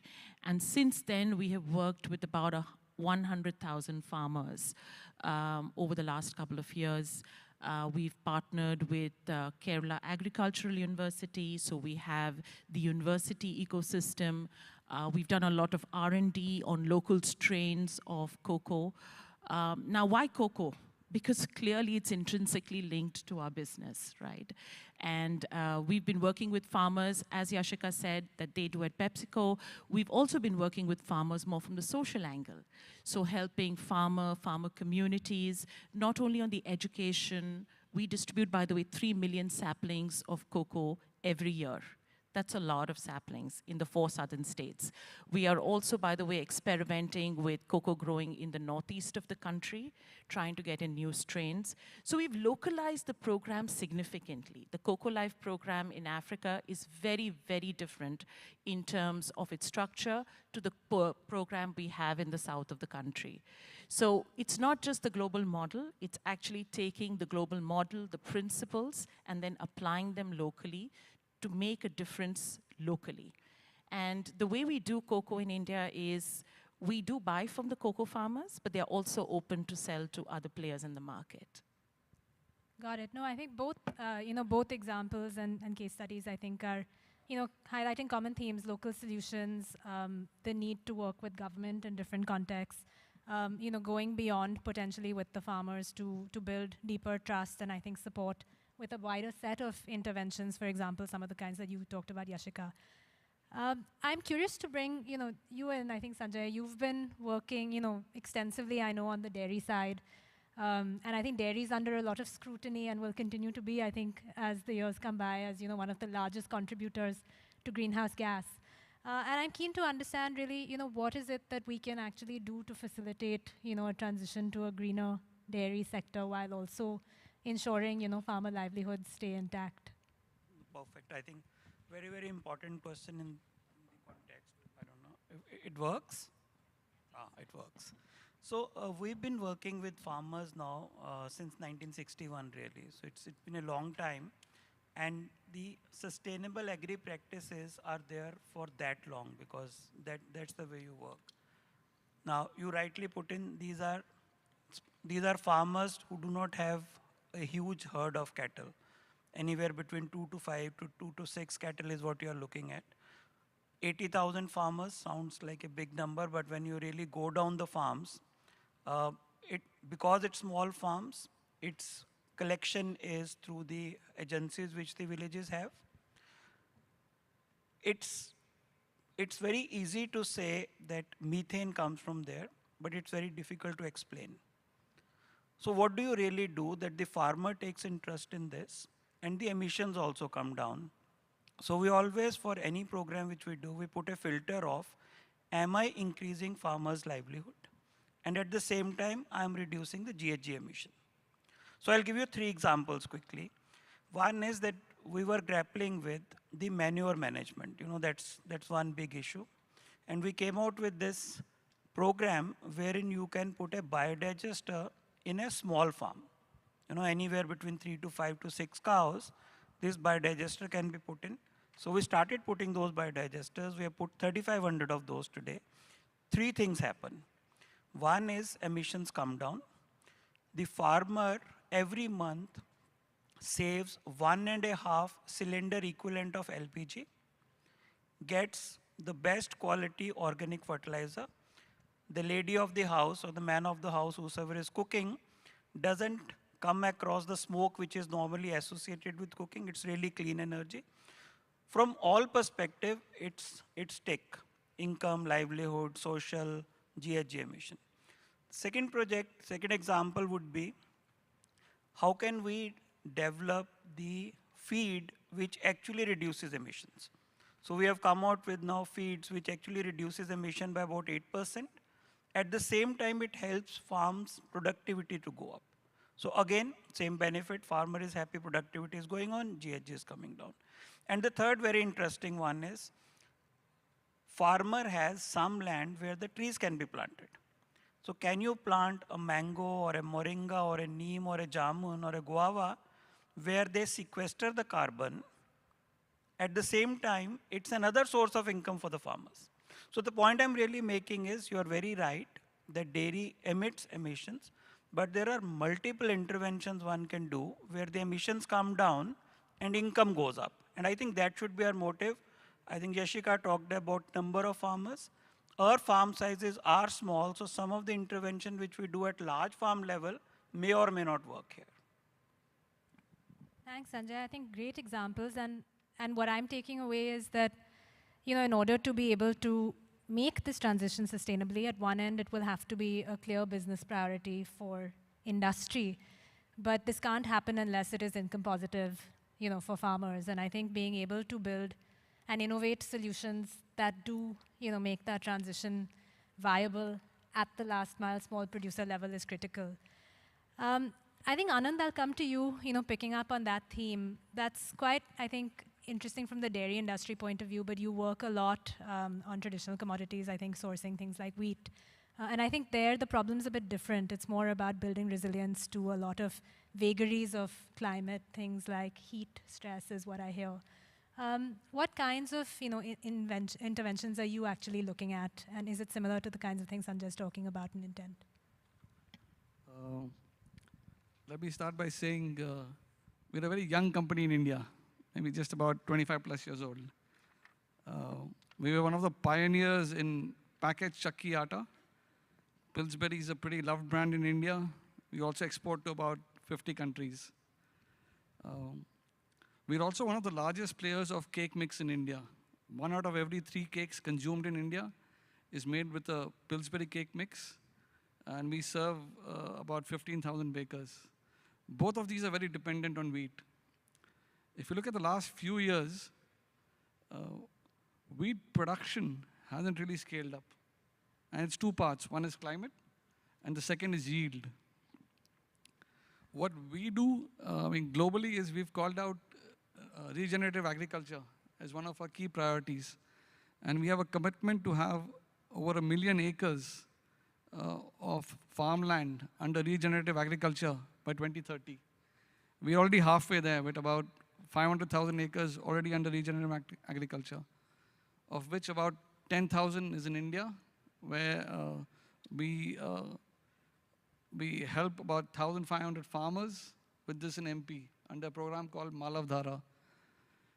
The second thing we do is in terms of zero waste to landfill. That's a big call out for General Mills globally. Our plant in Nasik, which is probably one of the largest cake mix factories in India, is already zero waste certified. So that's what we do as a company. What more can be done? The green revolution happened about 60 years ago, right? I think where there was a step change in high yield varieties and also farm practices. Since then, progress has been slow. There has not been a step change in output of wheat. I think it needs 2-3 things to happen. The first of which is technology, which I think everybody gets intuitively. What more can we all work together in terms of technology, climate-resistant variants, high-yield variants, more technology on weather forecasting, region agriculture, etc. I think the second thing is structural, right? The average farmland is about 2.5 acres per farmer. You have to engage with multiple people to make any impact. You touched upon it, I think, in the mega trends or one of your sessions which you covered, where I think it's time now to have farmer collectives which will come together, be able to work better with corporates who can then make a sensible investment and have a sensible impact. I think that will be one useful thing going forward. Thanks so much, and I think some good ideas that we can, talk about as well. We spent a lot of time talking about, the farmer, and I think regen ag and areas where we will need to make a transition on farm. Dipten, I wanted to bring you in actually. and talk a little bit downstream about packaging. Could you tell us a little bit more about how we're seeing, the transformation of packaging to be far more sustainable? What kind of innovation are we seeing? And will this happen in the SME ecosystem as well, or just big industry? Sure. So I think we are already making a number of interventions around moving towards more sustainable material for our packaging. I think, so just for the audience's benefit, a typical Tetra Pak carton or a package has about 3 layers. 70% of the packaging is made of paperboard. Then we have about 20% of a polymer-based layer, and then about 10% aluminium, which is primarily meant for, all of these layers have their own functions, primarily to keep the food safe. That's the key priority. Now, what we have been doing is slowly transitioning away from the non-renewable parts of our package. Okay. So I think last year, we actually pioneered this packaging wherein almost 90% of the package is made of renewable material. Okay. Similarly, we are also looking at ways to reduce the reliance on, let's say, the virgin polymers and then move more towards, let's say, plant-based polymers, sugar cane-based polymers. And last year, just as a statistic, we sold close to about 10 billion plant-based packages. And we believe that this number is going to just go up only, right? And also at the same time, not only look at renewable parts of the raw material of the package, but also looking at various innovations on how do we make our package, let's say, do multiple functions at the same time. So as an example, we have recently launched this innovation called Tetra Recart, which is the world's first retortable package. Now, what it essentially does is that it allows you to make food safe and not really have to kind of put it through the usual heat treatment that, let's say any beverages would actually go through. What are the benefits? The benefits are clearly, I think, 40% less energy is consumed. It is at least, 69% of the material is renewable. And again, from the carbon impact point of view, at least 80% less impact. Again, a very, very small example, very quickly, we have moved to at least in the Europe, we have moved to packages where we have the caps which are tethered. And it's a simple way to actually reduce the litter. Okay. And also, I think just so that we know, if you see some of on the extreme right, if you see some of the furniture that's kept, very few of us know that actually this is made of recycled cartons. Okay. It's just one application. And there are immense possibilities of what we could do with recycled packaging material. Usually our understanding is, if we don't really make that effort to collect and recycle, it ends up going in landfills, which is what we have been trying to kind of stay away from. And Tetra Pak as a company is investing close to about $100 million euros every year for the next 10 years just to make our packaging more recyclable, more renewable. Wow, I think that's great. I didn't also realize that that was made from, recycled cartons. I think there are many themes that our panelists have covered, but the one thing that seems to jump out at me is a lot of this is going to require a lot of money. I mean, whether it is the R&D or whether it is, offering farmers, I think, additional equipment or, helping them with plantation or materials. Or even just some of the identification of local innovation and hand-holding. There's going to be a lot of money, I think, that's needed of different kinds. And Shiva, maybe I can come to you, but I'd love to get, I think, everybody's perspectives on this question, which is, who will fund the journey for this transition? Yeah, I think the ideal way of doing it is what we call commercializing sustainability. That's the ideal way of doing it, which means that effectively consumers pay for it. And consumers will pay for it only if being more sustainable makes the benefit of the main benefit of the offering stronger, which means that sustainably grown food is tastier than non-sustainably grown food. So that's the only way in to really commercialize it. And ability to do that is is low, I would say, because it's not always evident or obvious that this is a sustainably grown product which will taste better. I think it's more possible in, say, raw fruits and vegetables, and sometimes we can actually feel it. So that's one way of funding it, making it self-funding. The other pool to dip into is actually CSR. I mean, if you look at food companies, and if we say that, look, the future of food companies depends on the future of the planet, why not pool the entire CSR? I mean, today all of us have our own priorities and commitments on CSR, but one of the things that we could collectively push for as food companies is how about deploying the entire CSR budget, so to speak, that we have on this. We have made a beginning towards that at HUL. So the LCA study, for example, is funded by HUL CSR. And we are also in the process of doing quite a few regenerative agriculture pilots funded by CSR. So that's clearly a second source. It's an obligation anyway, and instead of fragmenting it towards various very noble pursuits, we might as well decide as a food industry to maybe do this. And of course, there is government, non-government, the other usual sources of funding. But I think if we're able to commercialize and if we're able to pool the CSR of the industry, could probably be two things to think about. That's a great idea. And I think for full disclosure, we've been working a lot on Regen Ag and looking at whether there is potential to build a fund. So maybe we'll come to you, I think, to begin. But I think just on this question, I'm curious, Ophira, would you want to also share some thoughts on financing the journey? No, I just want to build on what Shiva has said. I think one of the big pieces on commercialization is while consumers, we spoke earlier as well, while consumers want to be sustainable, they want to consume sustainably, I think that comes at a cost, right? And very often consumers don't want to pay that cost.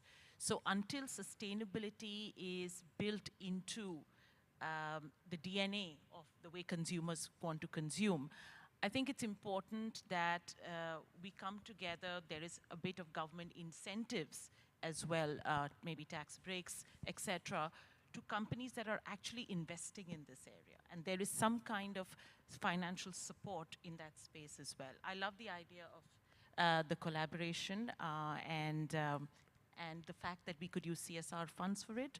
Right now, all of us are spending a lot of CSR money, but we cannot spend that money on things that we are working on that benefits our companies, right? So I think if that unlock is there, as well as some kind of external financial support, I think it would lead to a lot of benefits for the sector overall. Absolutely. So I'm hearing long-term gold standard is consumer willingness to pay. In the short term, some combination of CSR, grant funding, and government support to be able to build momentum behind this. I think one area where collaboration is needed is clearly financing, and that's what we're hearing. Yashika, given the work that you've been doing on Regen Ag at the last mile, could you talk a bit more about what are the other areas where a collaborative or ecosystem approach could be valuable, and has this been tried? How do we scale it up? A collaborative ecosystem approach beyond financing. What are some of the other reasons that we might need it, and how do we scale this up? Yeah, I think pilots, being able to do pilots and sort of showcasing outcomes and impacts, which was the point we were making earlier about it being scalable, right? But because some of this is stuff that we are all trying out and figuring out, areas where we can actually get together to test pilots would be an area. The other area is technology. How do we ensure that technology is made available for some of this? And I think there is as much a role for government to play there, that systems and regulations are in place which allow for technology transfer to take place across borders and across systems, as the case may be. Because that's going to be one big other piece, right? The transition funding, we already spoke about that. Where is that going to come from? I think we'll have to look at very innovative solutions. There are, as Shiva was saying, there's a pool of money available. Can that pool of money be recycled, recircled into some other place? And CSR fund may be one example. There could be other such funds available with DFIs, etc. How do we tap into that? What sort of regulations are needed to pull so that that money recognize the particular risks associated with what we are trying to do, right? I think the bottom line is we'd all love to fund let's stick with what I have on my mind, which is food systems transformation. We'd all love to do that. And we'll find the money for it in our P&L, but it needs to happen for very many years at a very large scale. Until the consumer is saying that, yes, I value this enough to pay for it, which could eventually happen, and you can see it happening in some pockets where consumers are doing, but is it large scale? Is it at a price point where some of our products are sold? Maybe not, right? So till that happens, that transition investment, finding these other pools of money, making sure that those pools of money are available to mitigate the risks associated with this, and that's where a regulatory intervention is probably needed. The one thing on the technology side, when we were working with women workers under the GDA work that we do, and we had to sort of adapt some of the technology for women to use it. So whatever technology, I mean, let's understand some of the farm workers are women or other marginalized groups, which that needs to be taken into account, because some of these endeavors fail because some of that has not been done, right? So those are some of the ideas that I had in mind, apart from what we already spoke about, which was working together and, the collaboration aspect of it. Yeah? Yeah, no, wonderful. And I think on that, would want maybe, Sanjay, if you'd like to come in. I think Yashika, has talked about many places where more collaboration is needed. And I think, some of that also extends to just the extension network that you put around the farmer. I think the ability to be able to handhold and support them. And I think many of these farmers are shared farmers across the ecosystem, if I'm not mistaken. So like Shiva was saying, is there room for, more competitive collaboration to be able to build some of these networks sustainably? I think if there is one area where stakeholder collaboration will really work is sustainability, because end of the day, I think Anand spoke about wheat a lot.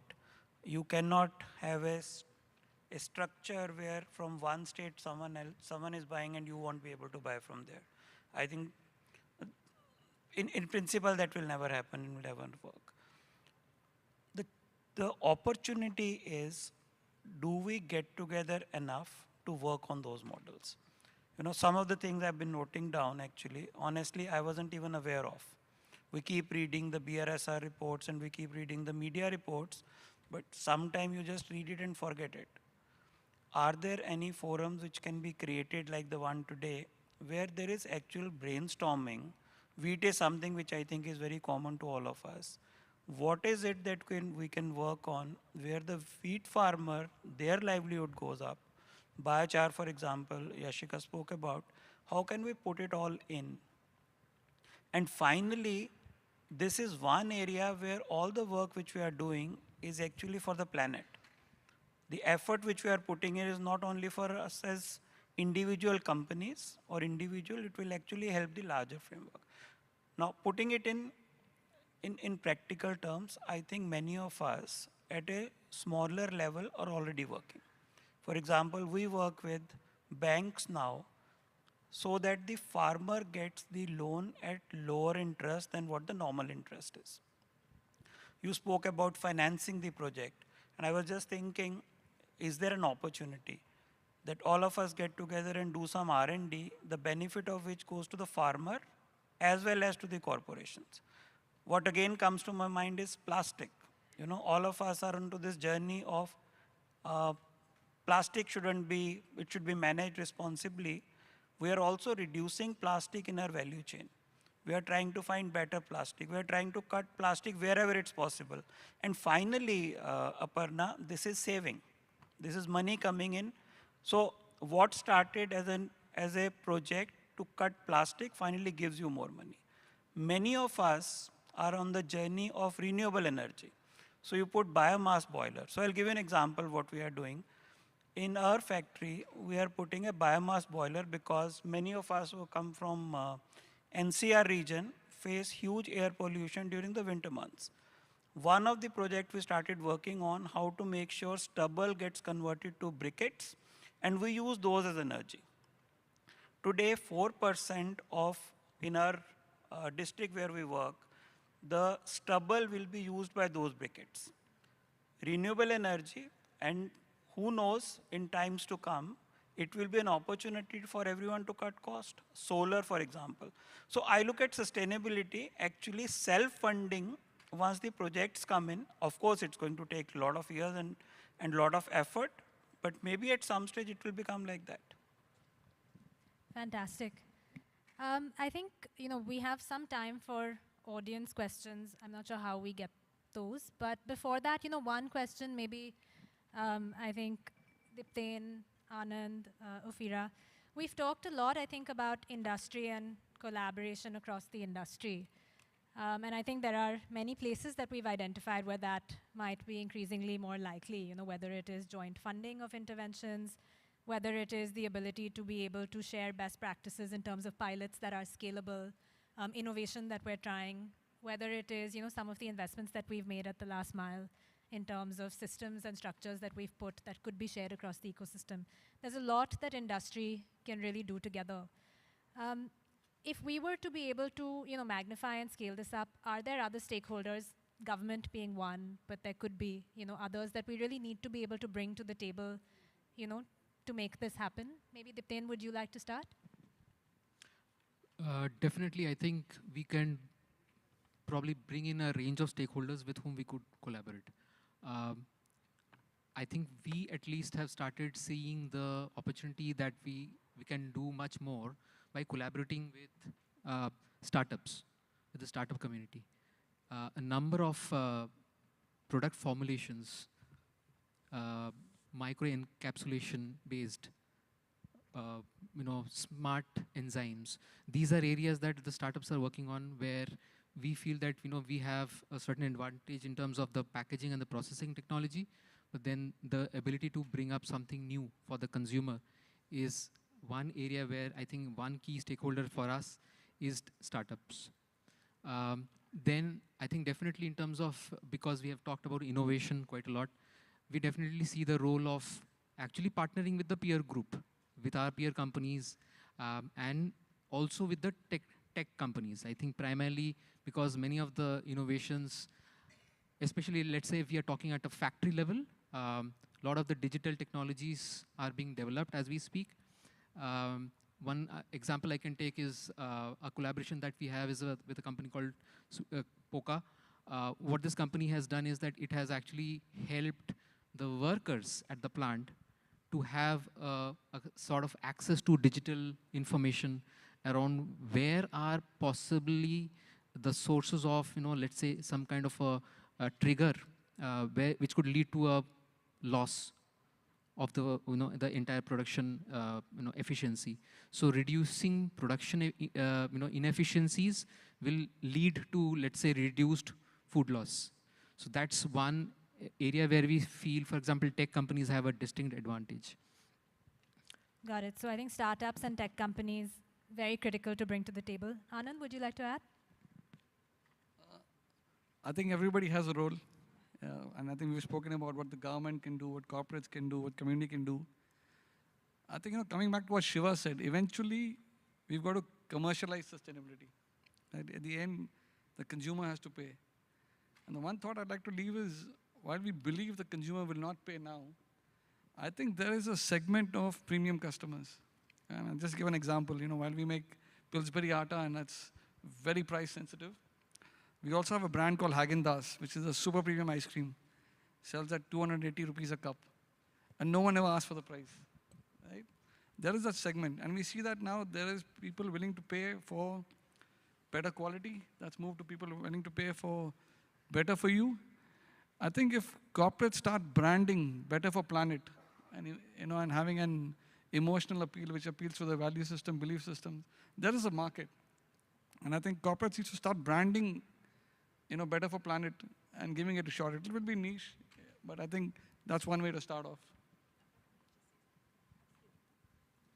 So, as everybody was talking, I was thinking about what we do in plastics, right? And that's a great model in terms of the funding, right? So there is a fund called Circulate Capital Ocean Fund. Many of us in this group are funders of that fund based out of Singapore.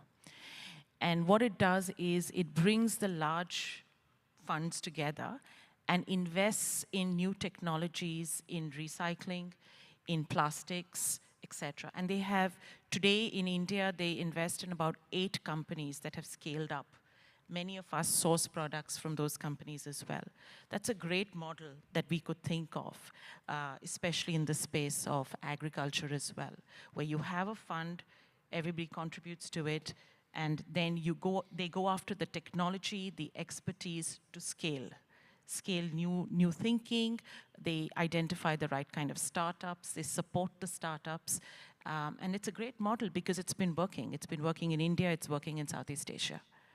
Absolutely, and I think there's a ready, market commercialization opportunity with many of the, big companies that invest in the fund.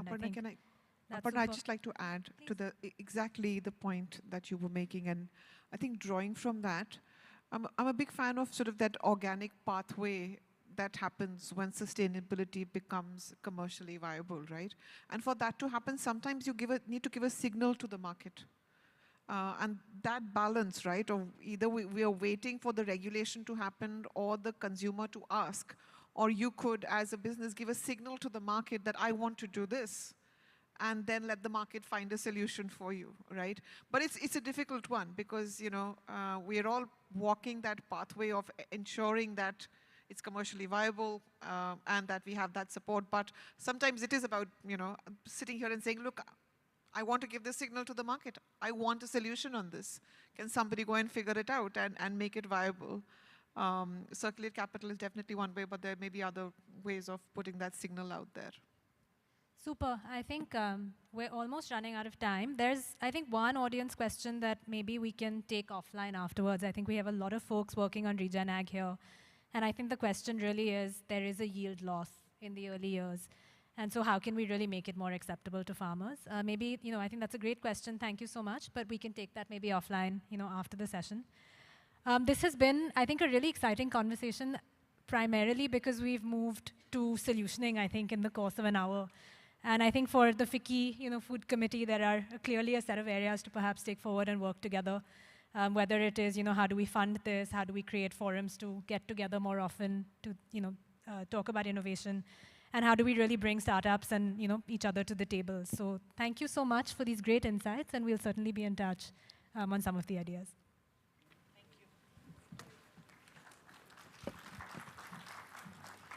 Thank you very much indeed.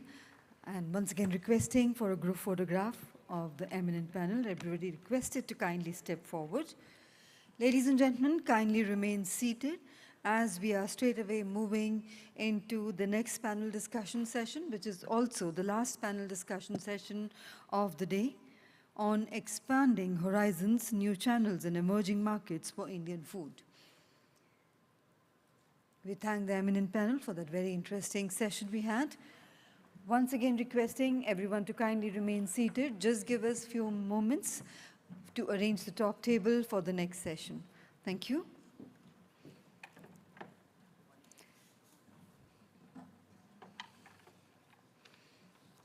And may I once again remind about the Mentimeter app or URL that you need to log in for posting your question and answers. Please do not forget to mention your contact details, your mail IDs and telephone numbers, and of course your name in it.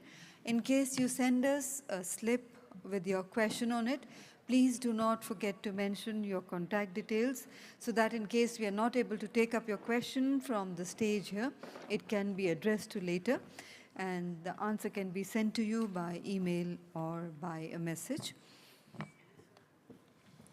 And we are all set to go ahead. The next session, Expanding Horizons, New Channels and Emerging Markets for Indian Food. And may I invite our distinguished moderator for the session, Ms. Falguni Jain, Principal BCG. A warm welcome to you, ma'am. Inviting our eminent panelist, Mr. Tamer Kadri, Country General Manager, Mars Wrigley, India. A very warm welcome to you, sir. Inviting Mr. Haresh Karamchandani, MD and Group CEO, Foods Private Limited.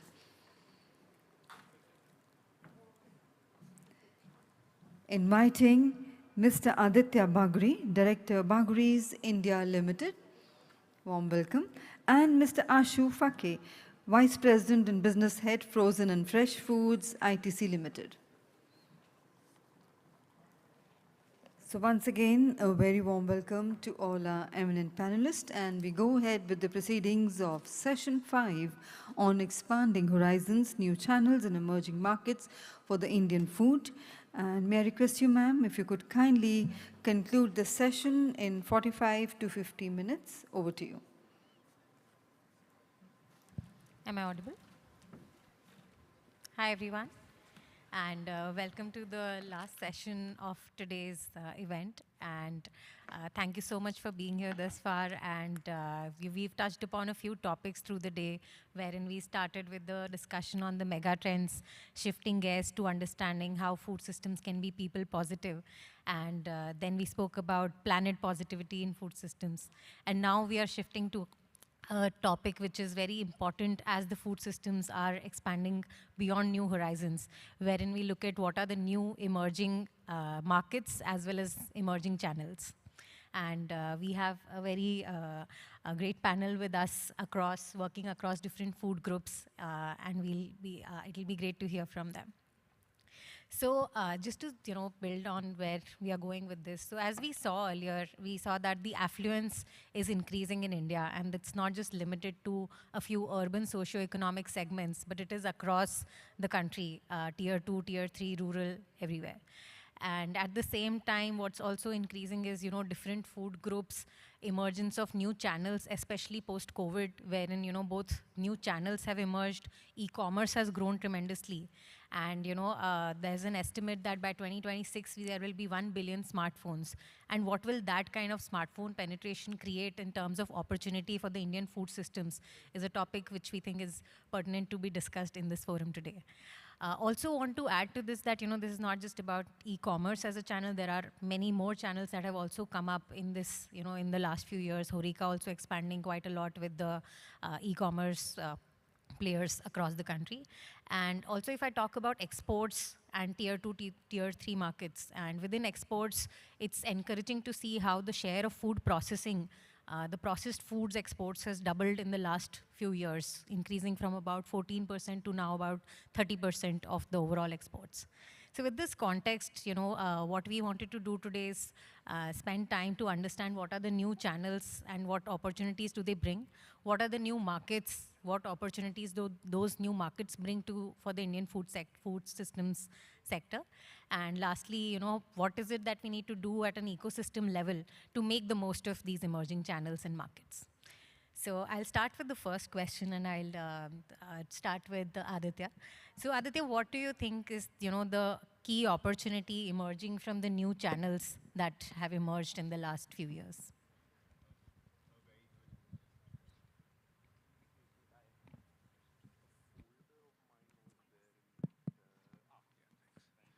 Hi, very good evening, everyone. I'm Aditya Bagri. I represent Bagri's. We're a health foods and breakfast cereals business based out here in Delhi. And to take on Falguni's question on channels, so India, from a channel perspective, has always been extremely fragmented and very different from how channels have played out in the West. So we've always had a very strong traditional retailer, kirana, and hence defining new channels is also very important. So we've got offline and online now, how it's largely classified, and in offline also we've got so many different channels. We've got traditional retail, we've got organized retail, and if you go into the depths of it, those channels can also be further classified. Then you've got Horeca, you've got exports, the army stores, and then bulk specific channels as well. And in e-commerce also you've got Q-commerce, which is emerging right now, as well as basket building, traditional grocery channels, e-pharmacy, and many nuances to it, social commerce.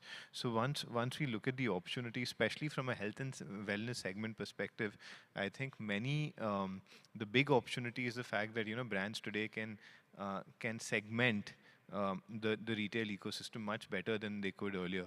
So we could potentially launch a product for offline, which doesn't have to see the light of its day online in that particular pack form. Say if you're doing a 5 rupee or a 10 rupee snack, which goes into mass impulse. And the e-commerce opportunity has been phenomenal for health and wellness brands, because health and wellness products typically go beyond basic communication.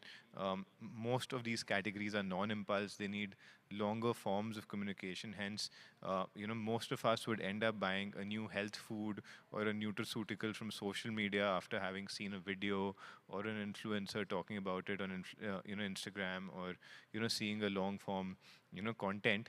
So e-commerce lends itself very well to generating trials and actually creating the first purchase. Eventually you could go on to consume that product from whatever channel you're regularly buying your grocery from. But discoverability has been one key aspect. And then within e-commerce also there's lots of nuance in terms of what one could do to innovate. For example, we entered beverages very recently. We decided to launch plant-based beverages, and we chose to do it only online. We had the option to go offline, but it was a new category. It's an emerging category, and the session just concluded on sustainability. We launched oat milk, we launched almond milk, and we've tried to create a very innovative milk which is as close as possible to cow's milk in terms of taste, texture, and flavor. But we decided to do it only with 3 leading e-commerce channels, and mutually decided that if we are successful here, then we'll expand the business further. And it helped us get a lot of focus into making sure that we understand who are the consumers who want to buy this, what is the frequency of the purchase, what sort of investment will it take to scale this up. And I think those learnings have been very useful. So there is now tremendous opportunity for brands who want to even stick to 1 or 2 channels, and you don't necessarily have to attack all channels at the same time. And we've seen that the brands which have grown sustainably have been the ones who've actually built out a strong sustainable presence on one channel, and then gone and entered other channels with those categories. Thanks, Aditya. And so I would then shift to Ashu, and Ashu, would be great to hear from you that, what is the role that these new channels are playing, especially, to build new food categories or emerging food categories, building on to what Aditya spoke about. Yeah, thanks, Falguni. I head the frozen food and ready-to-eat business at ITC, so I'll take that as a reference and link it to channels, to the question that you're talking of. So just to give you a context, frozen foods for us is basically frozen snacks, the fries to nuggets. Then we have frozen veggies, frozen breads, meals, snacks, etc.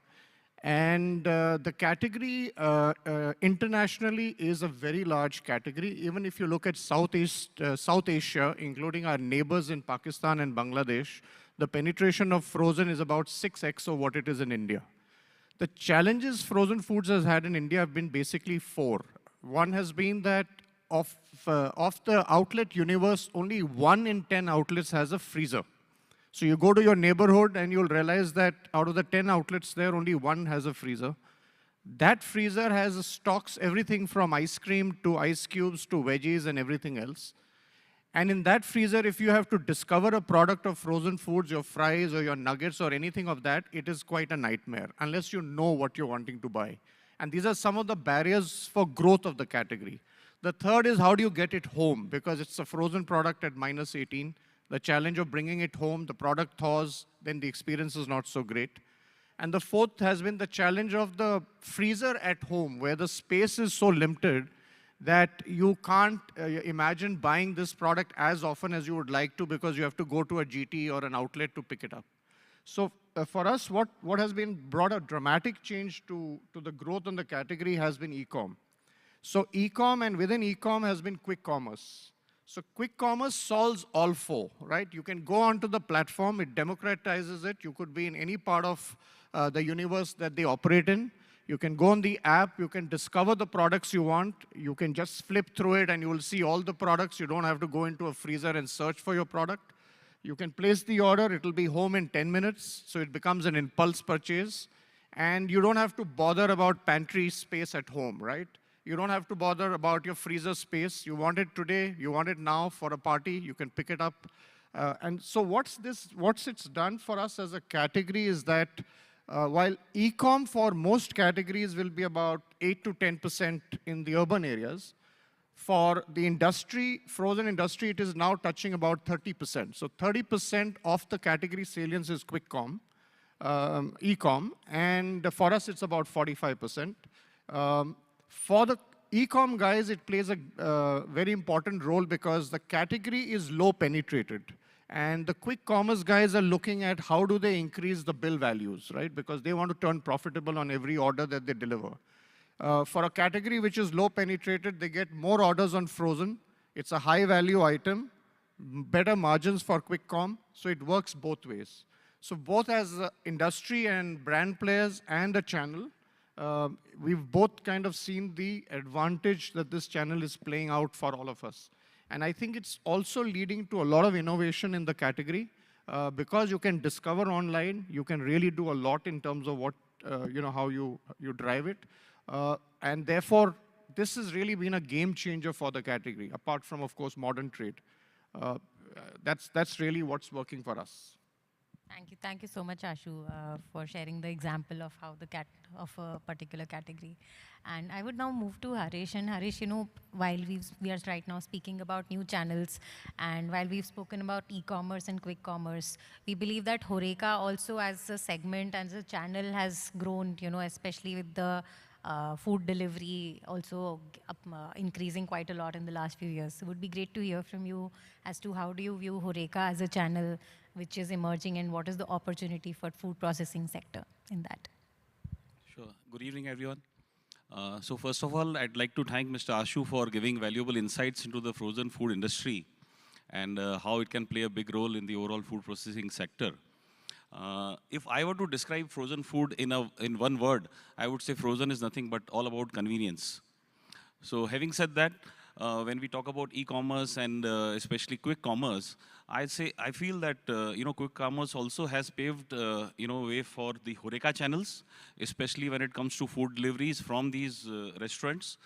Consumers are in a way, many a times not only going out, but even to eat at home, they are preferring these kind of channels, which has boosted the sales of HoReCa, and which is where HoReCa also adapts the convenience aspect of frozen foods and also so many other food products, where they are also able to turn around things in a shorter span of time. And that's where overall quick commerce is not only helping the consumer segment, I would say, but also the HoReCa channels as such. Thank you. Thank you, Harish. I would now move to Tamir. Tamir, would be great to hear from you as to how do you envision this emergence of new channels as a unique innovation for India, and how is that playing out for the industry?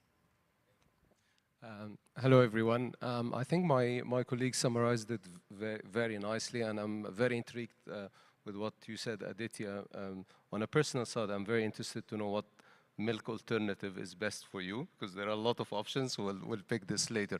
But if we stay on the topic, if you think about most of the global companies or even local companies, the biggest question that you really think about is where to play and how to win, right? And we are quite privileged because India, wherever you think, if you think from a global perspective about where to play, is obviously all the data is in our favor, and India is high on the map in terms of a country, in terms of where to play.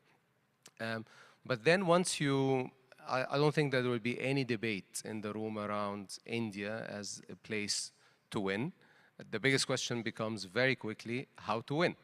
And when you think about the how to win, you start seeing some of the challenges coming in. And the first one really, particularly I'm talking if we think about FMCG industry, the biggest barrier or the biggest challenge is the route to market. I spend almost 60% of my career in emerging market, and I can easily say that India probably is one of the most complex retail landscape that I've ever seen. I can argue it's even more complex than China. So I like a lot what Anshu mentioned, because when he started talking about some of the solutions that's coming with e-commerce particularly, it's a great example around how these new channels becoming a solution to reduce the barrier to entry and increase competitiveness. Harish talked about convenience, which is very important. So really, if you think about it, if India is a tailwind market for any global companies that want to win globally, then the e-commerce become the tailwind within the tailwind, right? And I'm personally fascinated with the e-commerce business because India is one of the fastest growing digital economies in the world. Very quickly, I think in the next year or so, probably you have better statistics than me, but e-commerce, we tend to call it in mass d-commerce or digital commerce, will constitute anywhere in average between 10 to 15% of any company sales, right? Some part of our business, like the pet care side, e-commerce constitute like 30% of our sales. Not in India yet, but in some of our emerging markets. So in India, particularly D-com, I think it's a great innovation because not only is helping in terms of convenience, but reducing the barrier to entry, but in my mind, it's just breakthrough. And it's solving a consumer pain point, right? So we heard from Anshu how it's solving the manufacturer some of the challenges or pain points, but really from a consumer standpoint, making an order and getting delivered in 10 minutes, probably unheard of. The closest, maybe some place in China like Be Quick platform. So very exciting time. And I think we're just starting. Thank you so much all for sharing your valuable insights on the emerging channels. Shifting gears a bit to the emerging markets and, the geographical markets wherein we want to talk about tier 2, tier 3 cities, rural areas, as well as on one side and exports on the other side. So it would be great to hear on that, what are the opportunities that stand in front of us as we look at expanding into these markets. And as I was mentioning earlier, food processing as a sector has been growing tremendously, especially post-COVID with the increasing affluence, increased consumption of packaged foods. Even within exports, food processing, the share of food processing has been on the rise. And these are encouraging metrics, but would be great to hear as to what is the opportunity that lie in front of us as we look at the emerging markets. Aditya, we can start with you. It would be great to hear from you. So Falguni, as soon as we talk about India, and I think from a macro lens, we see, billions of consumers, but obviously most of us know that this segmentation of consumers is very important. And the most exciting thing is that the movement to premiumization has been a very strong trend over the years. And I think the previous panel mentioned that we have categories in India which are ultra price competitive. So, every rupee per kilo would matter on commodities like dal or atta or chawal. But when it comes to, selling ice creams for 300 rupees for a single cup, there is demand for it, and if there is a price increase, they would probably not even realize that the price has changed. So the price sensitivity at the other end of the funnel is extremely, extremely inelastic in that sense. So that's very exciting because as a brand, that gives you an option to play multiple segments. You could create something which could potentially give you a lot of volumes, and you'd be happy with lower margins as long as you can crack, deep distribution as a channel, and then really go after it in terms of a number of outlets in a city or number of consumers you'd like to target. Or you could sit back and say that, hey, I want to make premium products at a very good margin of exceptional quality, and people will be willing to pay, and I'll only cater to that lot which is willing to pay. A decade or two back, the segmentation of that was much harder because modern trade was emerging. We had, very good mom and pop stores or kirana outlets or self-service supermarkets. So one had to segment that out of expertise of understanding that this is the outlet that I'd want to sell in. For example, if you're living in Delhi, then you would go to INA Market or Khan Market for gourmet foods. Or, there's markets in Bombay, there are some really nice stores, or the food halls of the world came up and the Nature's Baskets came up. But I think with e-commerce and also better digital availability of who's buying your product, both offline and online brands have been able to segment those consumers. So we also see that with the advent of e-commerce in emerging cities, e-commerce has been our largest channel, and it's been disproportionate to offline sales. So if e-commerce has opened up, say, in a tier 2 or tier 3 town, it takes larger precedence in terms of the total share of our business than what it would do in a Delhi, Mumbai, or Bangalore, even though e-commerce is quite dominating there. And even in offline, I think the key is to identify, those outlets where there is the ability to sell better for you products or health products. And I think with the advent of social media and the fact that there's greater discoverability, if there's a trend in any part of the world in food, it reaches India very quickly. And the gap between urban and rural in terms of demand. So if there's information availability, if a consumer has looked at the information online, they have access to capital, they have access to order the product online, or if it's made available in the supermarket in their neighborhood, they will go and buy it. And even modern trade, for that matter, over the last few years has rapidly expanded into tier 2. And some of this is trial and error. We've also learned that in breakfast, there are some categories which do better in tier 2, and there are some categories which are more boutique in tier 2. But I think that's been a part of the learning, and that's also rapidly changing. Understood. Thank you so much for sharing the examples on tier 2 and how the data availability and with the advent of digital, the segmentation has become easier and more targeted. Ashu, would be great to hear from you as well from an ITC point of view that, how are the emerging markets within India playing out and what is the opportunity that you see in tier 2, tier 3 and rural? So I won't, I think Aditya has covered most of I think emerging markets are seeing a lot of traction primarily because modern trade and e-com is kind of growing into these areas, and it's making easier for a lot of categories, including frozen, to kind of grow beyond the main towns. But I want to make a point on a very significant point,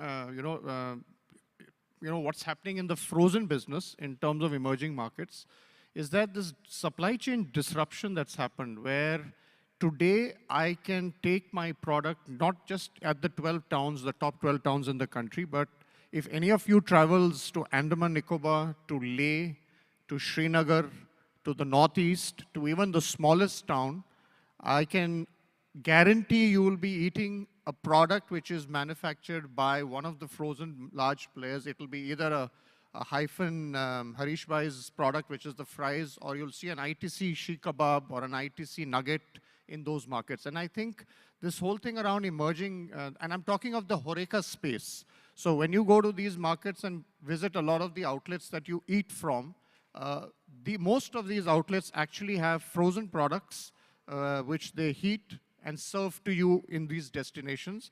And this disruption has happened primarily because of the whole supply chain ecosystem that has moved significantly in the last 5-6 years.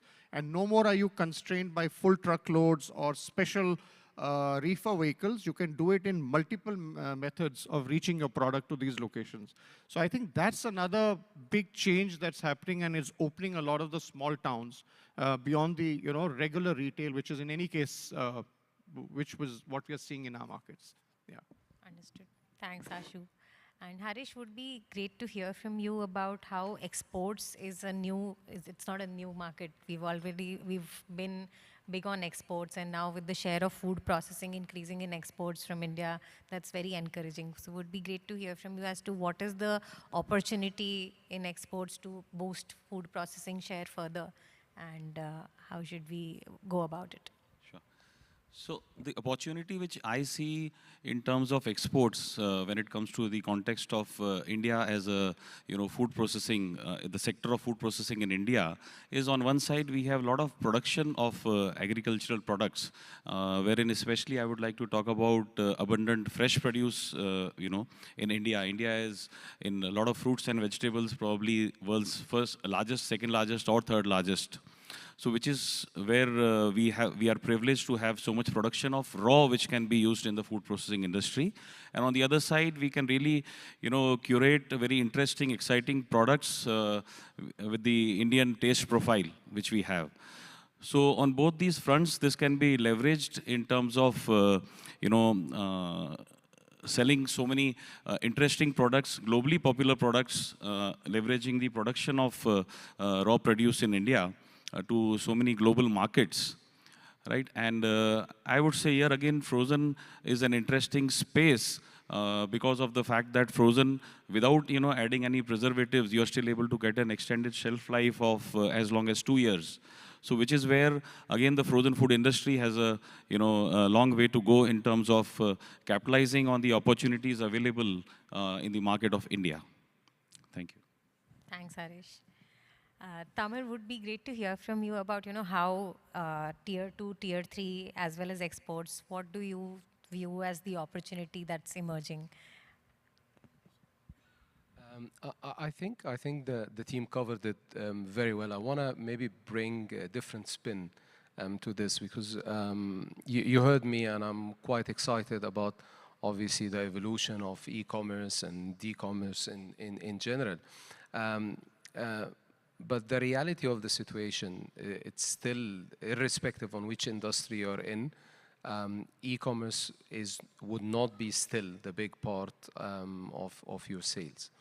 And the reality of the situation, while we are excited about e-commerce, the traditional Kirana stores that Aditya is talking about constitute a very, very important part of the value chain of any companies in emerging market in general, but particularly in India, considering the complexity of the route to market. We are all consumers here in the room, and what data is telling us that us as consumers will be inclined, actually 4 to 6 times more inclined to buy products and brands that champions social cause, right?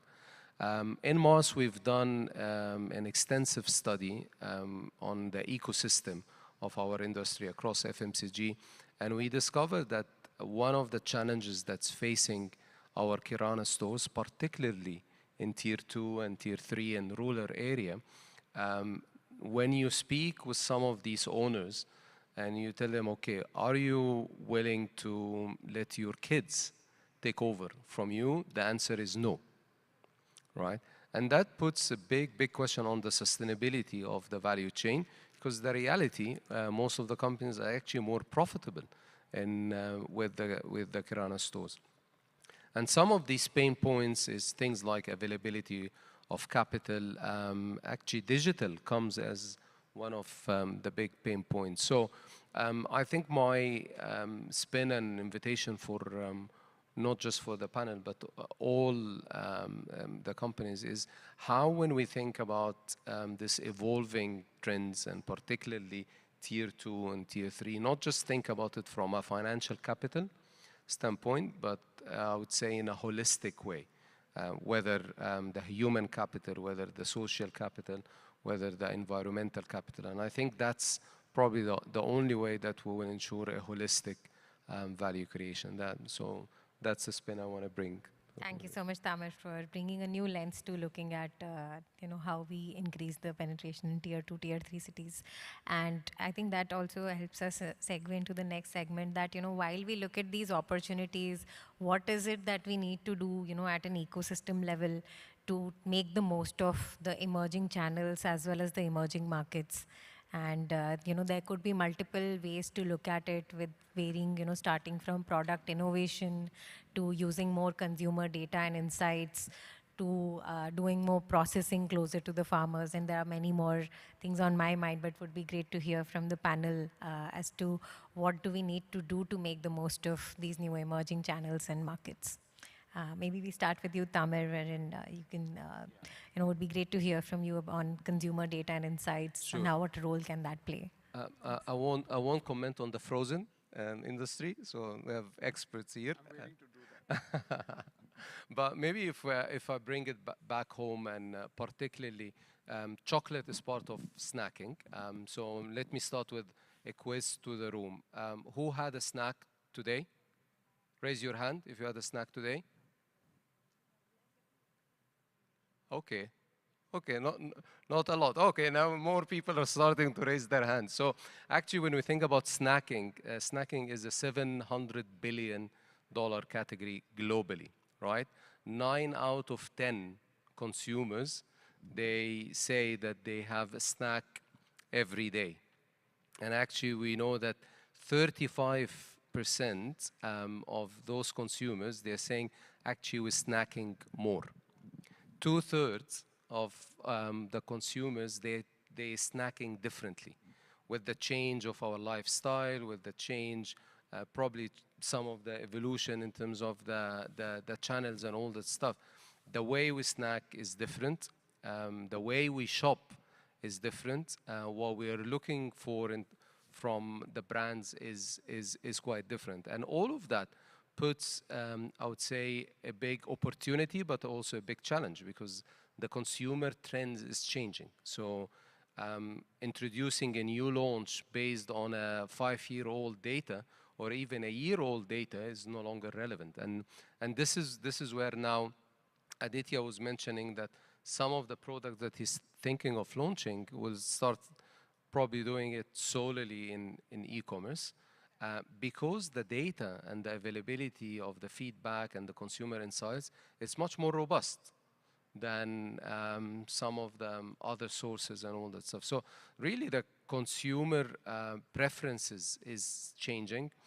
Some of the statistics that I was looking at, which is quite fascinating, like if you think about it, almost 40% in the next couple of years, 40% on all retail sales will happen digitally, right? Right? So that's an amazing number when you think about it.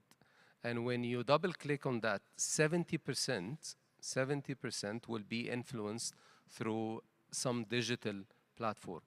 So that's a big, big opportunity, but also puts a lot of challenge, because then the consumer insights, I think I would say it's one of the most important function in any business right now, having real life or real time data around what consumer preferences, how they're changing, some feedback around the preferences. And that's why it's not surprising that probably, if we'll hear from my colleague, but all of us will be thinking about how we're putting more investment behind consumer insights and consumer research to tackle this as an opportunity.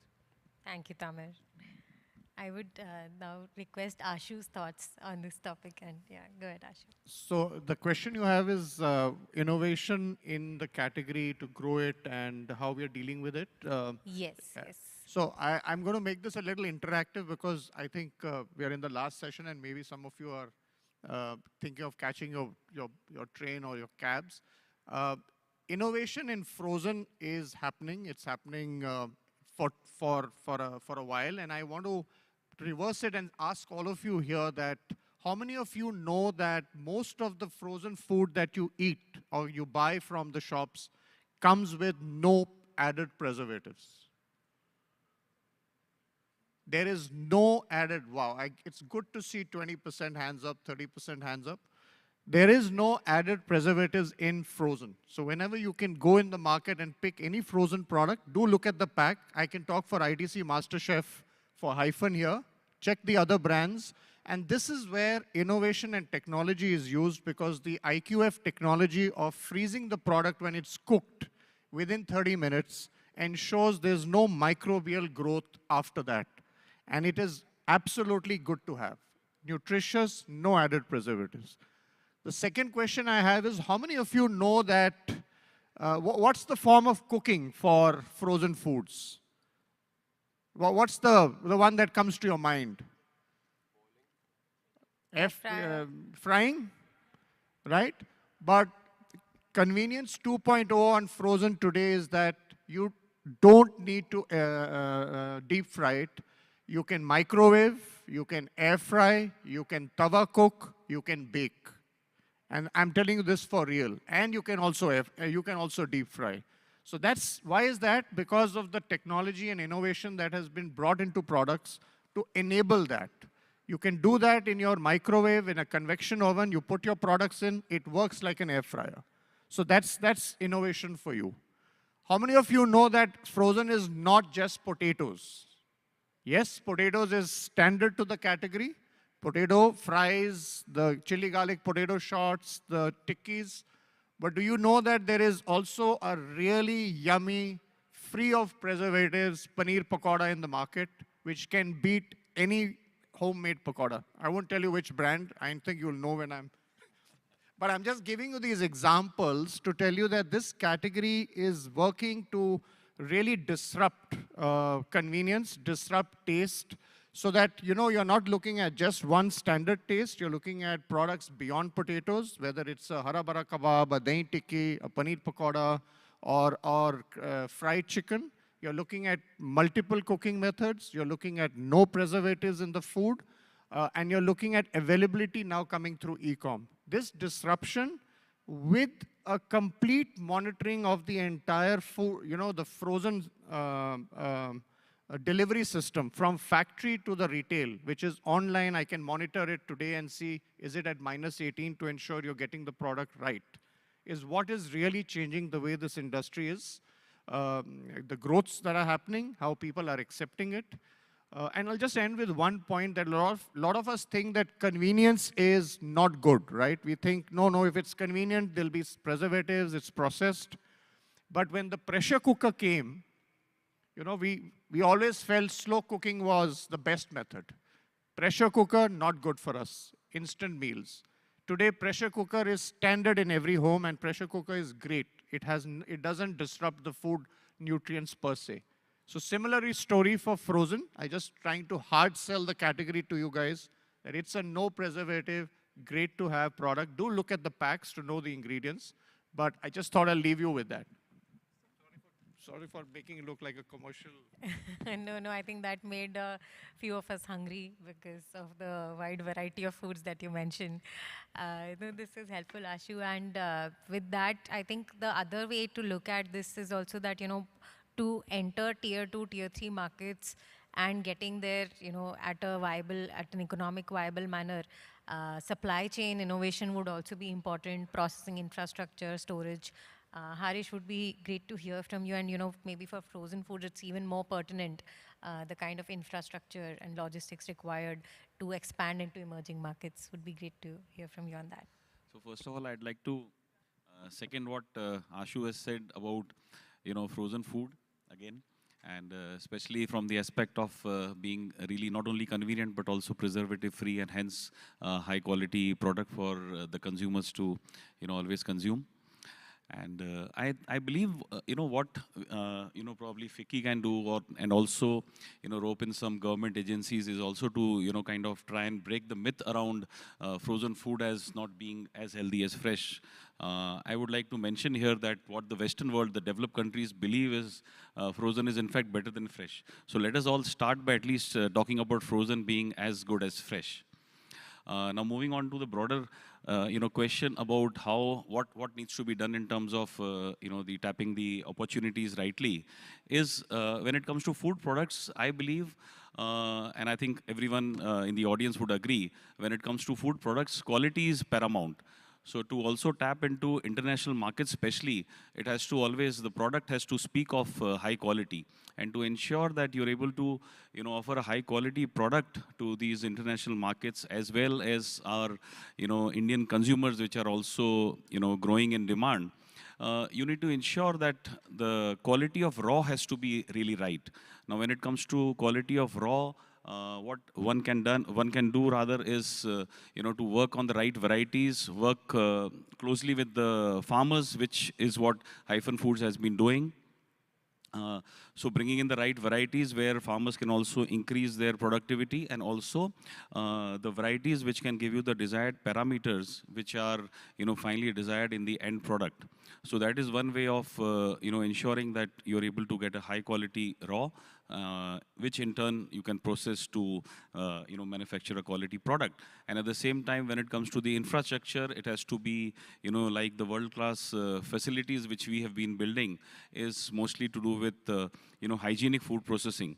So that has to be ensured, which is where consumers will also get a confidence that instead of unhygienic food products, here is a product which you can rely on the quality aspects, but also manufactured in the most hygienic conditions.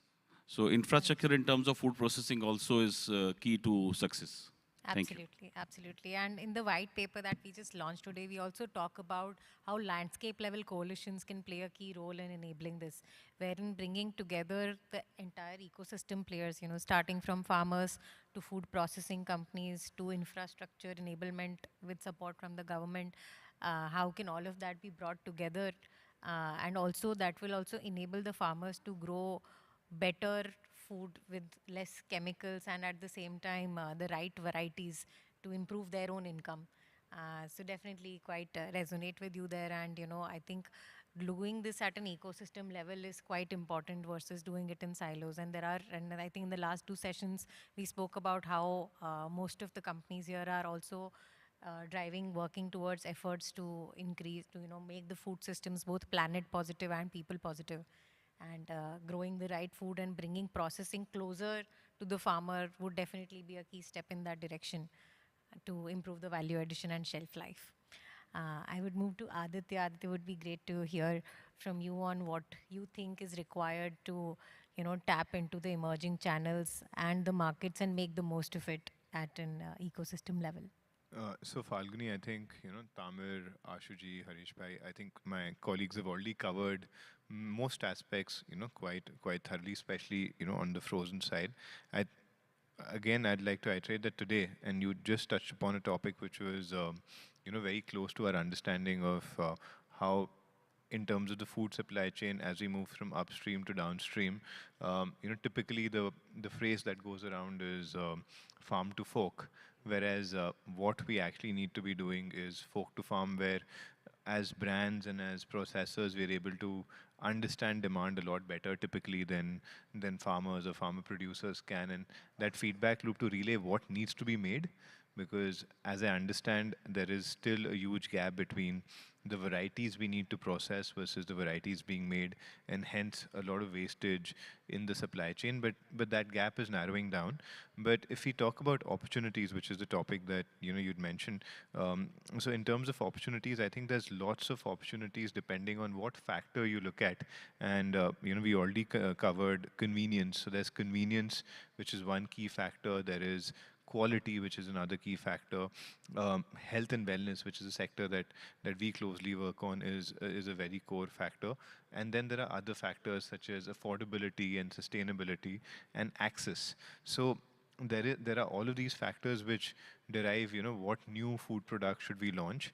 And there are many ways that one could, attempt it. There are trends that work globally that, eventually come to India.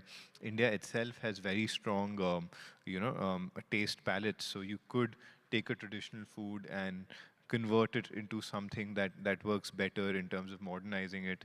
I think some examples in sectors offline has been that a startup had recently launched a Jeera beverage, which is done very well in North India.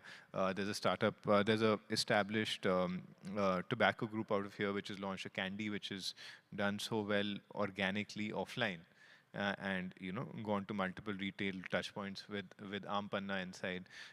In the breakfast space, for example, we've tried to enter trends. We've done in the past, we've done breakfast cereals with plant protein, many years back. We also realized that whey protein was an emerging trend since India is a protein deficient country. So we actually made a breakfast cereal with whey protein added inside, and that for us has done very well both offline. But we launched it. We launched it when we launched it offline. We didn't expect it to rotate as fast as it did, and we saw that consumers were very keen to look at, finding a solve beyond, taking a supplement. And if they could get that delivery in the form of a meal, then that was very exciting. So today we are flooded with information. Every time we open social media, there's talk about gut health, there's talk about microbiome, there's talk about macro plant-based protein versus nutraceutical options that one has. Or and I also feel that on the other side, the core factor that drives us to eat a food which is taste, there's also a whole emergence of indulgence foods. So there are brands which are focusing on just giving really great quality, high tasting products out there. So I think defining what you're going for and then sticking to those core beliefs is very important, because the market's extremely competitive. So you have to stick to that one value proposition and then drive it hard. And I think the good part is access, capital, and the ability to source ingredients is better than ever before. So if you're a startup or a established business looking to enter a new business line, then I don't think it could have been a better time to actually try and experiment, because the consumers are also willing to try. There are many markets in India where consumers don't try new foods traditionally. I think the ability to get consumers to try has opened up a lot more now. And loyalty is, unfortunately for many brands, gone down. So the brands have to keep on innovating on their toes. Absolutely, absolutely.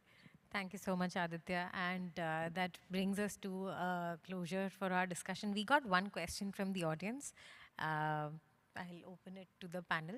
Keeping in view emerging markets, what would you say about spatial mobility and organic farming? I am not very sure how it would align with this one, but would be great to have any point of view on organic. Yeah, it's about spatial mobility and organic farming. I'm not very sure what the first term means, but maybe how is organic shaped up with respect to tier 2, 3? Is there demand of organic? Maybe that's the question. And please feel free to add if the person who's asked the question is here. So, as a business, we've got a small play in organic foods, and what at least we can see is that organic products as a concept have gradually taken off. But I think to a large degree, the premium that consumers are willing to pay for organic is getting tested across categories. So as soon as the organic products are at a nominal premium to its inorganic counterpart, I think that's where we see a takeoff in terms of choices. And second, there's sensitivity around the use. So if it's for a salad purpose, or if it's for, say, use for infants, then the propensity to buy organic produce has gone up. We do organic quinoa. We've recently launched organic honey, and it's definitely more stringent to source some of these products vis-a-vis its non-organic counterparts. But India traditionally has had a very strong sense of the fact that organic is good, and I think we're going back to it. The ability to actually identify and make sure that the product's genuinely organic, because traditionally over the last few years what has happened is that lots of brands in the ecosystem have also used the word organics as a brand name, and hence APEDA and many other bodies have now come down very strongly on organic certification, and hence there is a lot more control today than there was a decade ago. But it's a segment which will surely go up. Currently, it's restricted a lot more to staples than to processed foods and beverages to the degree it potentially can. But globally, it's big, and there's no reason it shouldn't be bigger. Understood. And just to add a more agricultural perspective to this, and as BCG, we work closely across rural markets as well with the farmers, helping them in adapting new practices, improving their productivity. And organic is something that we hear quite often, wherein there are multiple pockets in the country where the farmers have been practicing organic farming only as a practice. Chemical farming is still a new concept to them, and for those farmers, it's now finding the new markets and getting processing and getting the right price is the key gap that stands for the ones who are already doing organic farming. On the other side, there are farmers who have been doing some sort of chemical farming, but want to evaluate what is the premium that they will get from organic farming. And I think that is being established. While there is some progress on that, but it is still a long way to go in terms of the certifications, and hence also mitigating the yield loss that comes when a farmer shifts to organic, because it takes 2-3 years for the land to get completely rid of the chemicals. So while it is a trend and a shift which will happen also given the increase in the global recognition of reducing pesticides and chemicals in our foods, I think it's a pertinent question that stands at us. Will we shift completely to organic farming, or will there be more of a reduction in the chemicals that farmers are putting? That's the journey that we will go down the road on. So I think that was largely it about our panel. Thank you so much everyone for your time and attention.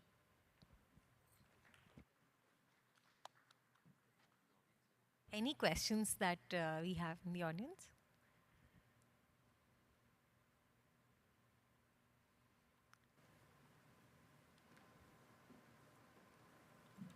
I think. Thank you very much indeed. And let's put our hands together for the wonderful session we had. Once again, taking this opportunity to thank all our eminent panelists, requesting you all to kindly step forward for a group photograph. And ladies and gentlemen, with that, we close the proceedings of today's event. Requesting all of you to kindly visit the exhibition on the first floor. That is the ground floor, actually. And the exhibition is open for next 2 days also, that is tomorrow and day after, the 6th and the 7th of June. Please do spare some time and visit the exhibition. This venue is very well connected by the Delhi Metro, the airport metro line, in fact. So you don't have to put in more effort to brave the traffic and visit the exhibition. So thank you once again for your participation in making the event a huge success that it was. Had a wonderful evening ahead. Safe drive home. Good evening and namaskar.